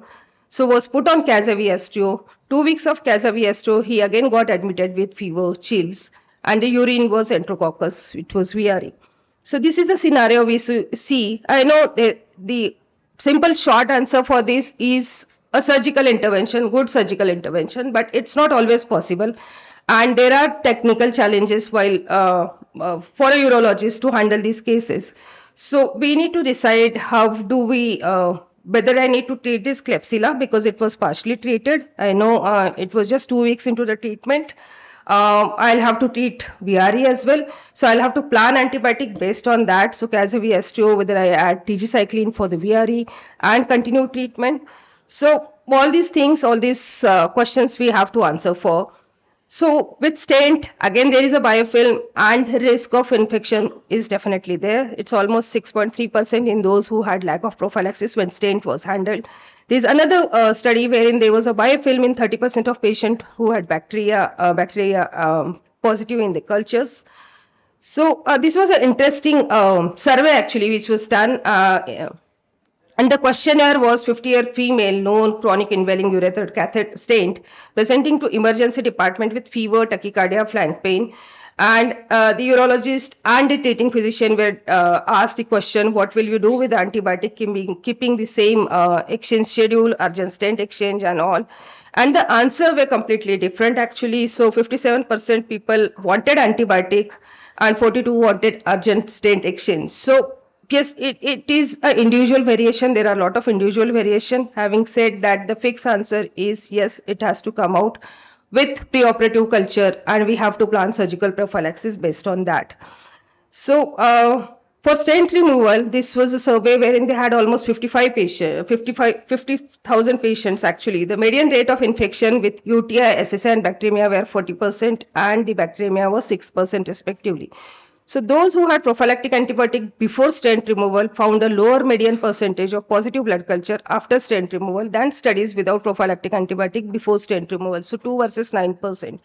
So what I want to highlight here is basically planning the appropriate surgical prophylaxis before intervening stent plays a crucial role rather than just continuing antibiotic perioperatively or putting the patients on long-term antibiotics actually.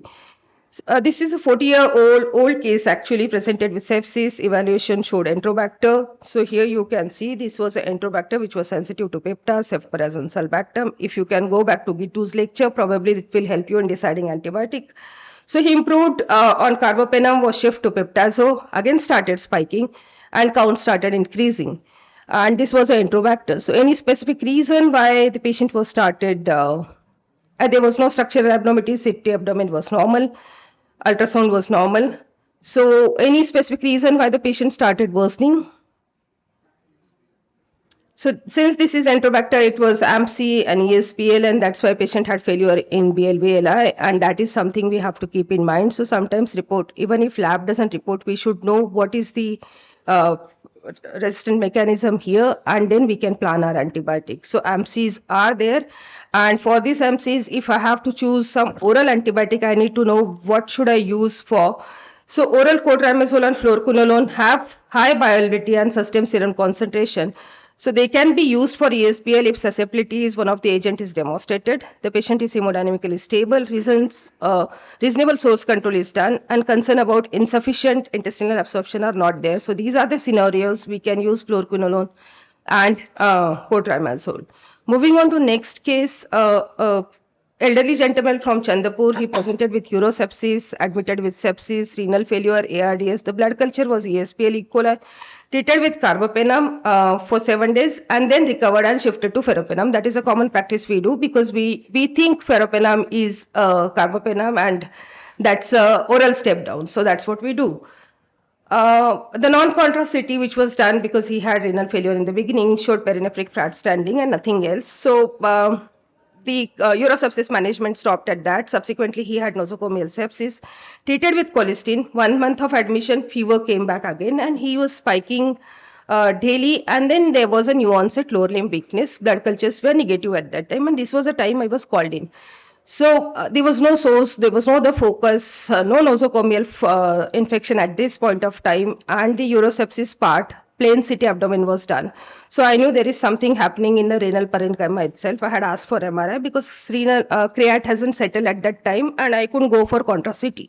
So MRI showed bilateral papillary necrosis with renal abscess, and there was osteomyelitis of pelvic bone with L5S1 discitis. So this is a gentleman who came in with ESBL E. coli, simple ESBL E. coli. So a complete course of antibiotic and proper imaging would have saved us all this hospitalization. So what was required is source reduction and proper timing of imaging, or proper imaging modality rather than just going for CT plain when your patient is not responding, patient is not settling. We should go for additional imaging modality and know the syndrome and do the intervention whether there was abscess or something. Next patient, he is a diabetic CABG. This is a recent patient actually. So he got admitted on April 6th with fever, breathing difficulty. So this gentleman had fever since February actually. So he got admitted at cardiac center because he had CABG, and the blood culture showed pan-sensitive E. coli. Ceftriaxone was started, and which was subsequently changed to meropenem when I had seen him. Again, same story, meropenem was given for 5 days and changed to ferropenem. When I had seen him, the CT showed ground glassing opacity. The focus was not clear actually. The initial clinical picture was like flu-like syndrome, and subsequently I lost the track for this patient. The same admission, first admission, he had some abdominal guarding which was unusual, but then the ultrasound was done and that was reported normal. There was thrombocytopenia, unexplained leukocytosis. But somehow he recovered, he got home, again got admitted for back pain. That time plain CT abdomen was done, which showed query hematoma or bulky psoas. And it's been going off for last few weeks actually, and now he got admitted with spine surgeon. I got a call day before that he had persistent back pain. The urine in between had Klebsiella, which is this sensitivity which is reported. And he has been put on anti-TB for the back pain because there is psoas abscess. So now the thing is, and this was a CT which he had, which I can read actually because it said it's suggestive of port spine with paravertebral collection, abscess formation. There was some colonic diverticular, there was hemorrhagic renal cyst at the lower pore of right kidney. So what went wrong with this person actually? So initial E. coli probably was urosepsis syndrome, and the psoas abscess was complication to that, and the hemorrhagic cyst was secondary to that. So that could have been saved with proper imaging. Now the surgeon has done a spine MRI in which showed spondylolischitis. So he's been drained. The culture is E. coli. Will get the sensitivity today.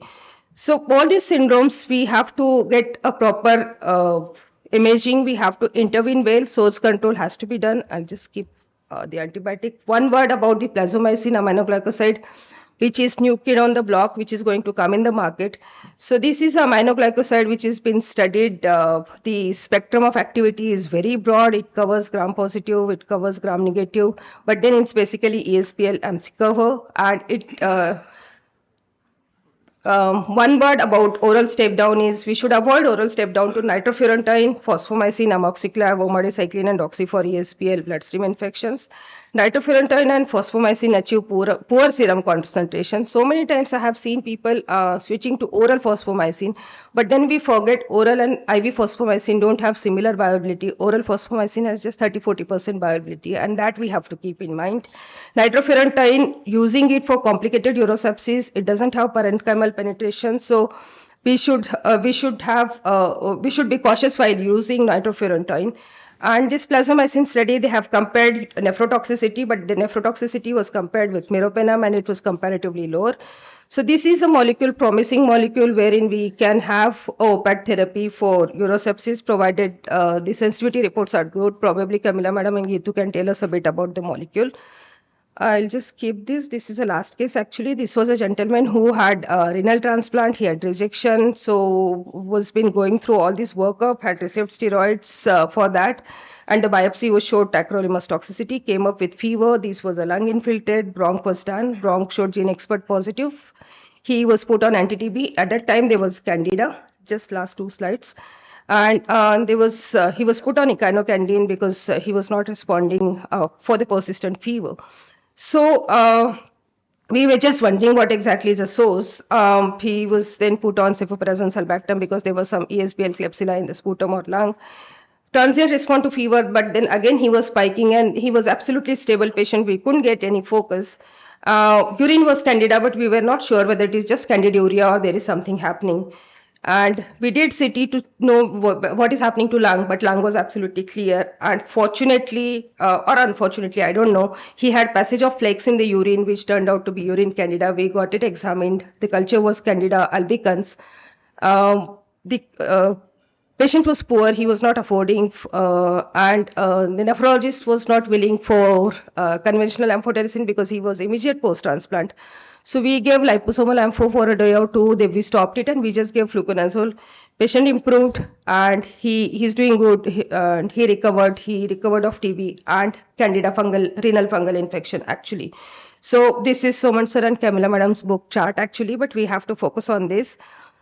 We need to know exactly what is the action we are targeting for. So if I am dealing with a fungal urine candida, the good option what I have is fluconazole, conventional amphotericin and not liposomal amphotericin. Echinocandin doesn't have urine penetration and 5-FC has very good urine penetration. I have used it for one of my renal aspergillus patient and the patient really did good. So practical tips are syndromic approach is what is warranted. Appropriate MICs are definitely crucial and in today's day and era of CREs, there is no alternative to it. And one request to all our microbiologists, please give us Vitek MIC report and don't give us manual MIC reports. Choosing the antibiotic from this basket is an option based on the bug and the syndrome. PKPD is really important because we have our limited armamentarium. Source reduction is really crucial, especially when you have a complicated urosepsis syndrome. And prophylactic antibiotic definitely plays crucial role, especially when we are dealing with stent and calculus. Thanks. Thank you, everyone. Thank you, ma'am, for the captivating presentation. Now, Dr. Soman sir will return with using LRTI multiplex PCR panel.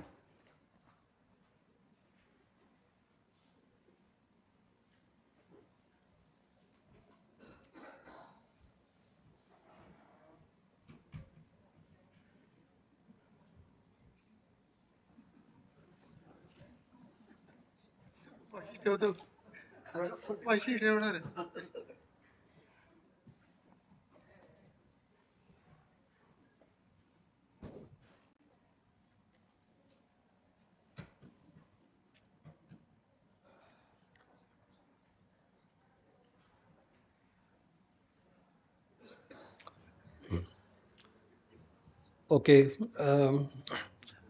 I knew that I'll run into a lot of problems because of somebody sitting in the first row over here, and that's why I have put a subtitle. Huh? Focus on diagnostic and therapeutic stewardship. So this is my sort of defense against whatever things would come up. But friends, I'll propose to submit to you that both these tests, both our diagnostic tests as well as our antimicrobial agents, they really need tender, loving care. And that is what exactly means by diagnostic and therapeutic stewardship. So it's optimization of the tests as well as treatment to curtail both overuse and underuse. Okay, so it's not like stewardship means don't, please don't use this, please don't never use that, and stop it and all that. It also means that you are optimizing and encouraging the correct scientific use of all these things. So it's the right test, right treatment for the right patient at the right time. Okay, it's very easily said, but not really easily done. So new tests and drugs are coming up, but they need very thoughtful integration into practice. Because the practice environment is difficult. So it's, you're dealing with increasingly complex pathogens, patients, and even the work environment. Okay, so tomorrow you make a diagnosis of a viral infection. It can't be as vague as that. They want to know which one it is. Okay, so you need to give that answer. So work environment is also complex. Okay, so what do we really mean by this diagnostic and therapeutic stewardship? Okay, and Again, let me tell you that this you can't have a watertight separation between this is diagnostic and this is therapeutic. Okay, because the whole thing is merging into one another and it's a continuum. So you have this pre-analytical phase, and yesterday Gitu also told us that that specimen has to be really good. Okay, so you but in the pre-analytical phase, you also have the role of the clinician. So he is taking the history, examining, imaging, and coming to some clinical diagnosis or differential diagnosis. Then he is choosing the sample and the timing of doing that test, choose the actual test, and have in his mind what is the pre-analytical probability of that disease being there. Okay, so all these points maybe subconsciously or something, all of us are doing that. But it needs really a structured approach there. The next phase is the analytical phase, where this is the main business of the two ladies here. And so, is it an adequate sample? Can I throw it out and reject it and all that? This is what they do. But it is better if we also talk to them before they throw things out of the window. So then comes the post analytical phase, and again, this interaction is something which is so important. So although I have artificially put them into different boxes, they aren't like that. So what is this? So you want to correlate that answer which has come from the lab with matching the patient syndrome, and now you have this post test probability of the disease. You've got a particular, say, a biomarker, something has come positive. Has it changed the pre-test, whatever probability was? Either it has increased or decreased. That is the final outcome there. Based on that, would you want any more tests, supplementary tests? And then would you modify the report and add comments there? And finally, the ball, now it's more in the clinician's court. So need for treatment, host status, choosing the appropriate agent, and we've been talking about this all morning. Review interactions, de-escalate, terminate.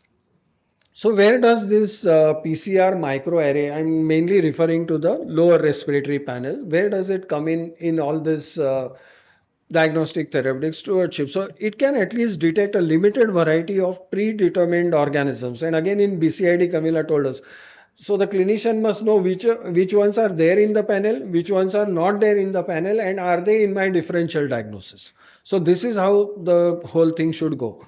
So it does have very good performance in terms of sensitivity and specificity. And for clinicians like you and me in, like resource limited settings where we didn't have viral tests, we didn't have shell vial culture, so many things which we never knew. We never knew about metapneumovirus and so on. So suddenly we have been given this test which can help us to diagnose all these. But ordering a test is simply an instinct like a dog chasing a car. Okay, first consider what if something is found or if nothing is found. If the dog chases the car, but if he manages to catch the car, he doesn't know what to do with it. Okay, so this is something we should not be in the same situation. So the molecular test reminding you again that it may not represent viable organisms. You're just finding some tuta futa DNA or RNA or something like that. And even if it does, they might still be colonizers at normally non-sterile sites. Okay, the LRTI is definitely a non-sterile site. However, when the accuracy of the diagnostic test potentially exceeds that of its predecessors, it may either appear less specific because it is picking up lots of more stuff there, or less sensitive. But all this is against an imperfect reference standard because the true answer is not known. So in this situation, the solution will lie in multi-test comparators as well as clinical adjudication. Okay, so now the clinician has to look at each and every aspect of the patient, history, radiology, every other findings, and also this test, and maybe even conventional microbiology along with it. And that is actually the clinical practice of putting all these multiple inputs together. So let's take this first example, and I would say that in this particular patient, the patient was treated for almost everything that was found on the panel and maybe something more also. Let's take this patient. So 81-year-old lady, severe male patient, severe lumbar spondylosis, received large dose of steroids for root involvement. Systemic steroids were given. He developed a UTI with CR pseudomonas and was treated with colistin, which led to nephrotoxicity. Now he developed marked azotemic or whatever drowsiness, and yet he was receiving feeds, which likely led to aspiration or maybe pulmonary edema also because he was azotemic and was transferred to our hospital. So what was found? Severe hypotension. He was intubated and ventilated. So we looked at his previous X-rays, and this is only in a matter of 1 day. So this was his previous one, and 1 day later there was this last shadow, as you can see in the right mid zone and a little bit here too. So this was consistent with that aspiration history, and therefore this definitely we thought that this looks like aspiration pneumonia. So blood culture, BDG, tracheal aspirate, LRTI panel, that multiplex PCR, and a culture also was done. The patient was too unstable even to do a HRCT chest. Okay, UTI and previous receipt of colistin. So Cas-IV, Astronem, metronidazole, micafungin, all these was started on an empiric basis, and we'll discuss why that might be right, may not be right. And SLED was also initiated. So in this, the tracheal aspirate was done. We showed a LFD. That time we had this LFD. We showed a band which suggests that there is galactomannan there. But if you look at the tracheal aspirate, it also showed a high value with 4.7.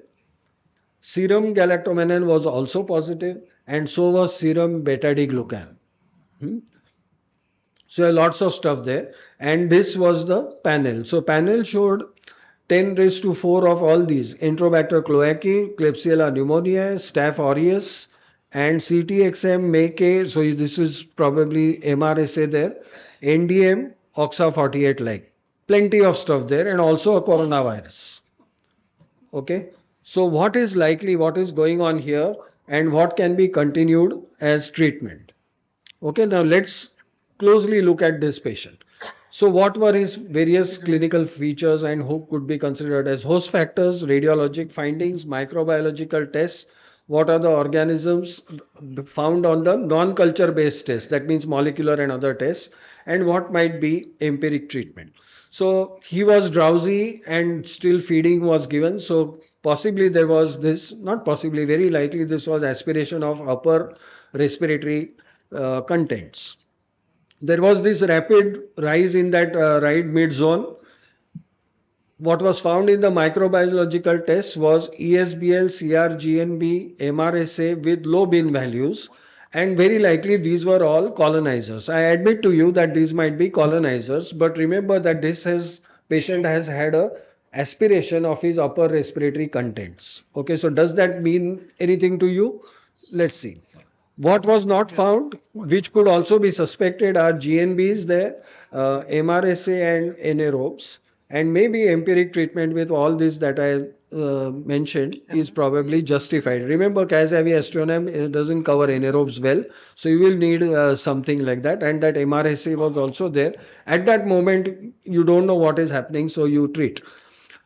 Then he was on steroids and also had this endemic coronavirus. Now that is not a very classical, but we have reviewed the literature recently. So many other respiratory viruses also produce aspergillosis. Okay, so that becomes a risk factor there. So his LFD, galactomannan, serum galactomannan, everything was positive. So possible likelihood of aspergillosis was there, and therefore this treatment with isavuconazole and perhaps even mecafungin might help. Now he had a poorly maintained line, and we could really see that that was really looking disgusting. You know, he had come from some other hospital, and now in the setting of all this fever, hypotension, because see, even this aspiration and possibility of aspergillosis can't really explain why he's having fever, hypotension, but candida can explain. Okay, and if you have that peripheral line which was bad, not peripheral, central line placed elsewhere was bad, maybe there is candida there, and that can explain the high beta-D glucan, though usually we see in the range of 200 or something like that, but still that was positive. Now, patient was on steroids, had this fever and hypoxemia, but there was no classical GGOs like you see in PCP, but we didn't have a HRCT on him. So there was a faint possibility of that, but not really highly likely. Okay, so when the blood culture done here actually did pick up Candida glabrata as well as Enterococcus fecalis from the blood culture.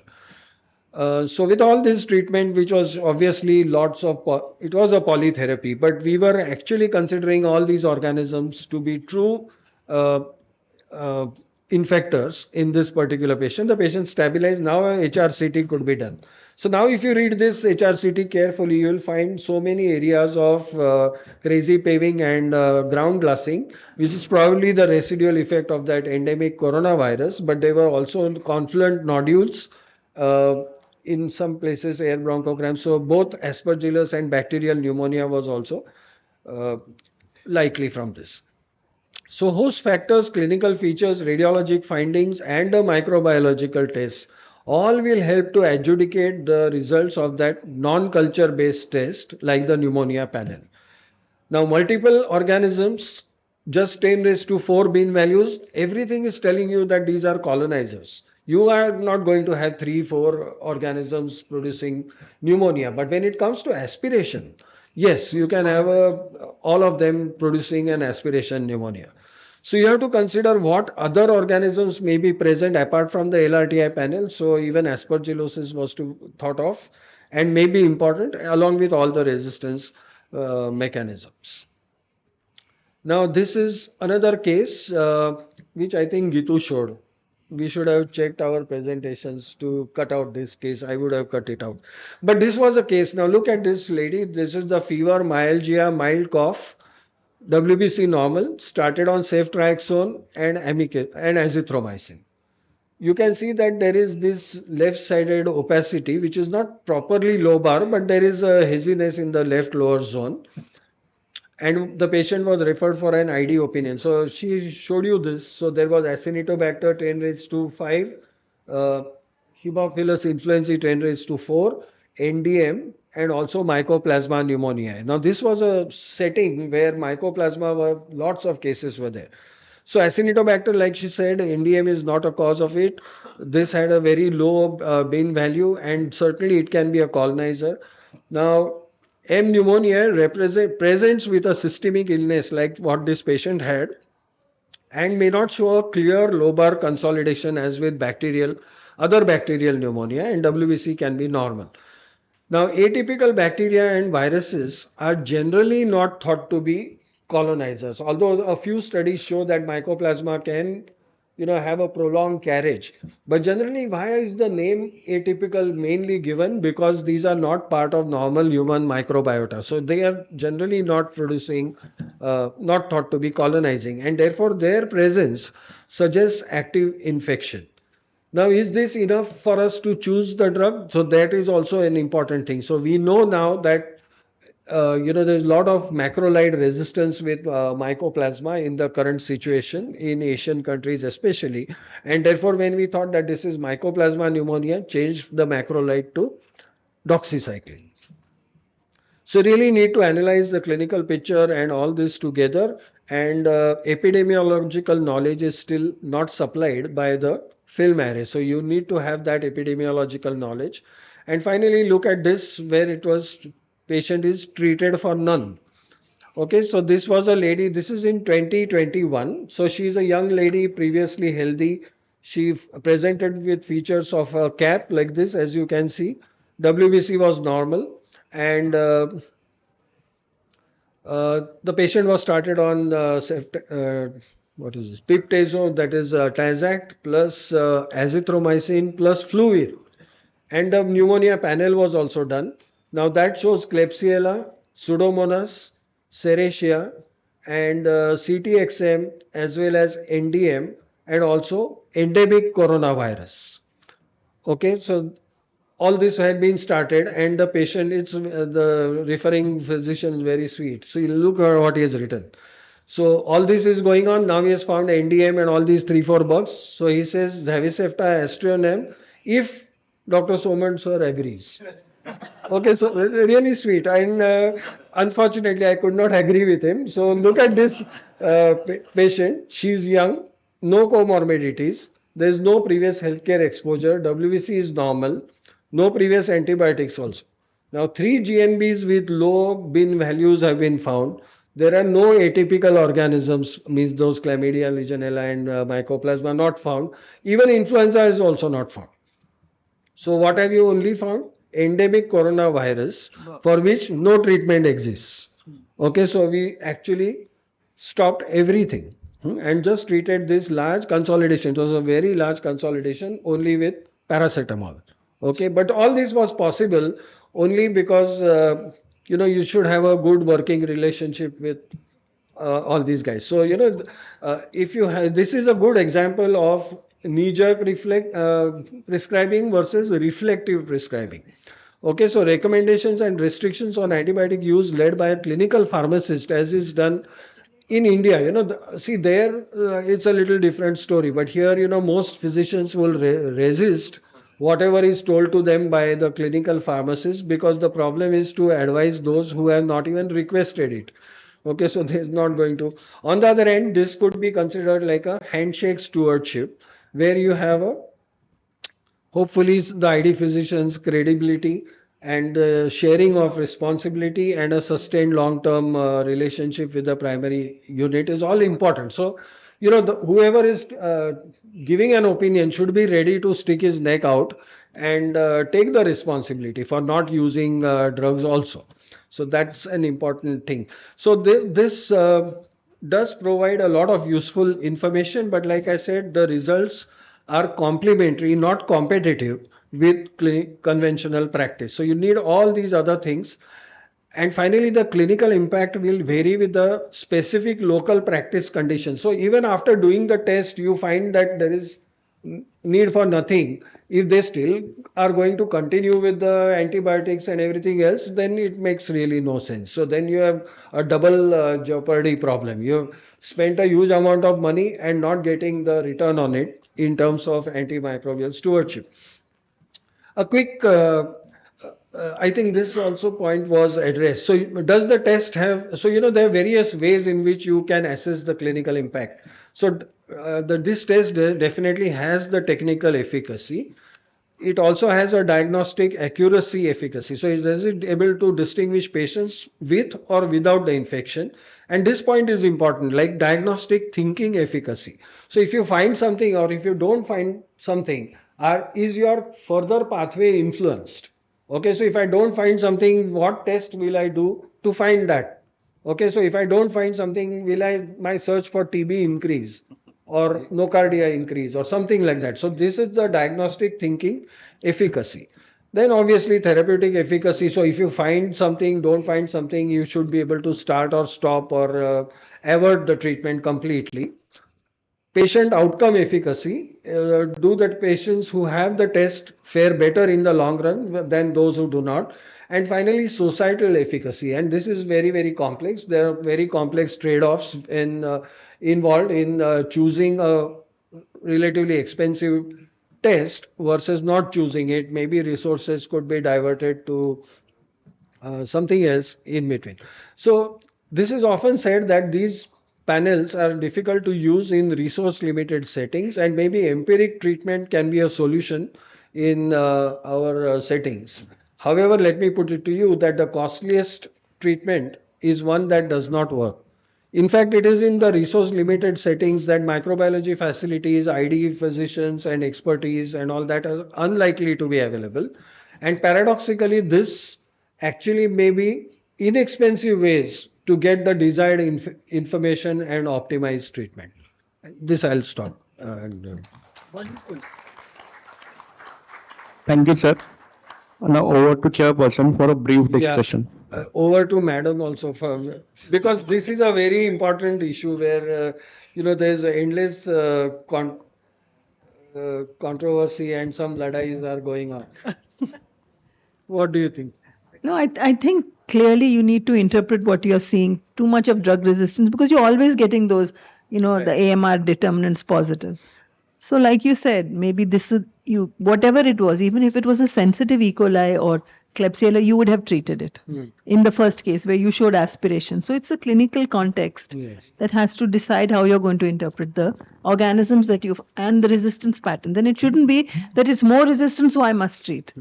So, that's what most physicians feel that it's very resistant, so I must treat. On the contrary, that should not drive that. See, I have just shown you things where, there were clear-cut answers, but we are every day otherwise struggling. It's not always easy to interpret in spite of thinking about it so much. But yeah. But sir, how many people will have the courage you had when you stopped antibiotics in that patient with pneumonia, young lady with pneumonia, where it showed a lot of gram-negative organisms? Yeah, so that was We do the test, but we don't take the necessary required action. correct. So that's why we have to interpret all these tests in the light of the. So that patient had no business to get pneumonia due to what were there? Three organisms coming from the community. She has never received anything. She is WBC is normal. Three organisms will produce pneumonia in her. So we have to match whatever has been found by the test with the clinical syndrome, and that clinical syndrome is not just of pneumonia. Pneumonia it's a community acquired pneumonia in a young healthy lady who has never received anything else, and so on. So once you refine your syndrome very well, CAP is, yes, it's a syndrome, but it's still a very broad one. CAP occurring in this type of patient, CAP occurring in some other type of patient are two different things. So we will still need to refine our, the symptom, what we call as the working diagnosis or a clinical syndrome into which we are fitting that patient. And sir, one more thing, your opinion on de-escalation to ferropenem. नहीं रे फेरोपेनिम ये कहाँ का है what is this thing actually please don't use it. Is it a No, I'll tell you, I can escalate to ferropenem when I use it as an anti-TB drug in a very, very highly resistant where there are no options. It's an exceedingly good drug. Please do not use it for all and sundry. And don't even laugh at it. It's a good drug, but for particular indications. It's not a carbapenem that way, and we can use it. I have had really good results in when my back is against the wall. The patient is not tolerating other anti-TB drugs in MDR, XDR, TB. It is a useful drug. There are publications also, and I have used it in some patients. Sir, hats off to your enthusiasm and energy. I have been watching you since yesterday. Thank you very much for wonderful presentation. Very enlightening and elaborative session by the stalwart. Thank you so much, sir. Thank you, sir. May I now request Dr. P.K. Deshpande, sir, to felicitate Dr. Tade and our chairperson at the felicitation desk.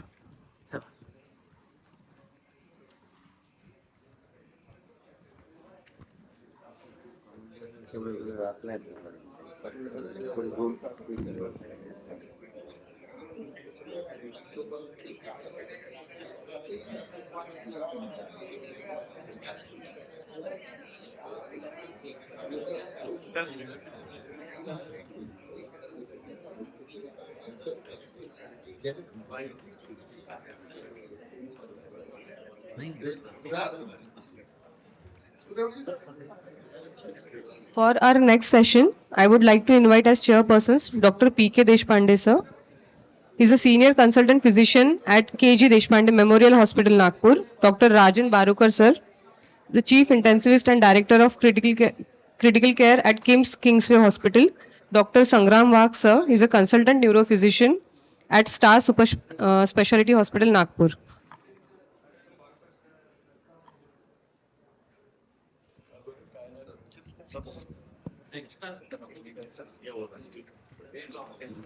Our next speaker is Dr. Kapil Borake, sir, currently serving as a consultant physician at Sahyadri Hospital, Pune.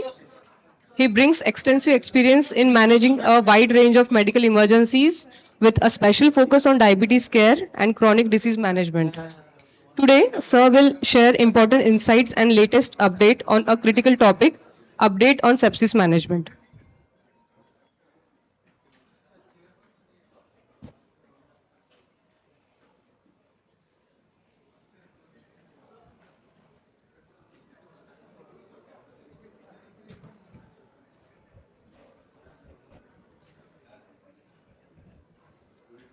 Good afternoon, all of you. In next 15-20 minutes, I'll be touching upon the topic given was update on sepsis management. I slightly modified it to a topic sepsis management update and what is the evidence, whether we have enough evidence for whatever is been updated.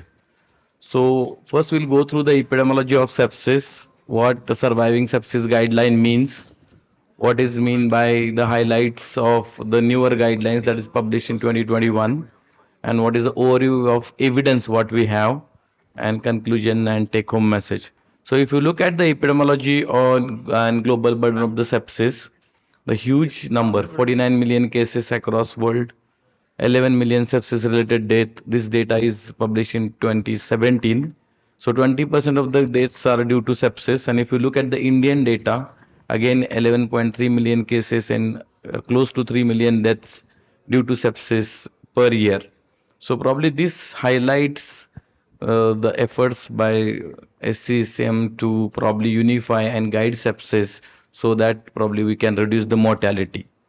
This was an Indian study which has talked about using two different definitions, using sepsis 2 and sepsis 3 definitions.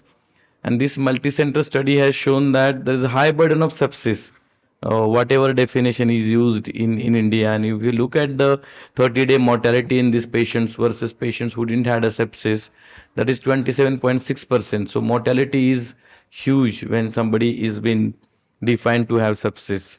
Now, when all this thought process of improving sepsis outcome of started, this all started in year 2004 and subsequently 2008, 12, 16 and 2021, the new guidelines are published. So what has happened throughout the journey of these surviving sepsis guidelines? What had changed? The change is that the initial, whatever the guidelines were given, these were given on expert consensus. So there are no data RCTs which we are talking. It was expert consensus. From there we have moved for the recent guideline, whatever published is a more evidence-based guidelines. So a lot of things have changed which were based on evidence, which initially were not. That was a person-oriented. So if you look at the various definition of sepsis, which was first published in 91, then 2001 and 2016, it has a significant change. So what presently sepsis, what defined as a life-threatening organ dysfunction? An important factor here is a dysregulated host response to infection or host response to a suspected infection, or you have a SOFA score more than 2. Now there is nothing called severe sepsis now, and septic shock is probably somebody who has got this sepsis with defined evidence of low MAP. So the or organ tissue reduced perfusion. So this has changed over the years for sepsis 3. Another change is 6-hour bundle, 3-hour bundle to 1-hour bundle. So what has happened in year 2005, they thought that to reduce the mortality, we should be given some targets. So they were labeled as 6-hour bundle and what are 24-hour bundle. But subsequently, the 24-hour bundle was abandoned and only 3 and 6-hour bundles were kept. But what has happened due to these bundles, I think more and more patients were frame-lined or protocolized into treatment, and that is creating few other issues.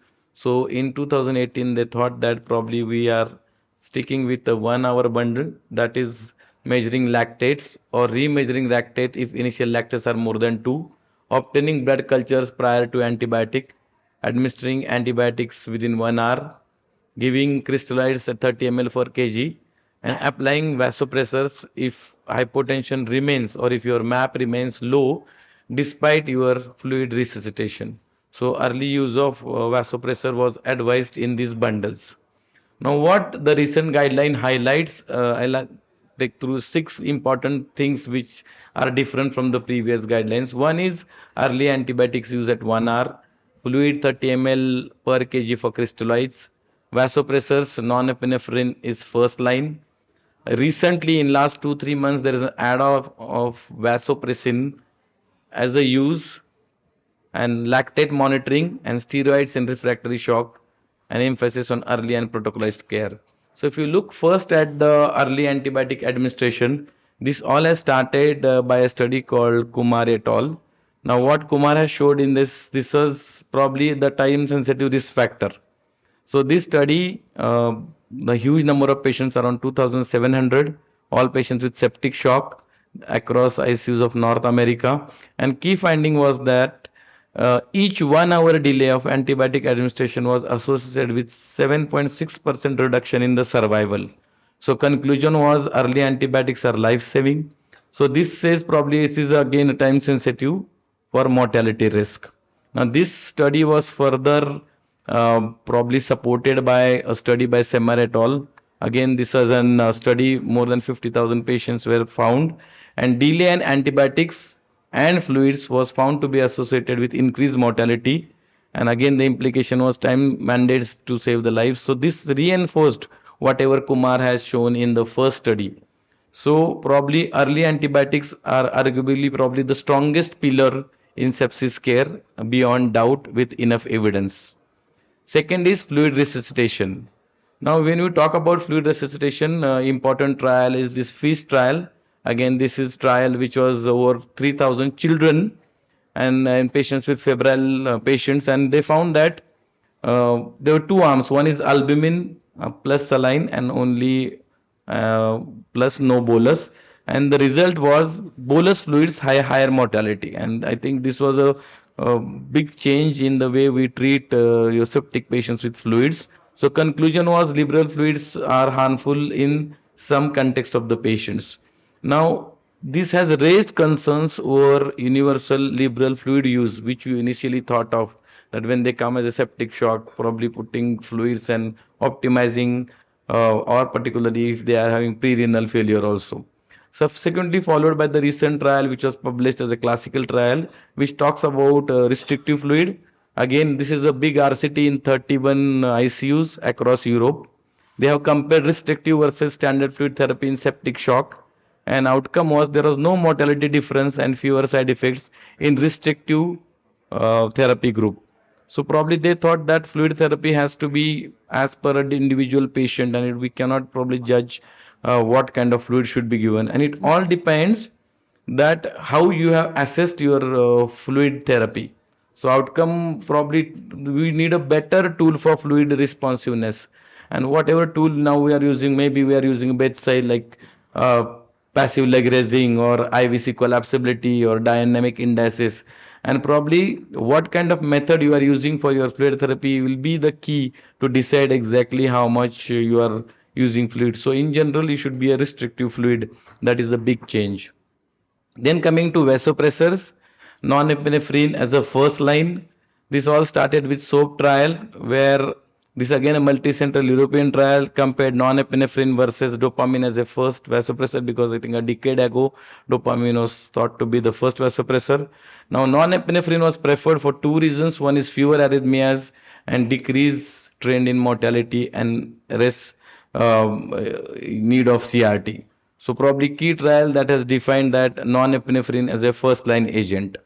Again subsequently supported by a sensor trial, again a single large RCT comparing non-epinephrine versus standard timing, faster shock resolution when we have started non-epinephrine early. So there was no doubt that non-epinephrine is a first line, but when we should start non-epinephrine? So they thought that if you use it early, the MAP goals are reached early, but there was no mortality benefit. Again, the drug was well tolerated and had a better improved hemodynamics. But the problem here was this was single central RCT, a larger trial still required to validate exactly what should be the timing. So firmly positioned non-epinephrine as a first line due to its safety and effectiveness, and probably this trial hinted probably early use, especially avoiding fluid. So if you are giving fluid to meet your targets, and if you use your non-epinephrine early, probably you will be using less fluids. That was a key message given by this trial. Then recently, this trial was published in 18th of March 2025. They are talking about vasopressin in septic shock. So when surviving sepsis, all this started, there was no doubt that non-epinephrine was given over vasopressin. There were a lot of trials, right, from VAST, VANACE, ATHOS, which had a better evidence if you look at the 28-day mortality with vasopressin as compared to non-epinephrine.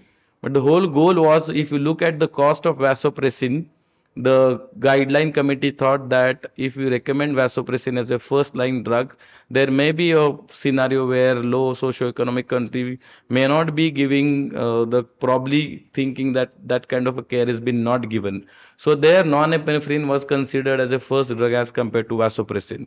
So what is the rationale for use of vasopressin? There are two, three things. One is there is enough evidence of AVP deficiency. If you plot a sepsis patient in first initially 48 hours, your AVPs will rise significantly, but after 48 hours, your AVPs will drop almost to below normal level. Now, this drug is catecholamine sparing and it has got a beautiful nephroprotective effect, and probably early onset of AVP is very much required for our patient in septic shock. So maybe use of vasopressin might be beneficial. So how it's going to help as a nephroprotective effect? If you look at the norepinephrine versus vasopressin, now the vasopressin will have a vasoconstrictor effect only on renal efferent arterioles, so increasing glomerular filtration. So when these two drugs were studied head to head, what was found that the goals were reached early and there was less need for renal replacement therapies when vasopressin was used early in septic shock. So probably in coming days this might be coming into the guidelines. Then next is lactate guided resuscitation. So there are two things. There is called Androma shock trial, which talks about capillary refill time versus lactate guided fluid resuscitation. Again, a multi-center trial in 5 countries. Uh, the capillary refill time was not inferior to lactate, and mortality trend slightly favored use of CRT. But this trial showed that the simple bedside examination is as effective as lactate for guiding resuscitation.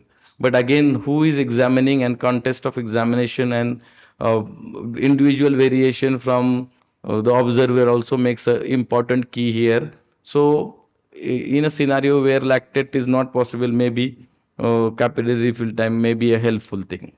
Then most controversial subject about use of steroids in septic shock.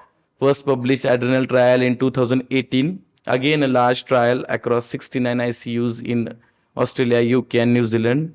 No mortality benefit but faster shock reversal and less ICU stay. Safe profile and probably support selective use. Again followed by the next trial called steroid combo trial, where they have used hydrocortisone plus fludrocortisone. Again significant mortality reduction at 90 days. But the limitation of this study was the patients were sicker. Again a single country trial and probably criticized for high baseline severity. So probably they thought that this trial is not appropriate to draw any conclusion for the guideline. So both this trial talks about shock resolution is consistent with use, but survival benefit may depend upon a patient subgroup or whether to combine steroid use, we need a bit larger trial. So there is no doubt about use of low dose steroid for refractory shock. Then sixth important is emphasis on early and protocolized care, and which is I think throughout the guidelines what has changed this year, there's more emphasis on personalized care and protocolized care. So what has changed, they are talking about rapid diagnostics in sepsis. They are talking about gene coding for sepsis patient. They are talking about various other testings for particular bacteria which you have seen, probably new test. They are saying every patient has to be thought of as a different individual and treated accordingly. And why this is thought? Because the first bundle what we saw, this bundle trial has created a lot of issues. The important issues, they thought that there was a improved compliance from the team, but heavily criticized for overuse of antibiotics and overuse of fluids. For these two things, probably this bundled care of first guideline was being taken away, and this was not supported by any RCT because they thought that time that is the standard of care for that patient. So probably at this time being, bundles like this will raise awareness in patients but also creates controversies. So without RCT level evidence, their true impact will remain debated. And flexibility, what we always talk about, is key in real world when we are treating these patients. Then lot has talked in last, I think, post-COVID about use of vitamin C in sepsis. That is called LOVIT trial. Again, our RCT of 872 patients with septic shock. IV vitamin C group had increased death and increased persistent organ dysfunction. And this trial was stopped due to the harm caused. Whenever trial is started and mid-trial they feel that giving this is going to cause harm, they will stop this trial. So this trial was stopped, and conclusion was that avoid unproven adjuvant therapies in sepsis. It is not associated with any good outcome, but probably may worsen the outcome in the patients. So, what is the overview? Whatever has been said and done, do you have enough evidence? Maybe not yet. Sepsis again has to be individualized as per the patient.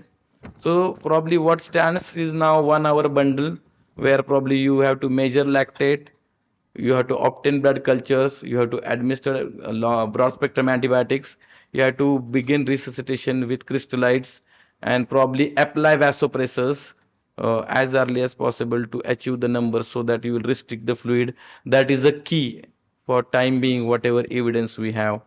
We have probably many recommendations which are based on low and moderate certainty. Heterogeneity in patients is huge and one size doesn't fit all. The rigid bundles are fine, but they may delay sometimes individualized care. And most trials are from very high income countries, so their validity into low socio-economic countries still a question mark. Probably we have to need a rigorous evidence before adapting any new therapies coming into sepsis. And these guidelines are valuable and evidentially informed, but not universally definitive. Many recommendations are still evolving, so emphasis is on individualized care, context specific applications, and need for low economic countries to have their own research and validation. So these are guidelines, they are not gospel. So local adaptation and clinical judgment is again a critical. And one more additional thing which has come in this 2021 guideline is integration of AI and real-time decision tools which are developed on AI to take our decisions in sepsis. Maybe in coming 2 3 years, that will be a very important key how we manage our sepsis patient. So we don't just need guidelines, we need wise clinicians to probably interpret the context and adapt to the clinical findings and treat onto that. So probably we end up with this kind of stratification that can be applied to a hospital, like you have to categorize patient or triage them into high risk, moderate risk, and low risk. And accordingly, that probably when somebody arrives in the ER, we have stroke protocol, we have MI protocol, but do we have sepsis protocol in our ER? We have to go back and think about it, whether we have developed this kind of protocol to our ER that somebody with sepsis comes, we should be probably buzzing that siren for that sepsis protocol and everything will be done in 1 hour. So probably answer at my setup, I tried hard, but it's very difficult to implement this sepsis protocol in ER. And I think in coming years will be wiser if we can adopt similar kind of strategy to sepsis also, because that's killing more lives than any other disease in intensive care unit. Yeah, thank you very much. Thank you so much, sir, for that insightful and engaging presentation. Our next speaker is Dr. Dinesh Kabra, sir. He's a distinguished neurologist and stroke specialist. Currently serves as a consultant neurologist at SEAMS Nagpur with a deep expertise in managing complex neurological conditions. Sir will walk us through a very important and clinically relevant topic, diagnostic approach in encephalitis. Over to you, sir.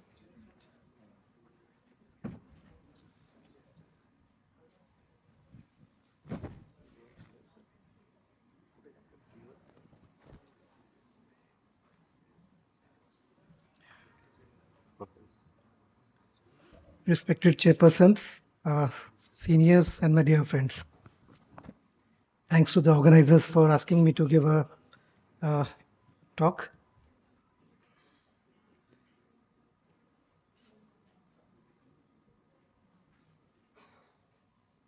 Can we have a next slide?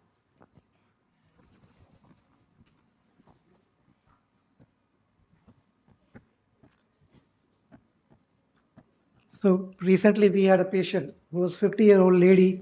She was diabetic and she presented with a couple of days history of fever, headache, and seizures. Clinically, vitals were stable. Pupils were reacting to light equally. Fundus was normal. There was no focal neurological signs. And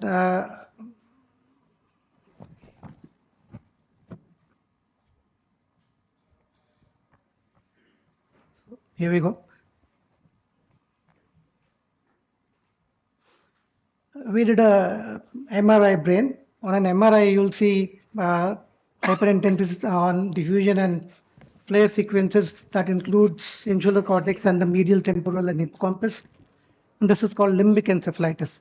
It is more commonly seen in viruses like herpes simplex virus, but it can also be seen in certain autoimmune conditions and certain other infections also. We did a CSF examination. There were 17 cells, 90% lymphocytes. Sugar was normal, protein was slightly raised, and PCR for herpes virus was positive, and she had herpes encephalitis. And this is an illustrative case.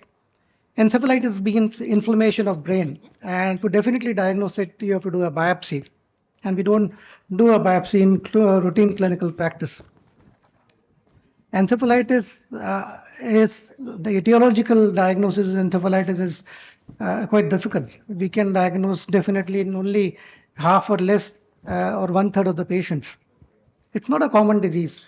It's something that I would see 2 or 3 times in a month. And in United States of America, for a population of 1 lakh, there are 7 cases of encephalitis per year. Now, what is encephalitis? We have to differentiate encephalitis from encephalopathy. Encephalopathy is a very common presentation. Anybody with altered sensorium which persists for more than 24 hours. That might include hyperkinetic behavior, agitation, delirious, or lethargy. We definitely diagnose encephalitis if they have some more clinical features like fever, seizures, focal neurological deficits. CSF shows more than 4 WBCs, and there are lesions on MRI and EEG which are compatible with the diagnosis of suspected encephalitis. There are many viruses, bacteria, and protozoas that can cause encephalitis. In India, arboviruses like Japanese encephalitis, dengue, West Nile, these are most common. Then we can have herpes virus and varicella zoster virus we see in immunocompromised hosts. We see tuberculosis as a cause of encephalitis.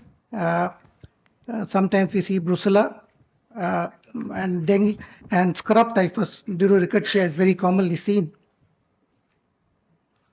Now, let's have a plan for the etiological diagnosis of encephalitis. Whenever you take a history, you ask if there is anybody in the family who's having some respiratory or other symptoms or other disease that would help you in diagnosing encephalitis, which can be caused by respiratory viruses or respiratory pathogens. Somebody who got exanthematous illness like herpes zoster that can be transmitted to other person. Somebody's got tuberculosis, and then certain diseases which are more common in healthcare workers like varicella zoster virus, influenza-like illnesses, tuberculosis. In farmers, leptospirosis is more common, and in farmers, JE virus is more common. And always ask history of animal contact. Brucella is more common if you have got a goat or a cattle at nearby your place. If you got birds, you are more prone to cryptococcus, JE virus, or West Nile virus. And certain diseases like cat scratch diseases or Toxoplasma gondii are more common with cats around your house. And obviously, is the patient immunocompromised? Does the patient have got HIV, diabetes, chronic renal disease, or a chronic liver disease that may make them more prone to certain diseases which are more common in immunocompromised hosts like varicella zoster virus, human herpes 6 virus, listeria, tuberculosis, and cryptococcus infections. Always look for a rash. See that the clothes are removed and carefully watch for the rash. It can be a very important diagnostic clue for encephalitis. Recently, 6 months back, I had a patient who was in early 60s, and that was a case of encephalitis, which was referred from a tertiary institution elsewhere. And that patient was comatose, and there was a rash, and I didn't knew what it was. And we asked for a dermatology opinion, and that patient was diagnosed as to have SLE. So two lessons here. SLE can be seen in elderly people, elderly males, and sometimes rash can make you diagnose SLE also. So it's my normal practice that whenever there's a rash, do involve a dermatologist. Sometimes you can have a uncommon diagnosis because of this. And always involve an ophthalmologist. You can have a choroid tubercles that can clinch the diagnosis. You can have a retinitis because of CMV that can be clinched by a good ophthalmological assessment. And always look for lymph nodes. And that can be taken for biopsy, and you can have a diagnosis. And then neurological examination. If the pupils are unequal and there is a papilledema, then that would be a feature of raised integral pressure, and you will be advised to do a MRI scan before you do a CSF examination. Whenever you do a neurological examination, you want to localize this disease. I want to see whether this is involving the cerebrum, the brainstem, cerebellum, or does it also include the peripheral nerves or anterior horn cells? And we'll come to the details in future slides. Now, if there is a person who's got agitation, confusion, memory problems, behavioral issues, this could be localized to the limbic system. And there are certain diseases which are more common in limbic systems. If you have a patient who's got cranial nerve involvement, who's ataxic, who's got autonomic dysfunction, these can be localized to the brainstem and cerebellum. If you have flaccid weakness in the limbs, that can be localized to peripheral nerve or anterior horn cells. So look at a pattern of the disease. Do you have a lobar involvement, especially limbic system? Do you have a brainstem involvement or cerebellum, or do you have a flaccid paralysis? Now, okay, before we consider the next slide, now, always do an MRI, even if the patient is little difficult to do an MRI, sedate him and do an MRI. Because MRI can give you pathogen signatures, like the, to give pointer. So the lowermost slide, you'll see the lesion in the medial temporal lobe that is quite diagnostic of herpes simplex encephalitis. And in the first slide, you see a lesion in the midbrain pons, basal ganglia. This can be seen in Japanese encephalitis. In the lowermost left side, you have lesion in bilateral thalamus, that is also Japanese encephalitis. Here on the right side, we have lesions involving bilateral thalamus. And you have on SWI images, you have got hyperintensity with peripheral hyperintensity. This is called double donut sign, and that can be seen in dengue encephalitis. This is not very common in dengue encephalitis. In fact, anybody who's got a basal ganglion thalamic lesion, think of dengue encephalitis. And in the last slide, you have a lesion in substantia nigra, and that can be seen in West Nile virus. West Nile virus is more commonly seen than herpes simplex virus. So it is not a very crazy disorder. It is seen. Now, if there is a patient who's got limbic system involvement, apart from herpes simplex virus, you should think of varicella zoster virus, think of enterovirus, think of syphilis, think of tuberculosis. If there is a rhombin encephalitis, think of varicella zoster virus, think of enterovirus 71. Think of a rare disease like Q fever. Think of listeriosis. So if you've got rhombin encephalitis, you also think of Epstein B virus. Recently, I had a patient who had got hyperintensity on one side of cerebellum. That was very highly suggestive of Epstein B virus. And these Epstein B virus improve good with steroids. These lesions in Epstein B virus are because of immune dysfunction, not because of the virus. So these signatures will let you do all those tests. If the patient has got extrapyramidal features like rigidity, dystonia, Korea, then think of Japanese encephalitis, think of dengue encephalitis, West Nile virus, toxoplasma, and then there are multifocal disorders that can have a very broad differential diagnosis. If there is no contraindication for CSF, certain contraindications like if there is a good midline shift on an MRI or the ambient systems are obliterated, then there's a chance that patient might cone. Barring those circumstances, you should be doing CSF examination in every patient, measure the pressure of CSF, look at the basic investigations, cultures, and try to do generous investigations. Send CSF for PCRs for herpes zoster virus, herpes simplex virus, enterovirus. In fact, in our institute, we have a panel that does it. It is recommended that you do dengue virus PCR, but we don't do dengue virus PCR. It could be done. And you should do IgM ELISA for JE West Nile virus in the CSF. Should be sending bacterial PCRs in CSF for tuberculosis, basic organisms that can cause pyogenic meningitis. And of course, those who are immunocompromised, then you spread the platter. You do for herpes, human herpes 6, JC virus, depending on the circumstances, and do look for cryptococcus. And then further CSF examination are to be done based on the epidemiology. I always tell my residents, when you open your door, what do you see? You will see, in my city, you will see a cow or a dog or a cat. You will not see an elephant in Nagpur. So investigate as per the probability of diagnosis.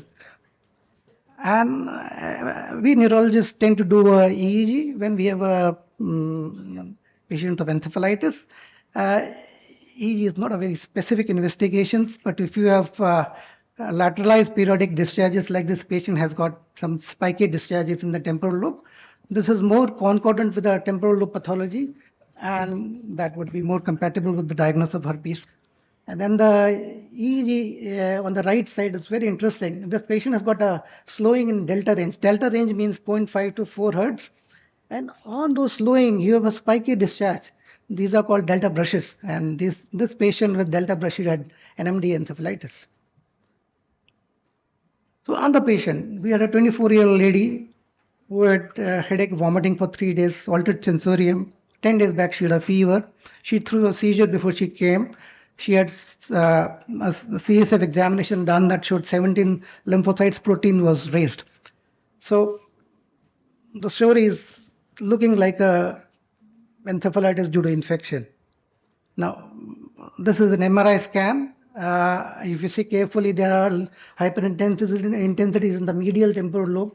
There are hyperintensities near the central sulcus, and there is a little bit of bleed behind the central sulcus. Venogram is normal, and the perfusion scan was done, which was good. So this is not a vascular pathology. This is an encephalitis. So by mistake, I sent an ENA. I just sent it, and it came positive. And it was lupus encephalitis. So lupus should be thought of. And ANA came positive, but we sent for other tests also that can cause limbic encephalitis like LGI, NMDA, everything came negative. So this was strong lupus. This was a wife of a army man who was on the border. So we treated her and she became absolutely fine. We gave steroids and we gave rituximab. How do we diagnose autoimmune encephalitis? So if you have a presentation that is slightly subacute over weeks to months, and your patient has got some cognitive features or behavioral features, memory loss, altered sensorium, psychotic features, many a time these patients goes to a psychiatrist. And apart from that, if they throw a seizure or they've got some focal neurological signs like motor weakness or something like that, or a movement disorder, if they've got perioral dyskinesias, if they've got some coriform movements, if they've got some myarrhythmia in the feet or legs, that is very highly suspicious of autoimmune encephalitis. And one more thing, if they have a face and limb dystonic jerking like this, if they have this is LGI1 encephalitis. So the more common autoimmune encephalitis that we see, it is NMDA encephalitis that is more commonly seen in a younger age group, more in women. These patients have got neuropsychiatric symptoms and very classical movement disorders, chorea, oral dyskinesias. They look like delirious and they look like viral encephalitis patients. MRI is very often normal, and such patients you should send for NMD antibodies not only in serum but CSF also. CSF has got a better yield of picking NMDA. Then LGI-1 encephalitis is more commonly seen, and that presents with cognitive impairment and facial limb dystonic seizures. And certain patients, MRI will see DWI hyperintensities, and these patients are missed as stroke patients or tumor patients, and then they have LGI encephalitis. And then we have Morvan syndrome, again presented delirium, and there are some myarrhythmias in the legs and arms. And these are Caspr2 positive. Many of these patients have got some tumor. LGI1 does not have a tumor, but NMDA can have ovarian teratoma, and Caspr1 can have thymoma. It is very important to pick up these patients because there is a good treatment for that. We treat with high-dose steroids, plasmapheresis, or IVIG as a first-line treatment. Then sometimes we have to escalate to rituximab or cyclophosphamide. And our LGI1 encephalitis patient will improve. NMDA generally improve, unlike those viral encephalitis.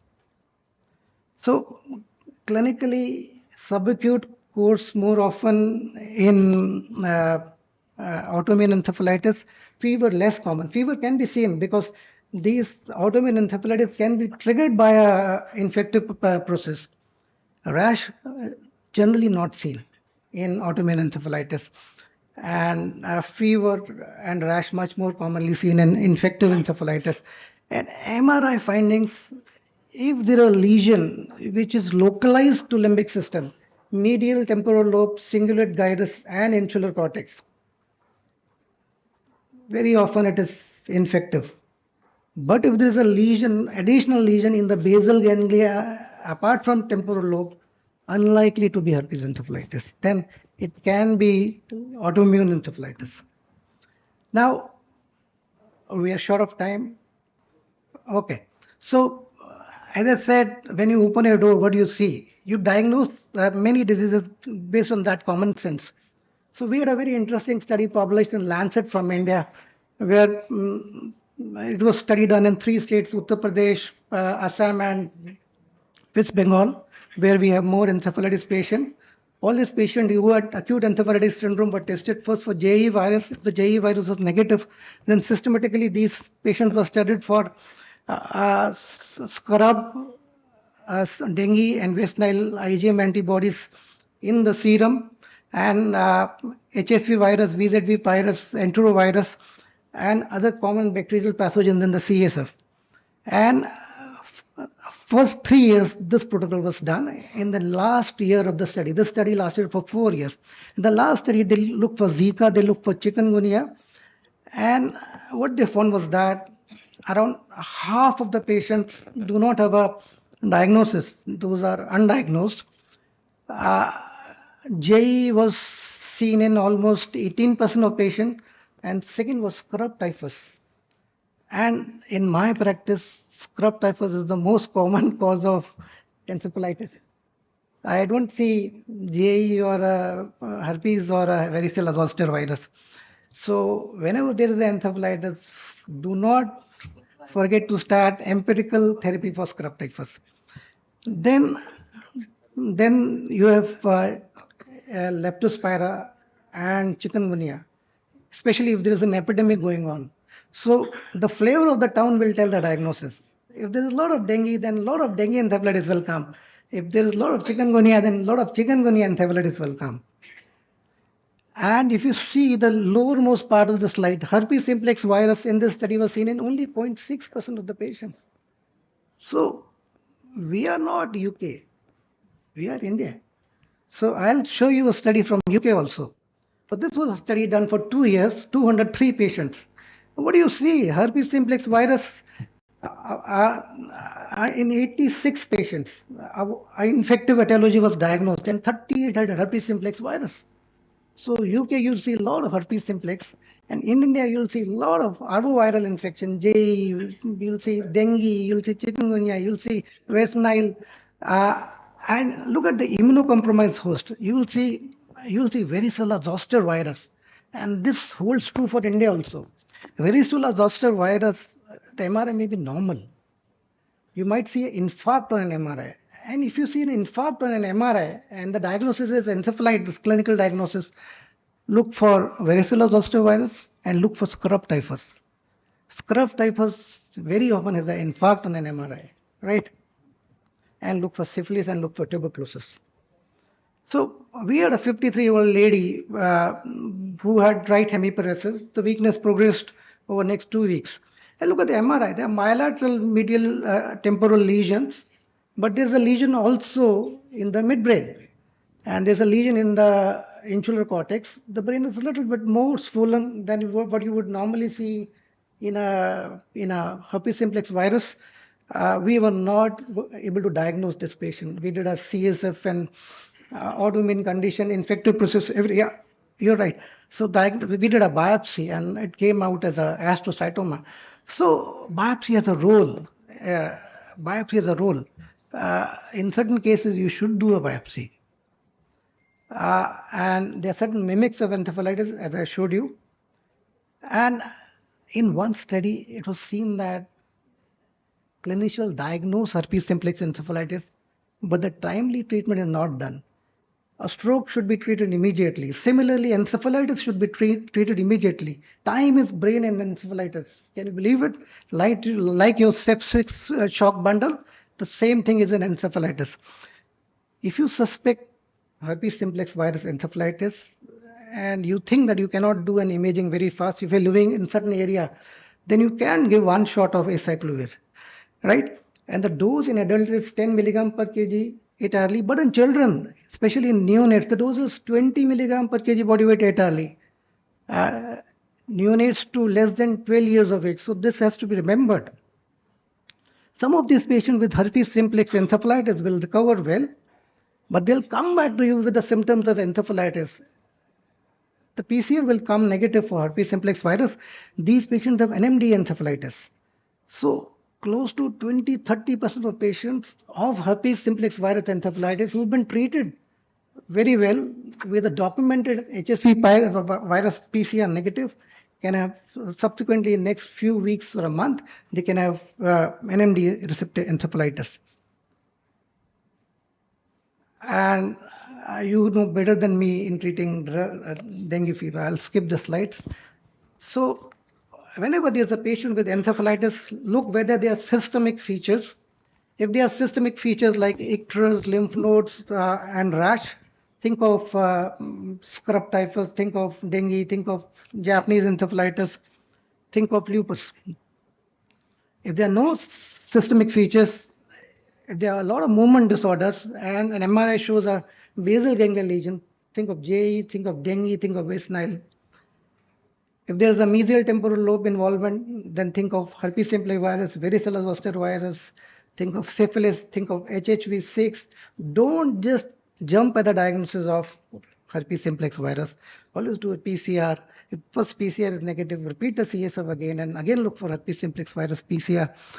And autoimmune encephalitis is another thing.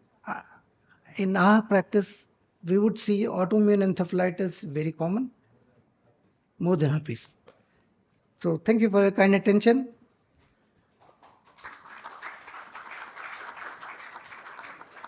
Thank you, sir, for that enlightening and systemic overview on the topic. Any questions?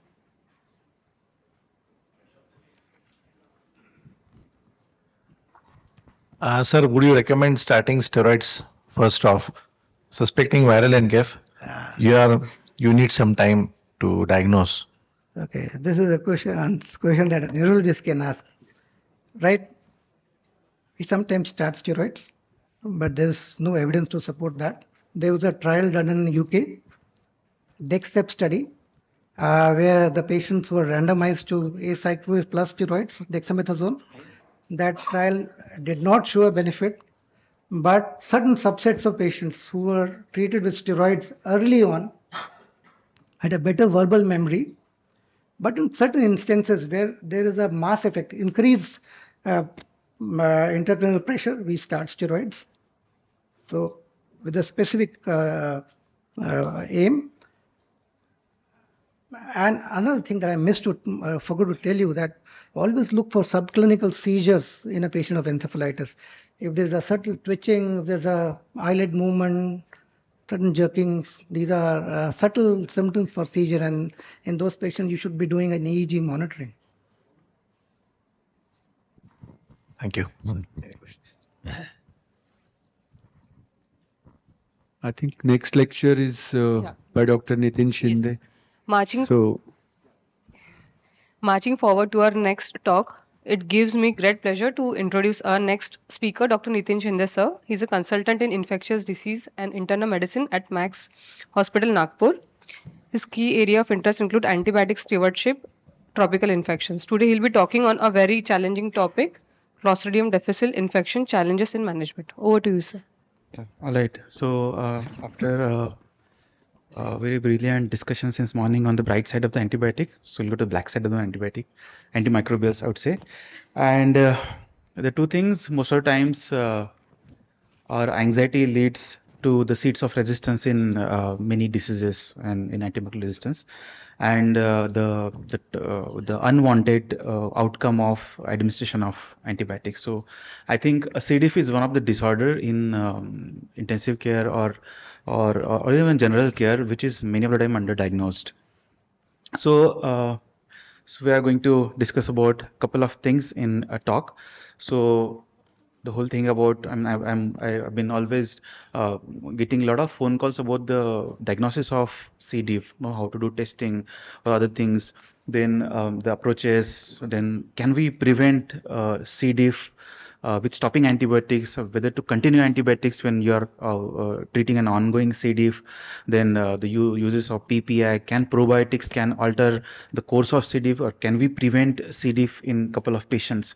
So all those are important questions, and we try to quickly go on to those questions. So the 4 moments of antibiotic decision making, I think before we really start on any broad spectrum, I won't say broad spectrum, most of the antibiotics are broad spectrum which we are using in current practice. So we should actually ask these 4 questions to ourselves. So do our patients require antibiotics? Because practically we see there are so many people who have actually inflammatory disorders and they do not require antibiotics. Did we do an sufficient diagnostic testing before really prescribing antibiotic?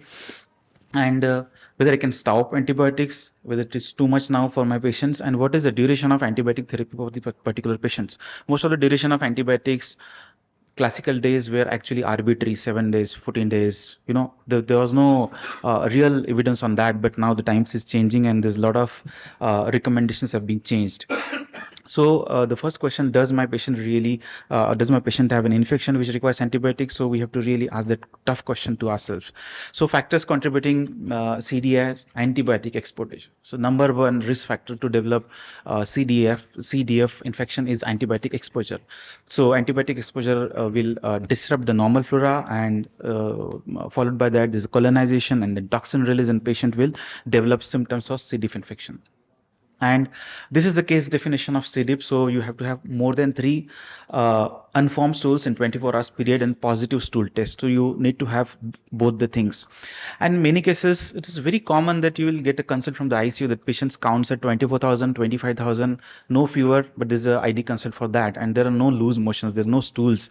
So this can happen. So patient develop leukocytosis, they develop bacteremia with C. diff, and then they start having loose motions after 2 to 3 days. So any patients who's having unusual leukocytosis in ICU, please and broad spectrum antibiotic receive all high risk antimicrobials like clindamycin, levofloxacin, or 4th generation cephalosporins, meropenem. So those patients can have C. diff infection.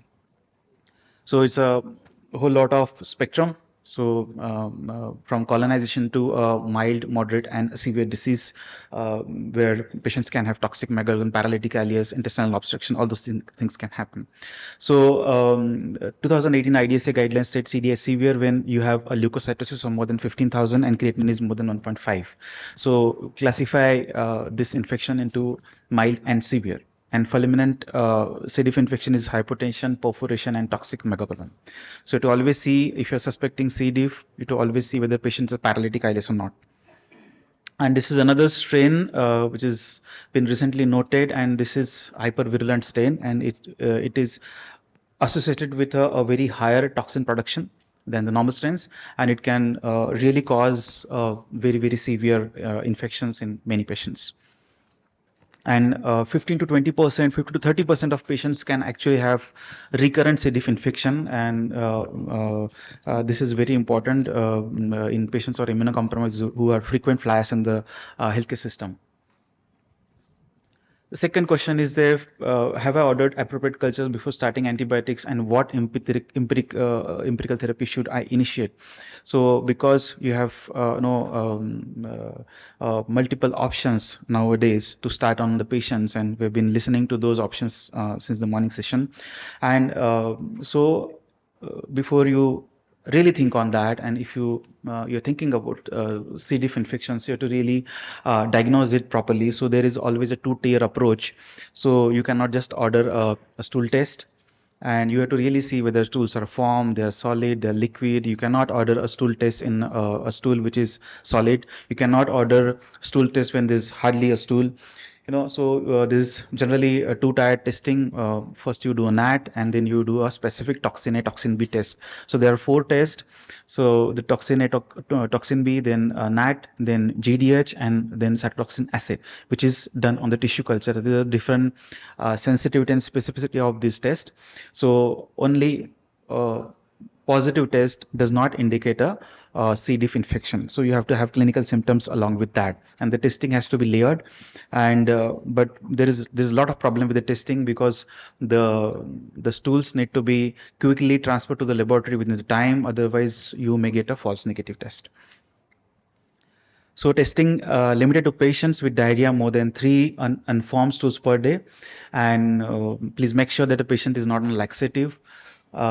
There is no indication of test of cure. Patients can continue to be positive, and infants less than 1 year of age should not be routinely tested. And consider placing restriction on the ordering of C. difficile testing on many patients, because patients can be colonized without any symptoms.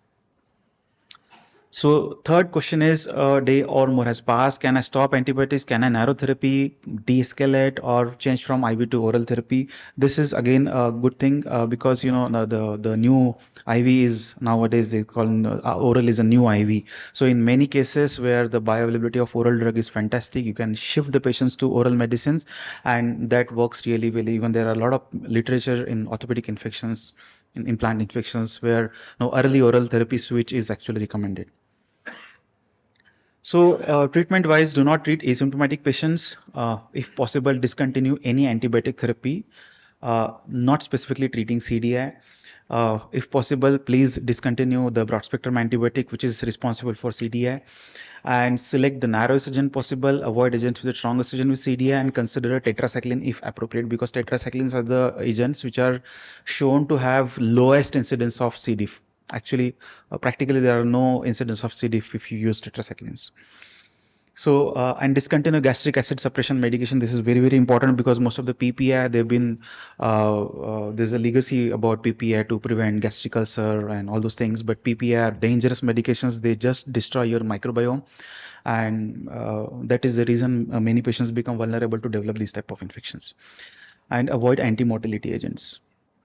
So the initial, the drug of choice in CDA is, as per the guidelines, fidaxomicin. I think we do not have available, so our drug of choice is vancomycin, oral vancomycin, which is given enterally and not intravenous, and it is very effective. Metronidazole is the second drug of choice, and the efficacy of metronidazole is much less than oral vancomycin. And the duration of therapy is generally for 10 days. In selected cases or few cases, you can extend therapy for 14 days if there is no resolution on day 10. So CDI targeted therapy does not need to continue for the duration of concomitant antibiotic therapy. So this is the most common question you will get, whether shall I stop the polymyxin because it is being given for something else at the same time patient is developing diarrhea. So that is a really important decision to take. And if you see a fulminant disease, oral vancomycin is a preferred agent, and the dose is 500 milligram orally 4 times per day. So the dose is high in fulminant disease, and if ileus is present, vancomycin can also be administered per rectum as a retention enema. That works really well. And surgical consultation is required if there is a toxic megacolon or perforation or obstruction. And some of patients who land up into recurrent CDI, enteral vancomycin or pulse regimen or fluoxamicin can be considered in these patients. Very rarely we see recurrent CDI in our setup. I don't know if sir has seen recurrent CDIs in these cases. So, and FMT is another excellent option to use if patients have recurrent or relapsing CDI.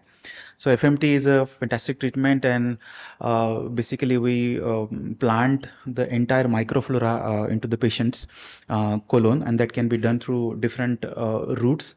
Most commonly it is done to the enteral route.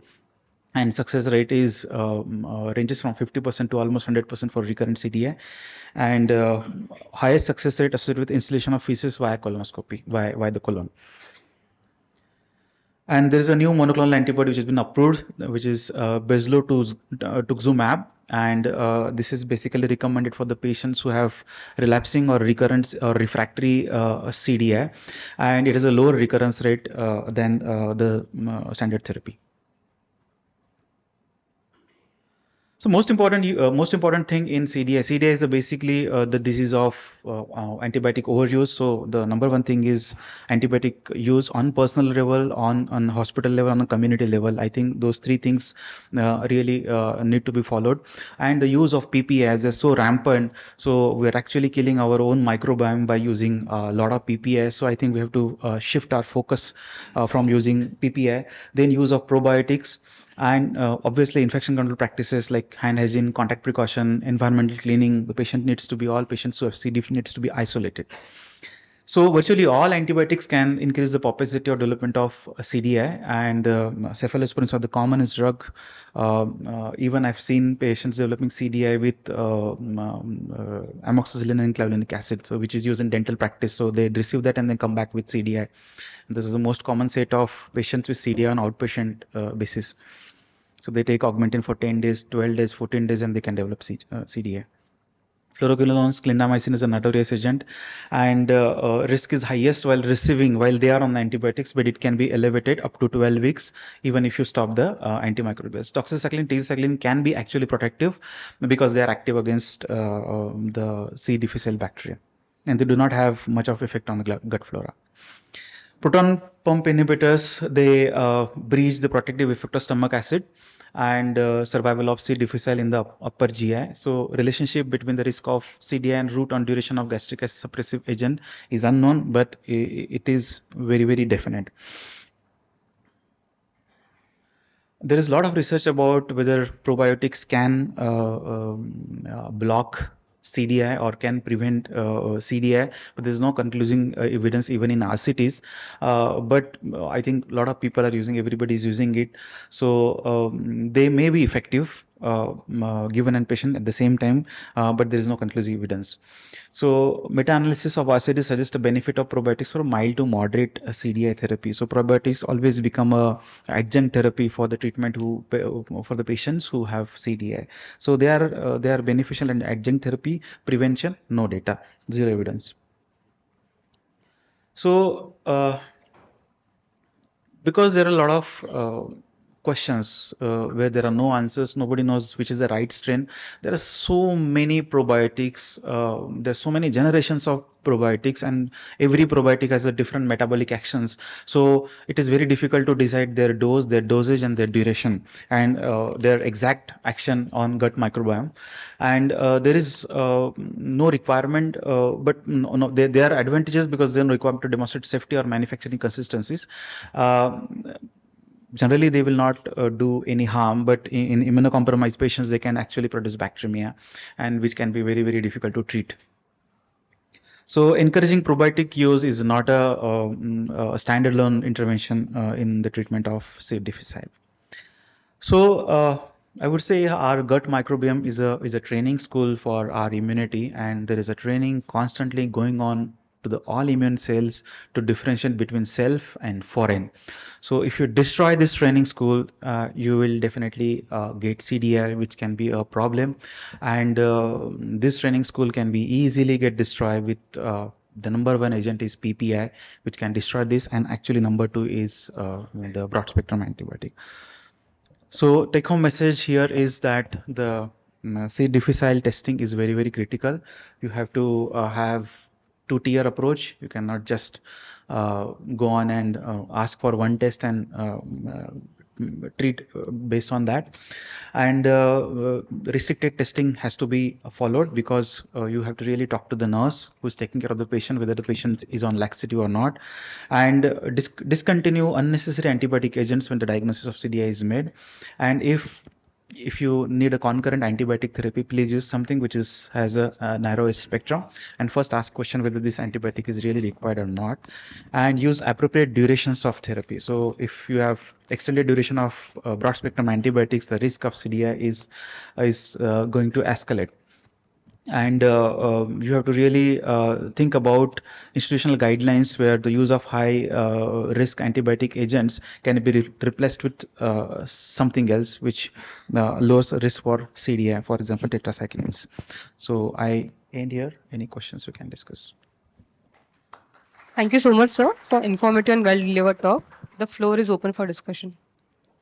Thank you, Nitin. That was really a well summarized presentation on C. difficile infections, and it's one of the very common ICU problem when the patients who are critically ill and they have these diarrheas and unexplained when you are not getting any organisms.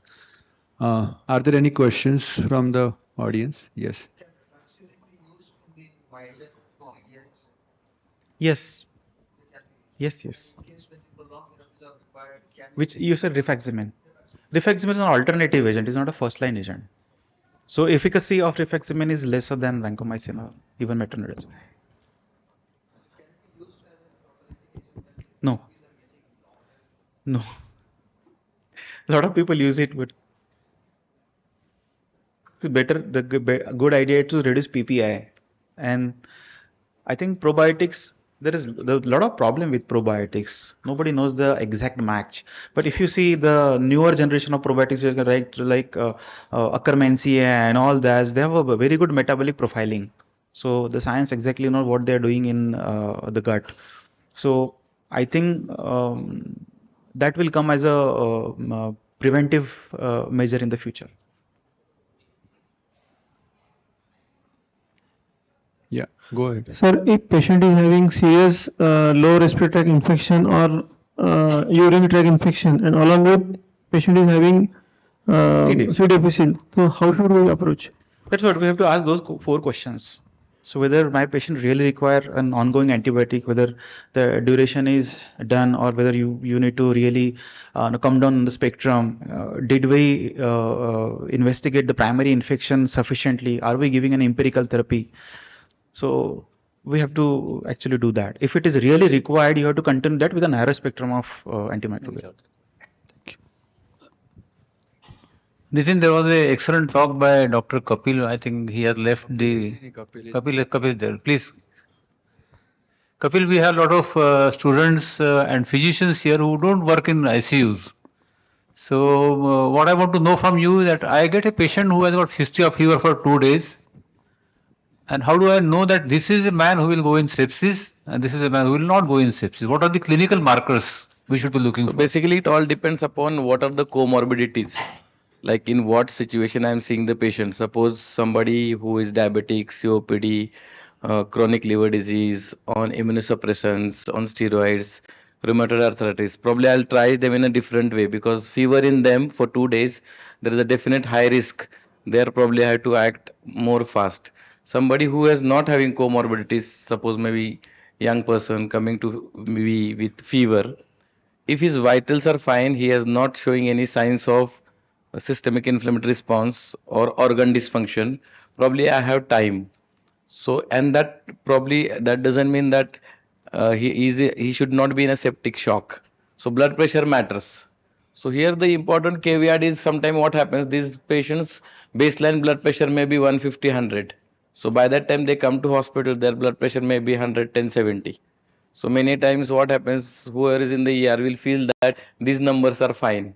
But what are other parameters also that also needs to be taken into consideration, like what's the heart rate, what's the temperature, any other signs, any rash, any other signs of organ dysfunction, like whether he's showing signs of hypoxia, whether his lactate is gone up, and that's why probably lactate plays an important role in initial assessment of this patient. Suppose somebody who is 110 BP, lactate is normal, we will probably not chase him that aggressively. So I think that distinction is very important. So we say that probably we have to smell the sepsis.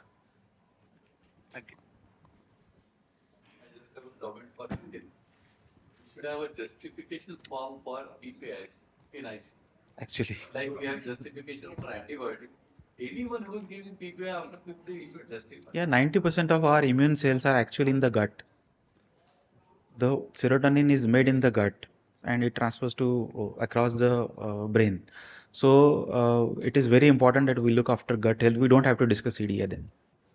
Thus, there should not be any patient Yeah. on PPIs after It 5 is just not required. In 90% of patients, it just is not required. May I now request all the chairpersons and speakers to move towards the felicitation desk for felicitation. I now request Dr. Jayesh Timane sir to felicitate our speakers and chairperson.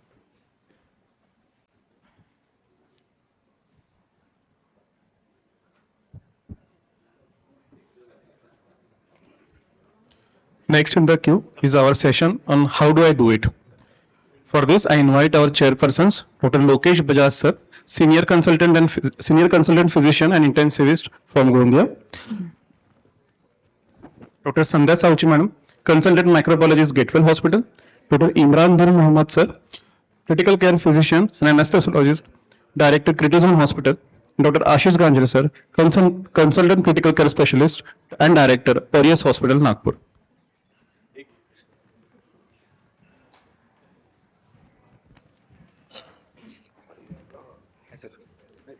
May I invite our first speaker, Dr. Swapna Khanjore madam. Ma'am is a well-known physician and intensivist from the city. She is a secretary, Diabetic Association of India, and is currently a director of Khanjode Clinics, Nagpur. Flight show करून नाही का सगळे?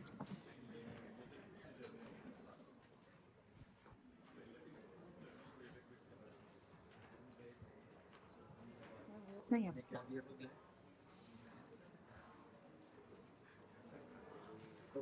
थांब रे, वेळ नको सुरू करू. I mean, sorry.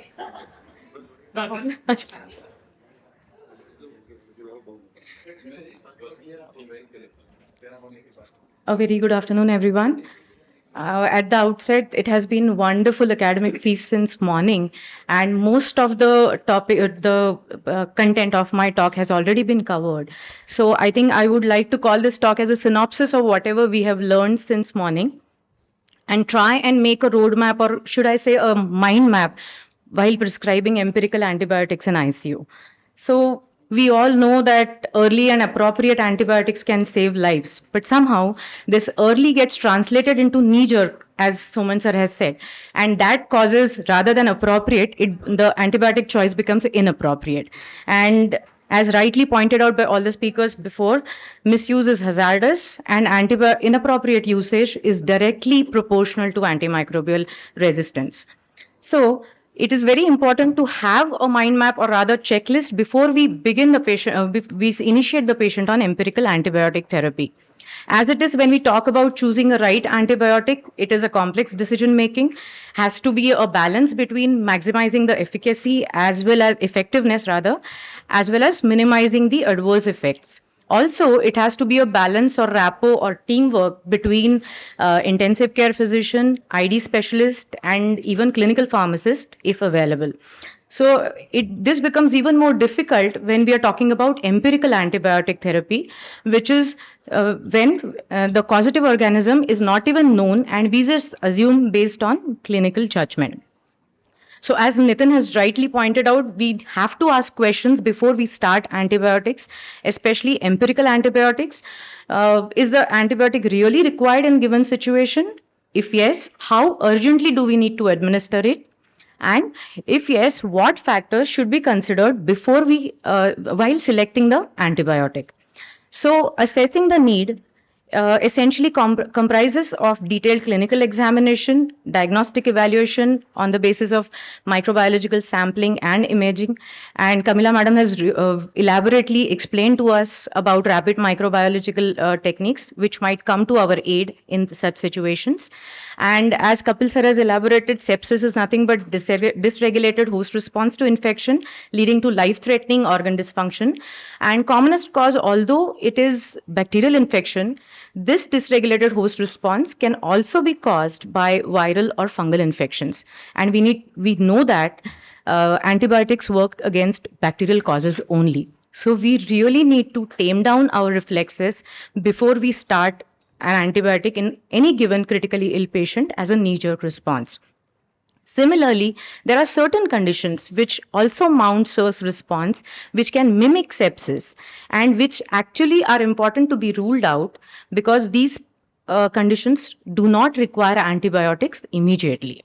So anaphylaxis, acute pancreatitis, withdrawal state, neuroleptic malignant syndrome, all these are a list of conditions, and so the list goes on. These conditions have to be ruled out before we jump to the conclusion that the patient is in sepsis.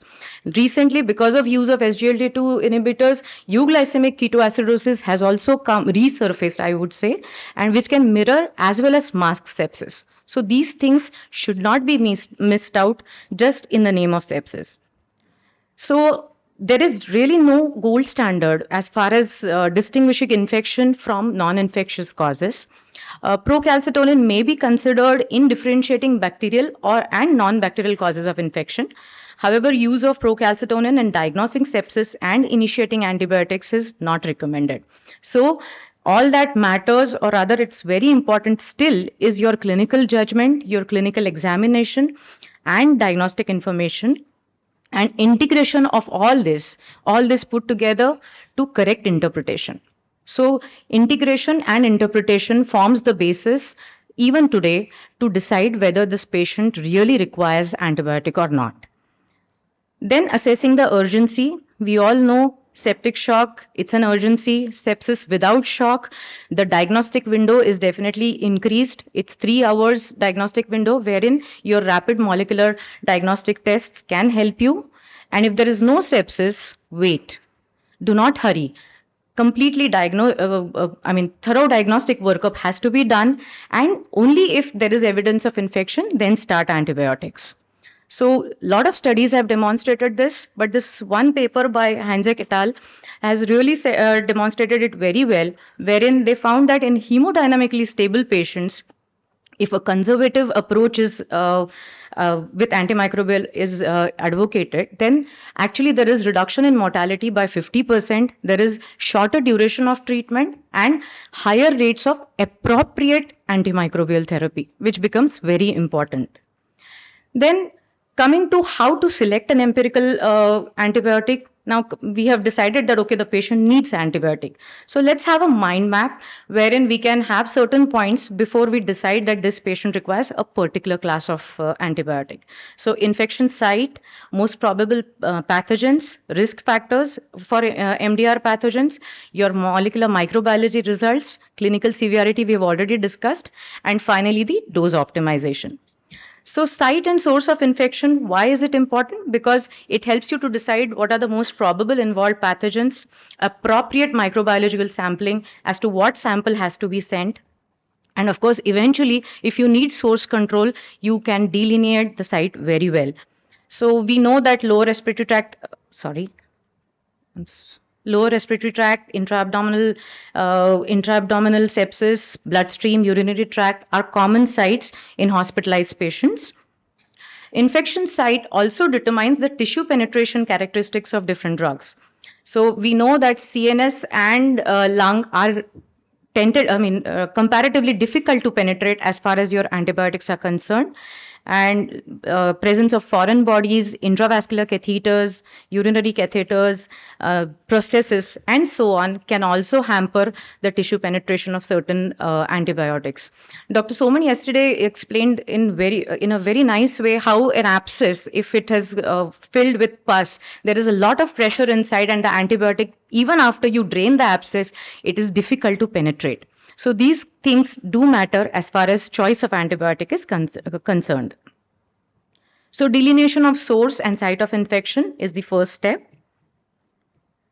Then, as elaborated by earlier speakers, syndromic approach is another way that we can help in tailoring down our antibiotic based on clinical syndromes rather than solely running after a specific pathogen identification.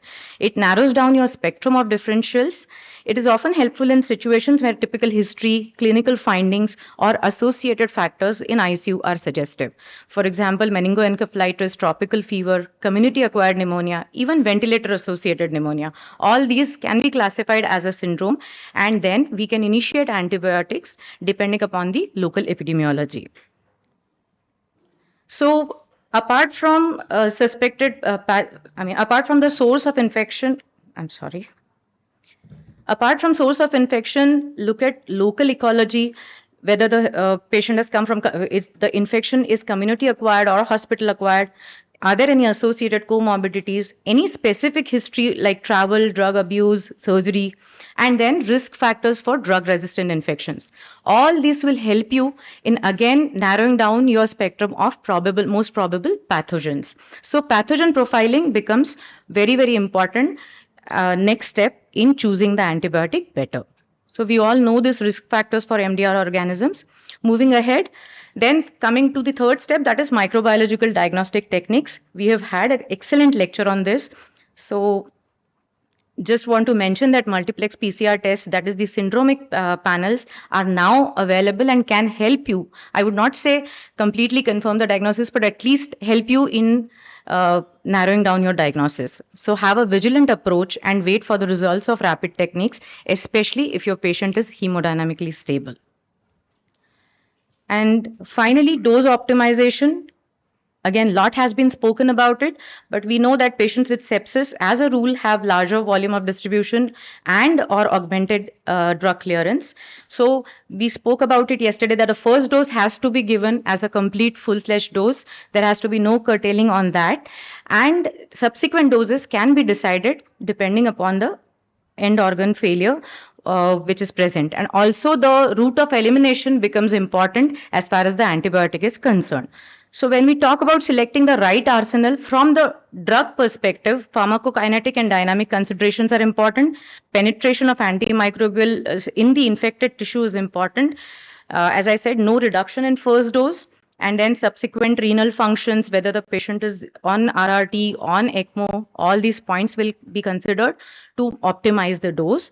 And empirical agents, if you have special situations, resistant pathogens, then yes, you can use combination therapy as well. Not to forget patient characteristics like age, comorbidities, even if the patient is pregnant, then all these dose modifications need to be done accordingly. So choosing the right empirical antibiotic is multifactorial and multidisciplinary decision, and individualized assessment is very, very crucial. Most probable infection sites and microorganisms need to be considered. Syndromic approach can help in certain situations. The chosen agent, needless to say, should offer spectrum that covers majority of suspected pathogens, and strategies to optimize dosing in critically ill patients are needed. And last but not the least, 2 Ds, that is the duration of therapy and de-escalation, are to be taken into consideration because your antibiotic timeline is incomplete without these 2 Ds. So that's all from my side. Complexity of antimicrobial therapy in critically ill patients is like a puzzle which is composed of pieces that must merge together to ensure both clinical cure and prevention of resistant spread. Thank you. Thank you, ma'am, for this enlightening talk.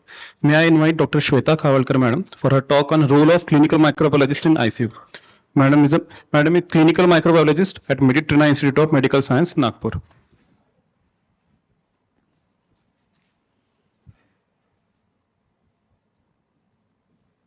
It's not moving. Huh? Yes.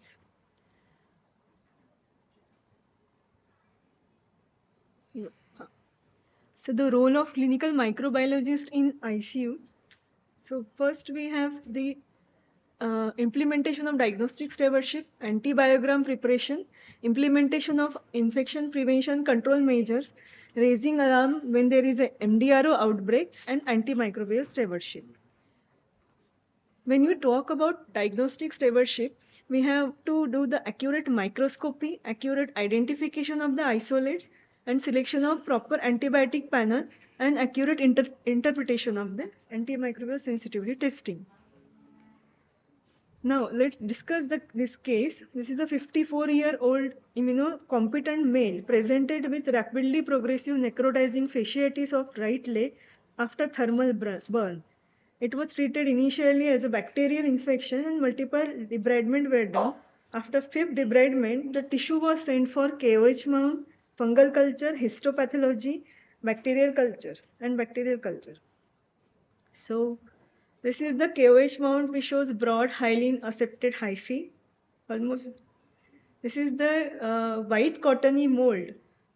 On day 4, the growth was rapid and it almost occupied the whole SDA tube and the plate, and there was no pigmentation on reverse or obverse side.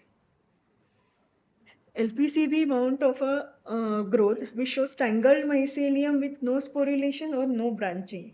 So initially we thought of mucormycosis, but since this LPCB shows no sporulation or no branching, then 2-3 species that come into my mind was apophysomyces or succinia. The histopathological examination shows accepted broad hyphae on day 5. So based on KOH mount examination, we have initially started voriconazole, but then the treatment escalated to posaconazole, and based on culture and histopathology report, and this oral posaconazole was continued for 12 weeks with multiple debridement, and patient doesn't require any amputation. Now this is the second case of a road traffic accident admitted in ICU with multiple abrasions. He developed fever on day 4.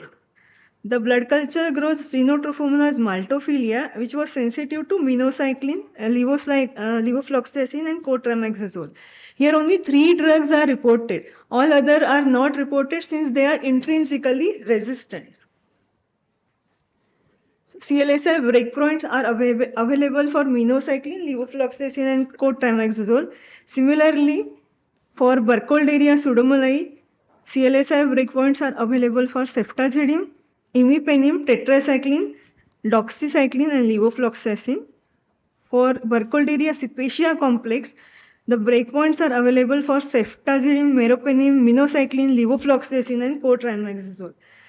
So the take-home message is accurate identification of the organism up to species level is very important when you have to apply the intrinsic resistance. Only the antibiotic panel which was described by CLSI have to be reported. All other are not reported since they are intrinsically resistant. Now, this is the case of a WAP, and endotracheal secretion grew Klebsiella pneumoniae subspecies pneumoniae. It is reported as MDRO, and the cholesterol is also reported as resistant, MIC more than 16. Here the cholesterol resist, when you report the cholesterol resistant, it has to be done by microbrod dilution method. Okay.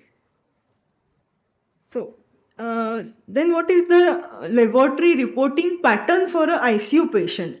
Your report has to synchronize the reporting with the clinician. So a lab has to start early and you have to use the automated system for blood culture or identification. And all the clinical key findings are communicated to the clinician, like gram stain of the positive blood culture bottle, plate growth, culture smear, direct ID, then rapid AST if you are performing rapid AST, then finally the report of colony identification and colony AST has to be released. And time to positivity is mentioned in this report as it directly correlates with the bacterial load. If the blood culture bottle is positive, then if you want to do the rapid identification and identification of the antimicrobial resistant gene, you can send it for biofire multiplex PCR. Now the next is formulating antibiogram. Now when I am going to present this antibiogram, it may look very theoretical to you, but this is the way it is prepared and presented in your clinical meeting. I have used CLSI guidelines M100 and 2024 guidelines for this. This is the enhanced antibiogram for Staphylococcus species. Total 43 isolates. None of them were resistant to vancomycin, but 2 were resistant to teicoplanin and 6 were resistant to teicoplanin and 3 for linezolid. This is for Enterococcus, 42 isolates. 2 of them they were resistant to vancomycin. These 2 isolates were from first culture. This is for Klebsiella pneumoniae. Total 181 isolates. 143 were meropenem resistant and 6 for colistin. Now this colistin resistance is done.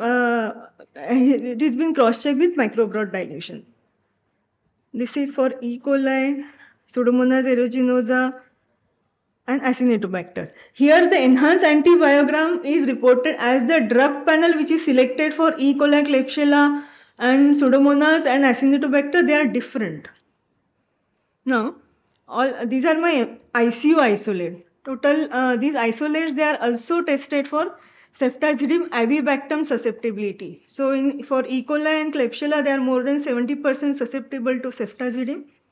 In Pseudomonas, only 8% sensitivity is there, and no breakpoints are available for Acinetobacter baumannii, so they are not tested. Now, so the percentage of CRE in our ICU setup is 68% for Klebsiella, most commonly 70% for Acinetobacter and rest. Now, all these isolates, they are also subjected for identification of CARBA-R gene by CBNet. And this most common gene which is identified is NDM plus OXA48 in 53% of isolate. Synergy test is also done for ceftazidime avibactam astriona, and synergy is about 90% for E. coli and 70% for Klebsiella pneumoniae. The synergy test is done by the disk diffusion method. So whenever you prepare the antibiogram for your hospital setup or for your ICU setup, please use the Indian guidelines. The IDSA guidelines cannot be used here since they are based on the KPC findings. And in our setup, NDM plus OXA48 is the common gene which is identified. Then quickly moving to implementation of IPC measures which can be done by through various audits like hand hygiene, care bundle audit, biomedical waste audit, monitoring of sterilization and disinfection policy. Then raising alarm in MDRO outbreak, microbiologists will be the first person to raise depending on the colony, depending on the antibiogram and the isolates. Then what are the effective IPC measures which can be implemented is hand hygiene, patient isolation, contact precaution, your nursing staff cohorting, enhanced cleaning and disinfection of environment. Then you can for CRE you can do rectal swab and perianal swab. Then if there is a patient of Clostridium difficile, if there is an outbreak, then you can use hand hygiene should be performed with 70% alcohol and chlorhexidine. You can use poricidal agent for the cleaning. And whenever the patient is transferred to another department, please notify it. And terminal cleaning when the patient is discharged. Now, whenever there is an outbreak, you have to do environmental surveillance. And you can see here that most of these isolates, Pseudomonas burkholderia, or Stenotrophomonas, even the Ralstonia piqueti, they can be isolated from the water bodies wash basin, dirty sinks, utility areas. Okay. Then antimicrobial stewardship. What is the role of clinical microbiologist antimicrobial stewardship is at least you ask for comprehensive blood culture or site-specific culture before the start of antibiotic. Perform rapid identification test that is already discussed in detail. Perform biomarkers. Perform rapid AST. For RAST or rapid AST testing, UCAS guidelines are available and you can use it.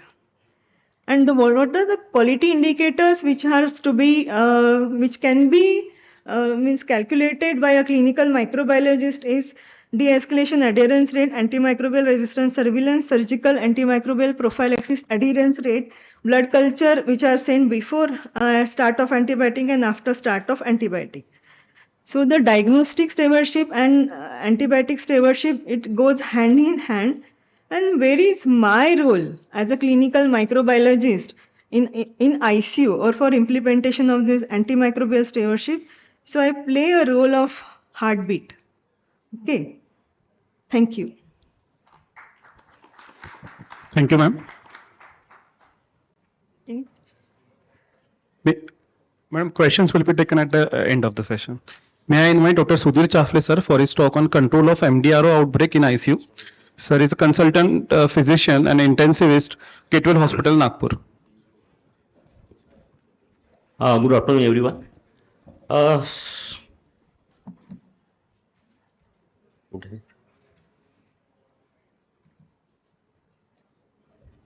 So before I start my thing, I think I begin my this topic with the proverb that prevention is better than cure.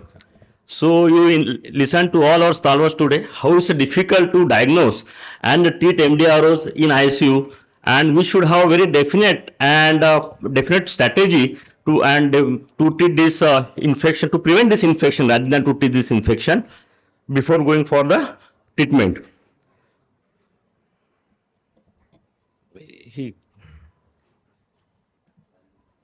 So as you know, there are lots of multi-drug resistance organisms as seen in the here, and these multi-drug resistance are not only difficult to treat, but at the same time they exhibit an increasing trend to develop a resistance. So it's always better to control them before they are occupied in your ICU. And as you know, this is very difficult to treat, so it is associated with the longer hospital stay, the higher cost, and associated with a higher mortality. There are various risk factors for development of the MDROs, which includes demographic factors like age, severity of illness, patient is in the intensive care, the transport between different hospitals. There are few risk factors which are associated with the prior antibiotic use that leads to the colonization and development of the MDROs, and there are risk factors which are associated with the interventions. And higher the interventions, the more chances of developing the MDROs in your ICU. The prevention of MDRO infection is a multifaceted approach, and it has got 4 strategies which include the infection of prevention. That first one is the catheter management. You should take care of proper urinary as well as the central line catheter so that we can prevent the infections. The proper care of the intubated patient to reduce the risk of the lower respiratory tract infection. The accurate and proper diagnosis, the judicious selection and use of the antibiotics, and the prevention of transmission, which includes the improved hand hygiene, the active surveillance culture. One should isolate the patient when we are suspecting the MDROs, the education regarding the hand hygiene and antibiotic prescription, the enhanced environmental cleaning, and the improved communication between the different facilities. To improve the MDROs prevention in your ICU, you should have got 4 R's: the review, rethink, revise, and repeat. Always assess situation. What are the MDROs which are available in your ICU? You review that thing, you assess the situation, you review your control steps, how to prevent that MDROs, you modify your control measures to enhance effectiveness, and implement the modified control measures. And this is not a one-time thing. You have to follow and you have to repeat each and every time, and you have to look for the MDROs which is available in ICU. So there are 7 control interventions are available to prevent the outbreak of the MDROs, which includes the administrative measures, the MDR education, the judicious use of antimicrobials, MDR surveillance, infection control precaution, environmental measures, and decolonization. The administrative support, it plays a major role in the control of the outbreak of the MDROs. The most important is the human resources. We should have a trained staff. You should give a training to the untrained staff. At the same time, you should have good staff to patient ratios. This is a work of the administrative purpose. Also, there should be a communication between different facilities. They should provide a proper facilities and environmental changes like the hand hygiene facilities, the environmental cleaning. One should have got a written plan of implementation, and one has to look for the adherence to that plan. It is not just having a plan, but you have to be adherence and you have to follow that plan. The second most important thing is the education. The importance of the education, that we should understand the MDRO situation in our ICU, in our unit, and the second most important is encourage the behavioral changes. What I am going to do, my assistants, my other colleagues and other house workers will going to do that. So I have to change myself first. We have to follow all like hand hygiene, antibiotic prescribing pattern. Then only it's possible to percolate into our staff. So that's the most important thing. I want to focus on hand hygiene. It is, I think, simplest, most cost effective and efficient management, particularly to prevent the MDRO's outbreak. So I say third one is the judicious use of antibiotics. So every ICU should have an antibiotic stewardship program, and every ICU has got their own antibiogram that will help to treat the MDROs and prevention of the further development of the MDROs. There are the few strategies which include education, the formulary restriction, the prior approval of programs, including pre-approved indication, the automatic stop order. One should prescribe or one should continue the antibiotics for a short period rather than to be very much a prolonged time to prevent the development of MDRO. One should not follow the pharmas blindly. One should have an ethical and judicious approach towards the prescription of the antibiotics. There should be an antimicrobial cycling and active efforts to remove the reductant antimicrobial combinations. The MDRO surveillance plays a very important role in the control and prevention of the outbreak of the MDROs. It helps to differentiate between the colonization as well as the infection of MDROs. It enhances surveillance to study the emergence of new MDROs in facility. It helps to isolate the patient and better contact precautions to prevent the MDRO transmission. We come to know about the incidences of the MDROs in our ICU, and it helps to see the effectiveness of the intervention. And the most important is the infection control precaution. It includes the standard precautions like hand hygiene along with the personal protective equipment, aseptic equipment, environmental cleaning, instruments reprocessing and waste management along with the universal precautions. When you suspect the patient, when we are get admitted patients with suspected MDRO, one should isolate the patient. One should have got a dedicated unit, or one should have isolated bed along with the dedicated staff to that. So the cohorting of the patient, the cohorting of staff, use of the extended bed plays a very important role in infection control of precaution. If in spite of doing everything, if there is still infections are there, one should temporarily close their unit, go for a good cleaning, disinfectant, and then restart the unit. The exact duration of how much time we should continue with the contact precaution is not known. It is because of the prolonged colonization. There are intermittent MDRO shedding, and as such there is no recommendation for discontinuing contact precaution. But when there is a patients, though with very less secretions, there are cultures are negative, there are no wound infection, one should discontinue contact precaution, but it depends upon the treating physician or intensivist or infectious disease specialist at that time. The environmental control measures also plays important role in the MDRO outbreak, which includes the dedicated person to clean the surfaces. There are high touch items like bed rail chart, they should be frequently cleaned and disinfected. There should be dedicated equipment for the special rooms. One should always monitor how the environmental cleaning is going on, and routinely the environmental cultures are not recommended.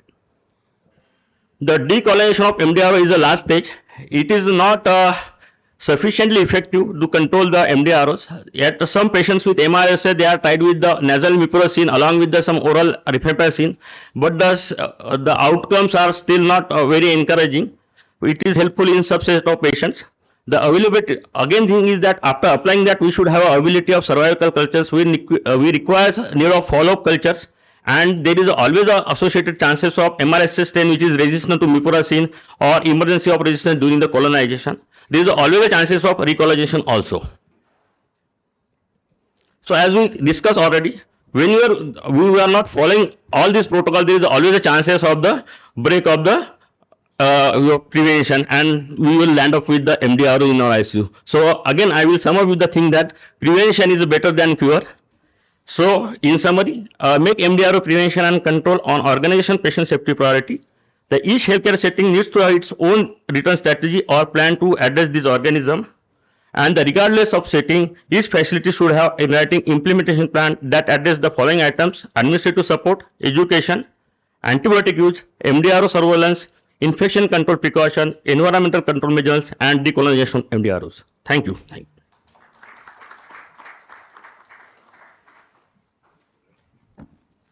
Thank you, sir. Moving to the last topic of this CME, biomarkers in sepsis, by Dr. Jayesh Timane, sir.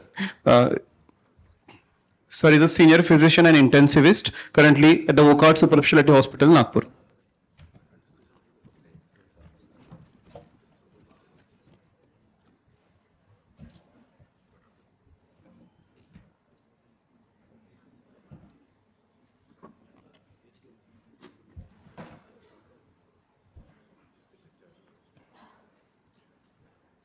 There is a technical glitch, so it may be a good news. We are nearly at the end of the session, last lecture. So good evening, everyone. So it's quite about time for the tea. Lot has been spoken, said. How much has gone in and been retained is a bit of question, but we have learned a lot. Both. Saying that biomarkers in sepsis is a wonderful topic. It's kind of a marathon, and I have to finish it in a sprint basis. Still, I can't let go of CRPs and PCTs, and without their discussion, we wouldn't be going ahead. So let me start with one, and let's see if I can do justice to the same.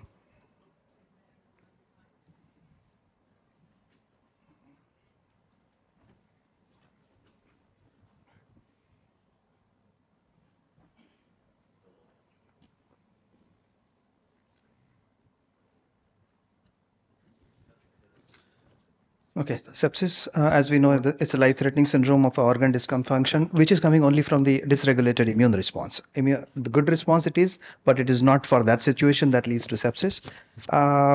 Lots of traditional biomarkers we have been using, lactates, PCTs, CRPs, ESR, we have done through and gone through them, but we still require many more. We want easy diagnostics, we want something which is useful for the early identification, which is cost effective, which we want something which can prognosticate, we want something which will be helpful into telling us whether our therapies are effective or not. So many of them have come. Okay, I will read just few names to make it not so interesting. Circular RNAs, HOGSA distal transcript, antisense RNAs, protein C, all of them are majorly research. They are limited to the long-term trials. They are meant for the comparisons. Let's see if we can zip through few of them.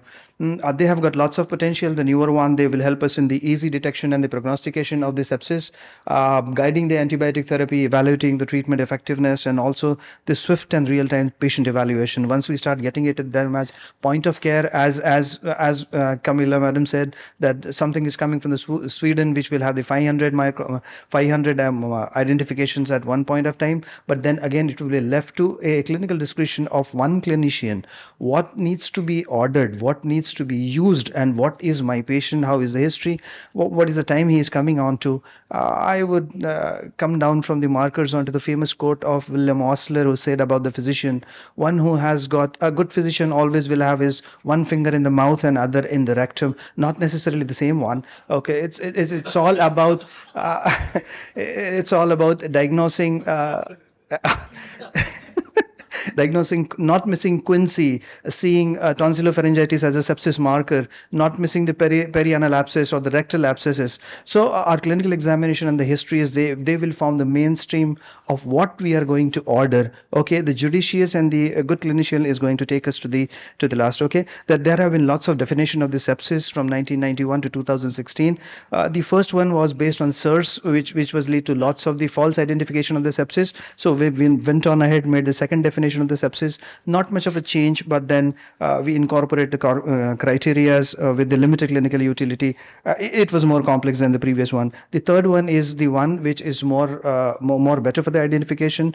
So it has redefined. It has started using SOFA score for the ease. We have started using Q SOFAs. When the Q SOFA is more than 2, we go on to make on the detailed evaluation by the exact SOFA. We have abolished the term severe sepsis. We redefined the sepsis shock as a one, which is requiring vasopressor to maintain MAP of more than 65 and coupled with lactate of more than 2, right, at the ED or early identification, or the early lactate which is done in ICU. So the ideal biomarker, as we have done, it should be sensitive, it should be specific, it should be easy, it should pick up things very earlier, it should tell us what is, it should be cost effective at the same time. This is the list of the lots of biomarker which we do use or can be using. So CRP, PCT, IL-6 came in a good way when we had COVID epidemic. We made a good use of it. HMBGs, presepsins. There is a lot of list of new biomarkers which are good, which are novel ones. Few of them can be used for the prognostication. Okay, so the adrenomedullin, ESM, pentaxin 3, anti-proBNPs. They have the other uses of the anti-proBNPs as well, and most of them are coming from the cluster differentiation cell. CD4 we have seen as all those senior physicians who have come, and CD4 was just an expression for picking up the malignancies, but then these are coming in a big way. Once we get them, then we will know the usage of it. There are few which is dedicated only to the AKI, like SUPAR, plasma-free hemoglobin, VGEF, Endocan. Coming to the first one, the CRP, it is a good one. As soon as the inflammatory cytokines come, there is a release of interleukin 6 and B, and they go on to tell the liver and the other organs to secrete more CRP. So that's how the whole jargon of why CRP is raised into inflammatory in the inflammation. So it triggers the complement system and everything comes into the play. It typically rises in 4 to 6 hours and then most value into 48 hours. Now, surviving sepsis guideline also has given a lot of importance to the CRP. Now, it can be useful for the prompt identification of the sepsis. It is very sensitive, but it lacks the specificity. It can be raised in any of the non-sterile inflammation, like trauma, in case of burns, in case of pancreatitis. So it can be false negative in the localized infections. So if we can use whether we just have to see the evidence which speaks in favor of CRP. There is a lot so CRP alone is a good marker of inflammation without combinations. It can help in differentiation of the bacterial and the viral infection. People have done all kinds of studies, okay, but then I have picked a few which can give us some message to it. Now this one speaks about whether it can differentiate between the viral and the bacterial infection. It can't actually. It is elevated in the both. It may be higher in bacterial infection. Now CRP is an interesting concept. Now it was done in this article. It is a ratio of absolute value of the CRP which was done at ED and the time of a self-reported symptom onset in hours. Okay. Now, if the value is more than 4, there is a strong indicator that patient is harboring bacterial infection rather than viral infection. This is just an observation. They have found it very useful. It was later on substantiated by the number of the patients which showed positive cultures later on. Procalcitonin, as we know, all similar kinds. When the inflammation goes on, lots of stimulation of the procalcitonin. It is actually a precursor procalcitonin which cleaves on exposure to the toxins and mediators. It can be measured in the urinary and the CSF PCT. They can be informative for the urosepsis or meningitis. Though it's an information, many at times the other methods can be useful in the diagnosis of urosepsis and meningitis. Now, PCT has got a prognostic value as well. It is useful in the early diagnosis in complex population of the patient, and initial value, it correlates significantly with the in-hospital mortality. The higher the value of the PCT in the initial patients who are sick, more is the mortality in these patients. Now, look at this article. It used 84 sepsis patient and local inflammatory patients. Now, PCT has a superior diagnostic accuracy for predicting positive blood cultures in comparison to both CRP and lactate in combination. Now, this study also used IL-10, IL-17, and PCT for the diagnostic value, but then PCT fared better than all of them, either individually or in combination. So they are significantly higher in the gram-negative patient as compared to the gram-positive patient and the fungal patient. Having said that, there is no absolute cutoff, but the lower values less than 2.44 suggest gram negative, and higher values gram negative, and the lower values the gram positive one. This paper did look at the cutoff for positive and the negative one, but then this is coming much from the eastern population. This cannot be extrapolated to our population. Maybe we can have our own data regarding that. Now, this looked at the combination of the PCT both and the platelets. If both can be used, they give the better values. Again, the cutoff value was 2.85 for the procalcitonin, and again, the platelet cutoff was 2.14. Anything lesser than that leads to the more mortality in these patients. It is useful in the guiding of the therapy. This paper looked at that less than 0.5 of the value. We can think about discontinuation. Decrease in the 80% from the initial value, we can discontinue. More than 0.5 persistently, now you need to modify the antibiotic regime or de-escalate or think of alternative causes. We need to remove the line, whether it is a fungal sepsis which is new on coming on, whether we need to stop antibiotics or not. But then again, it is all about the clinical and the judicious usage. Interleukin 6, it gives a quicker response. It rises pretty early in the course of the disease. It is an independent predictor of the sepsis. If it can be combined with the others, then it might be very useful. In the ED patient with the organ dysfunction, now the interleukin 6 improves the infection discrimination when added to the physician's judgment. Now, this is a very important line. Okay, if we can get an early IL-6, we can be very sure about the sterile sepsis and non-sterile inflammations, or if the whole of the spectrum is not clear. The diagnostics accuracies are better if it can be combined and integrated with the other markers, then it is all good. Sometimes we have macrophage activation syndrome, sometimes we have HLH, we make use of ferritin, we make of LDH, we make of other markers as well.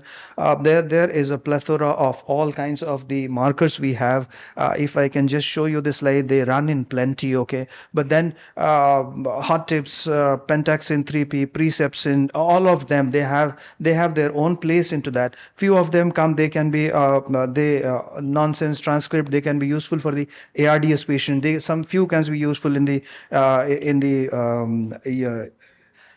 sterile inflammation or making the distinction. So approach it's a tool which we have been given. Again, it is a multifactorial. Now they rely on you can't rely on the single marker or to capture the full spectrum of the disease. You integrate the marker. If PCT is positive, say what it mean in one liner: PCT increased bacterial infection, lactate or increased tissue hypoperfusion, CRP generally inflammation is going on, interleukin and TNF, it means that lots of immune responses are going on. If there is a cytokine storm, you think of other alternative thing. SUPAR can be very specific to the AKI. Now, the endothelin dysfunction can be picked up by the ESM1. Pentaxin 3 can predict the adverse outcome. It is also good for the ARDS, decision-making, prognostication. All in all, it really boils down to how your approach to the patient is. Okay, and we have been bestowed with a great responsibility, the awe of discovering human body, the honor of being trusted to give a good advice, the gratitude of helping someone. Now this and the saying of William Osler never goes old. So thank you very much for the patient listening. I wish you a very good evening. Thank you, sir, for this crisp talk. Over to chairpersons for the comments. We had 4 talks in this session. How do I do it?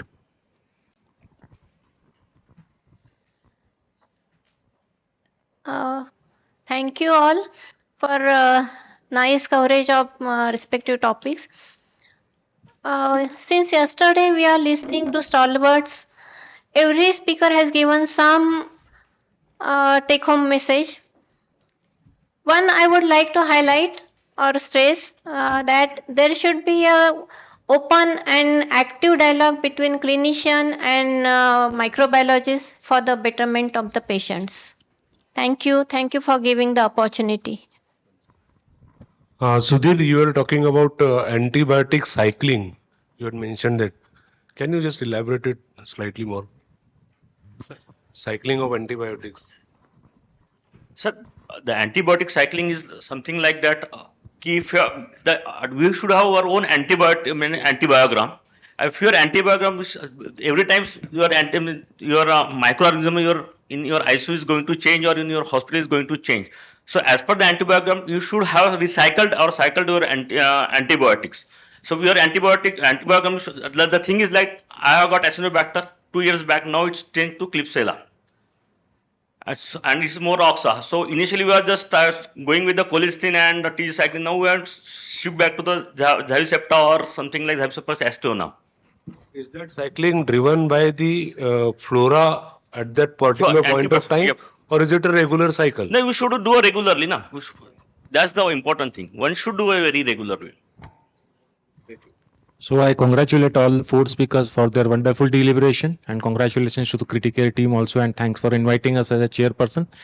Since like about the PCT, what I have observed that when it came, we used to do it not so frequently, considering the cost concern and non-availability of the test long back, I'm thinking years back.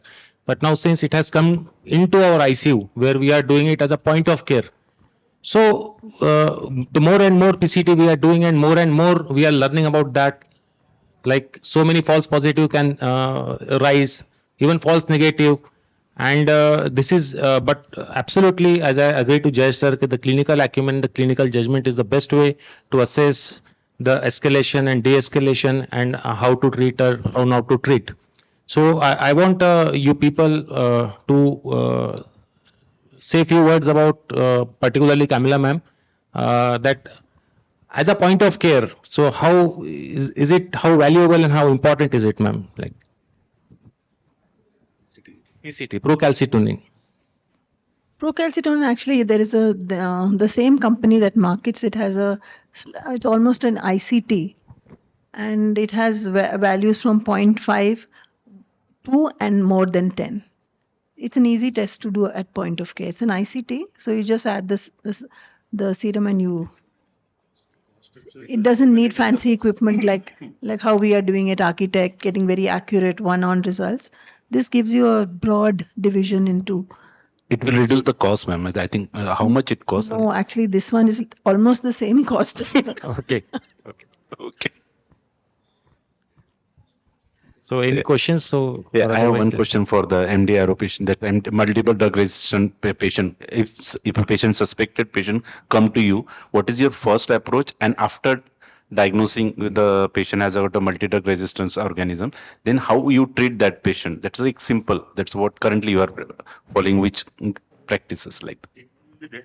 It's more of the prevention. We were suspecting just first patient, like he will come to you in your ICU from the other hospital, and you have a suspicion. Yeah. That's how you have first suspicion, or you sometime we may miss, and then after we diagnose it with the MDR organism, then how you change your approach to the patient. Just sir, as we already discussed, when we are suspecting MDR, it is better to have isolation first with dedicated staff, or if possible dedicated room, and we have to take all contact precautions basically. And as per the antibiogram, if we should, that's why we should have better coordination between the two hospitals. That will always help us whether to which antibiotic we should start, because the person is coming from the another hospital, so we should know about that hospital's antibiogram also. If not possible, so we should expect what are the basic things which are happening in our city or around us, and we should start the antibiotic according to that thing. I think isolation is a more. Madam want to say something. So scary that we are doing a project currently where we're looking at patients day one of ICU entry. We're looking at their fecal samples. And can you imagine, this patient has not been in our hospital. Some of them have even come from home. But they are ill patients because most of them have some comorbidities. And the rate of carbapenem resistance carriage in the stool, somebody guess? Yeah, it's very high, ma'am. 50%. Yeah. We are also 50% of patients. Yeah. So the whole But really, we need to treat that because we also did same thing. We are trying to isolate that sample because the patient coming for the major surgery, and then we'll end up into the patient with the same with the we have a BMT unit. We try to isolate that sample before starting the chemotherapy and going ahead with the induction phase with the BMT. In that scenario, also we able to find out the multi-drug resistance. So our problem in our hospital is those who come, we can't segregate them because they 50% are going to be positive. Yeah. So we have to do strict contact isolation. But When we find that for every patient, as you said, patient are coming from the community, then how you will manage that patient in a first day in your ICU? That's a really tricky situation going the on. whole challenge is to prevent those who don't have getting it, and that's how we assess the effectiveness of our infection control. Okay. So मुझे नहीं है, after 7 days, did I get it? That's how we are using it as a marker to assess infection control. The other thing is when we find a patient is got a bug with say a CRE, Yeah. he's come in the blood, we put them on something known as not contact, strict contact. That means outside his room, outside his cubicle, there'll be a mask and there'll be a plastic cover. It hardly comes for I think 7 rupees, and everybody who goes to that patient has to use that. Okay. And how do clinicians know that this patient is an MDRO? Yeah. We change the curtains. Okay. So as you enter the room, the curtains Very good practice. are red curtains. So you can't say I didn't know because the message goes from us immediately. Curtains. So it's wine red curtains means everybody knows that this patient is. You have to take precautions for this MDR. And again, ma'am, the sample we are doing the stool, somebody is taking swab from the rectal swab, and that testing for the carba resistance. Correct. So which one is good? Is the stool only, or you Cheaper need to do carba? stool. Carba comes faster. It comes in 2 hours. Cheaper Okay. to do stool. Ma'am, camera ma'am, I request your opinion on, sorry, being a little off-wit this time. So, how important it is to get infection from the animal husbandry? Like nowadays, antibiotic use was rampant in poultry and other meat industry. So, is it really possible that whatever the meat or amount of that is responsible for transmission to the human, or does it transmit through some other route? Since I have searched it a lot, and we look up to you for this It opinion. doesn't come directly, like you eat the meat and you direct. I don't think it comes that way. I think it comes through the food and through the water, through they all share everything. We are all sharing our environment with the animals, with with the environment. And I think my personal opinion, it's coming from sewage. And look at our hospital, for example. I don't know how much it's pouring out carbapenems in the water that we are putting through the sewers. Nobody's cleaning that. It's all going into the whole. So there's a responsibility all of us have as well. That we should destroy antibiotics. We should treat our patients' stool samples carefully so that it doesn't mix. But that's far. I don't know. By the time we achieve that, whether antibiotics will be left. So, yeah. Thank you, ma'am. Thank you so much. Thank you very much, ma'am. Thank you, ma'am. I request Dr. Deepak Jeswani, sir, to felicitate our esteemed speakers and respected chairpersons.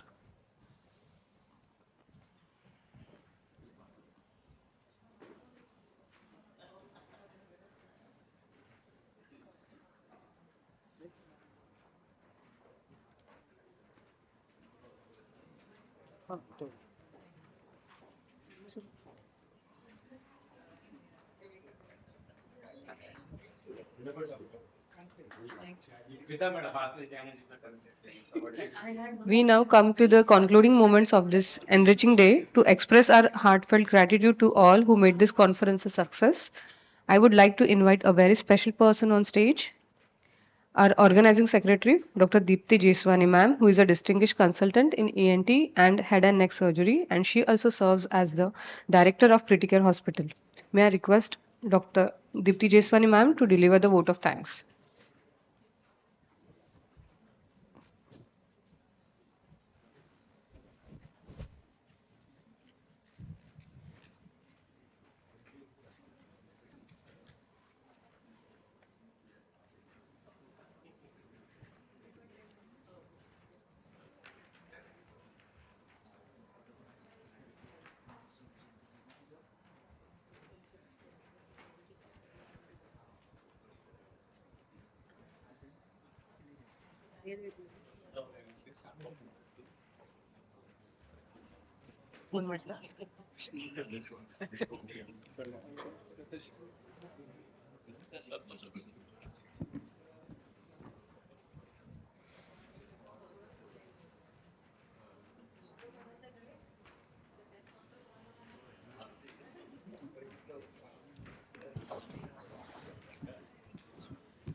Sure.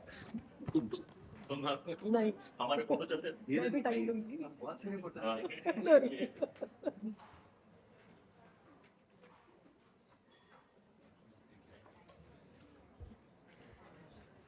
Let me start with the words Bharat हमको जान से प्यारा है.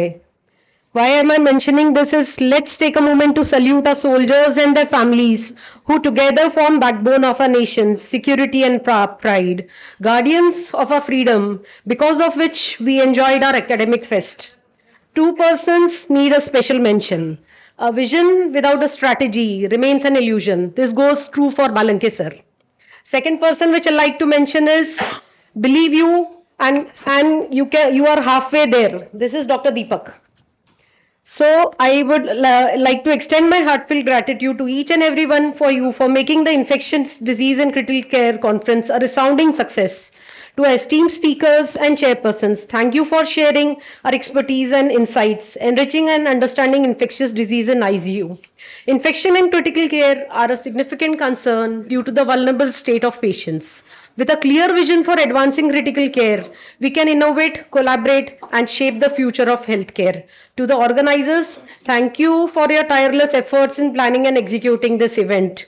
To our delegates, thank you for your active participation and engagement. Special thanks. I'd like to request Dr. Deepak to felicitate our MOCs, Dr.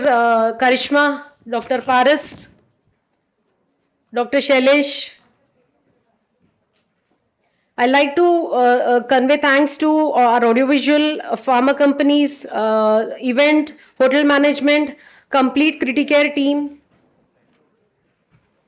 Dr. Dilip sir needs a special mention and he should be felicitated because he's again a backbone of our hospital.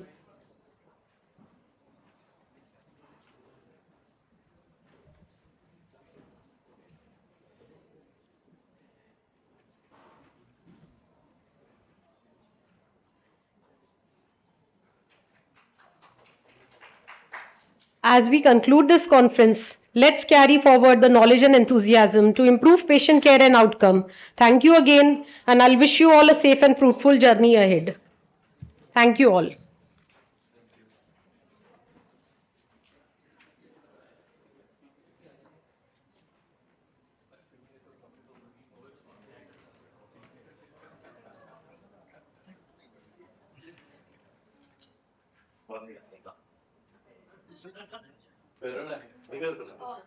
Few more felicitations are remaining. I'd like to invite Sneha, Saima, Smita, Vishnu, Naresh. Please come forward.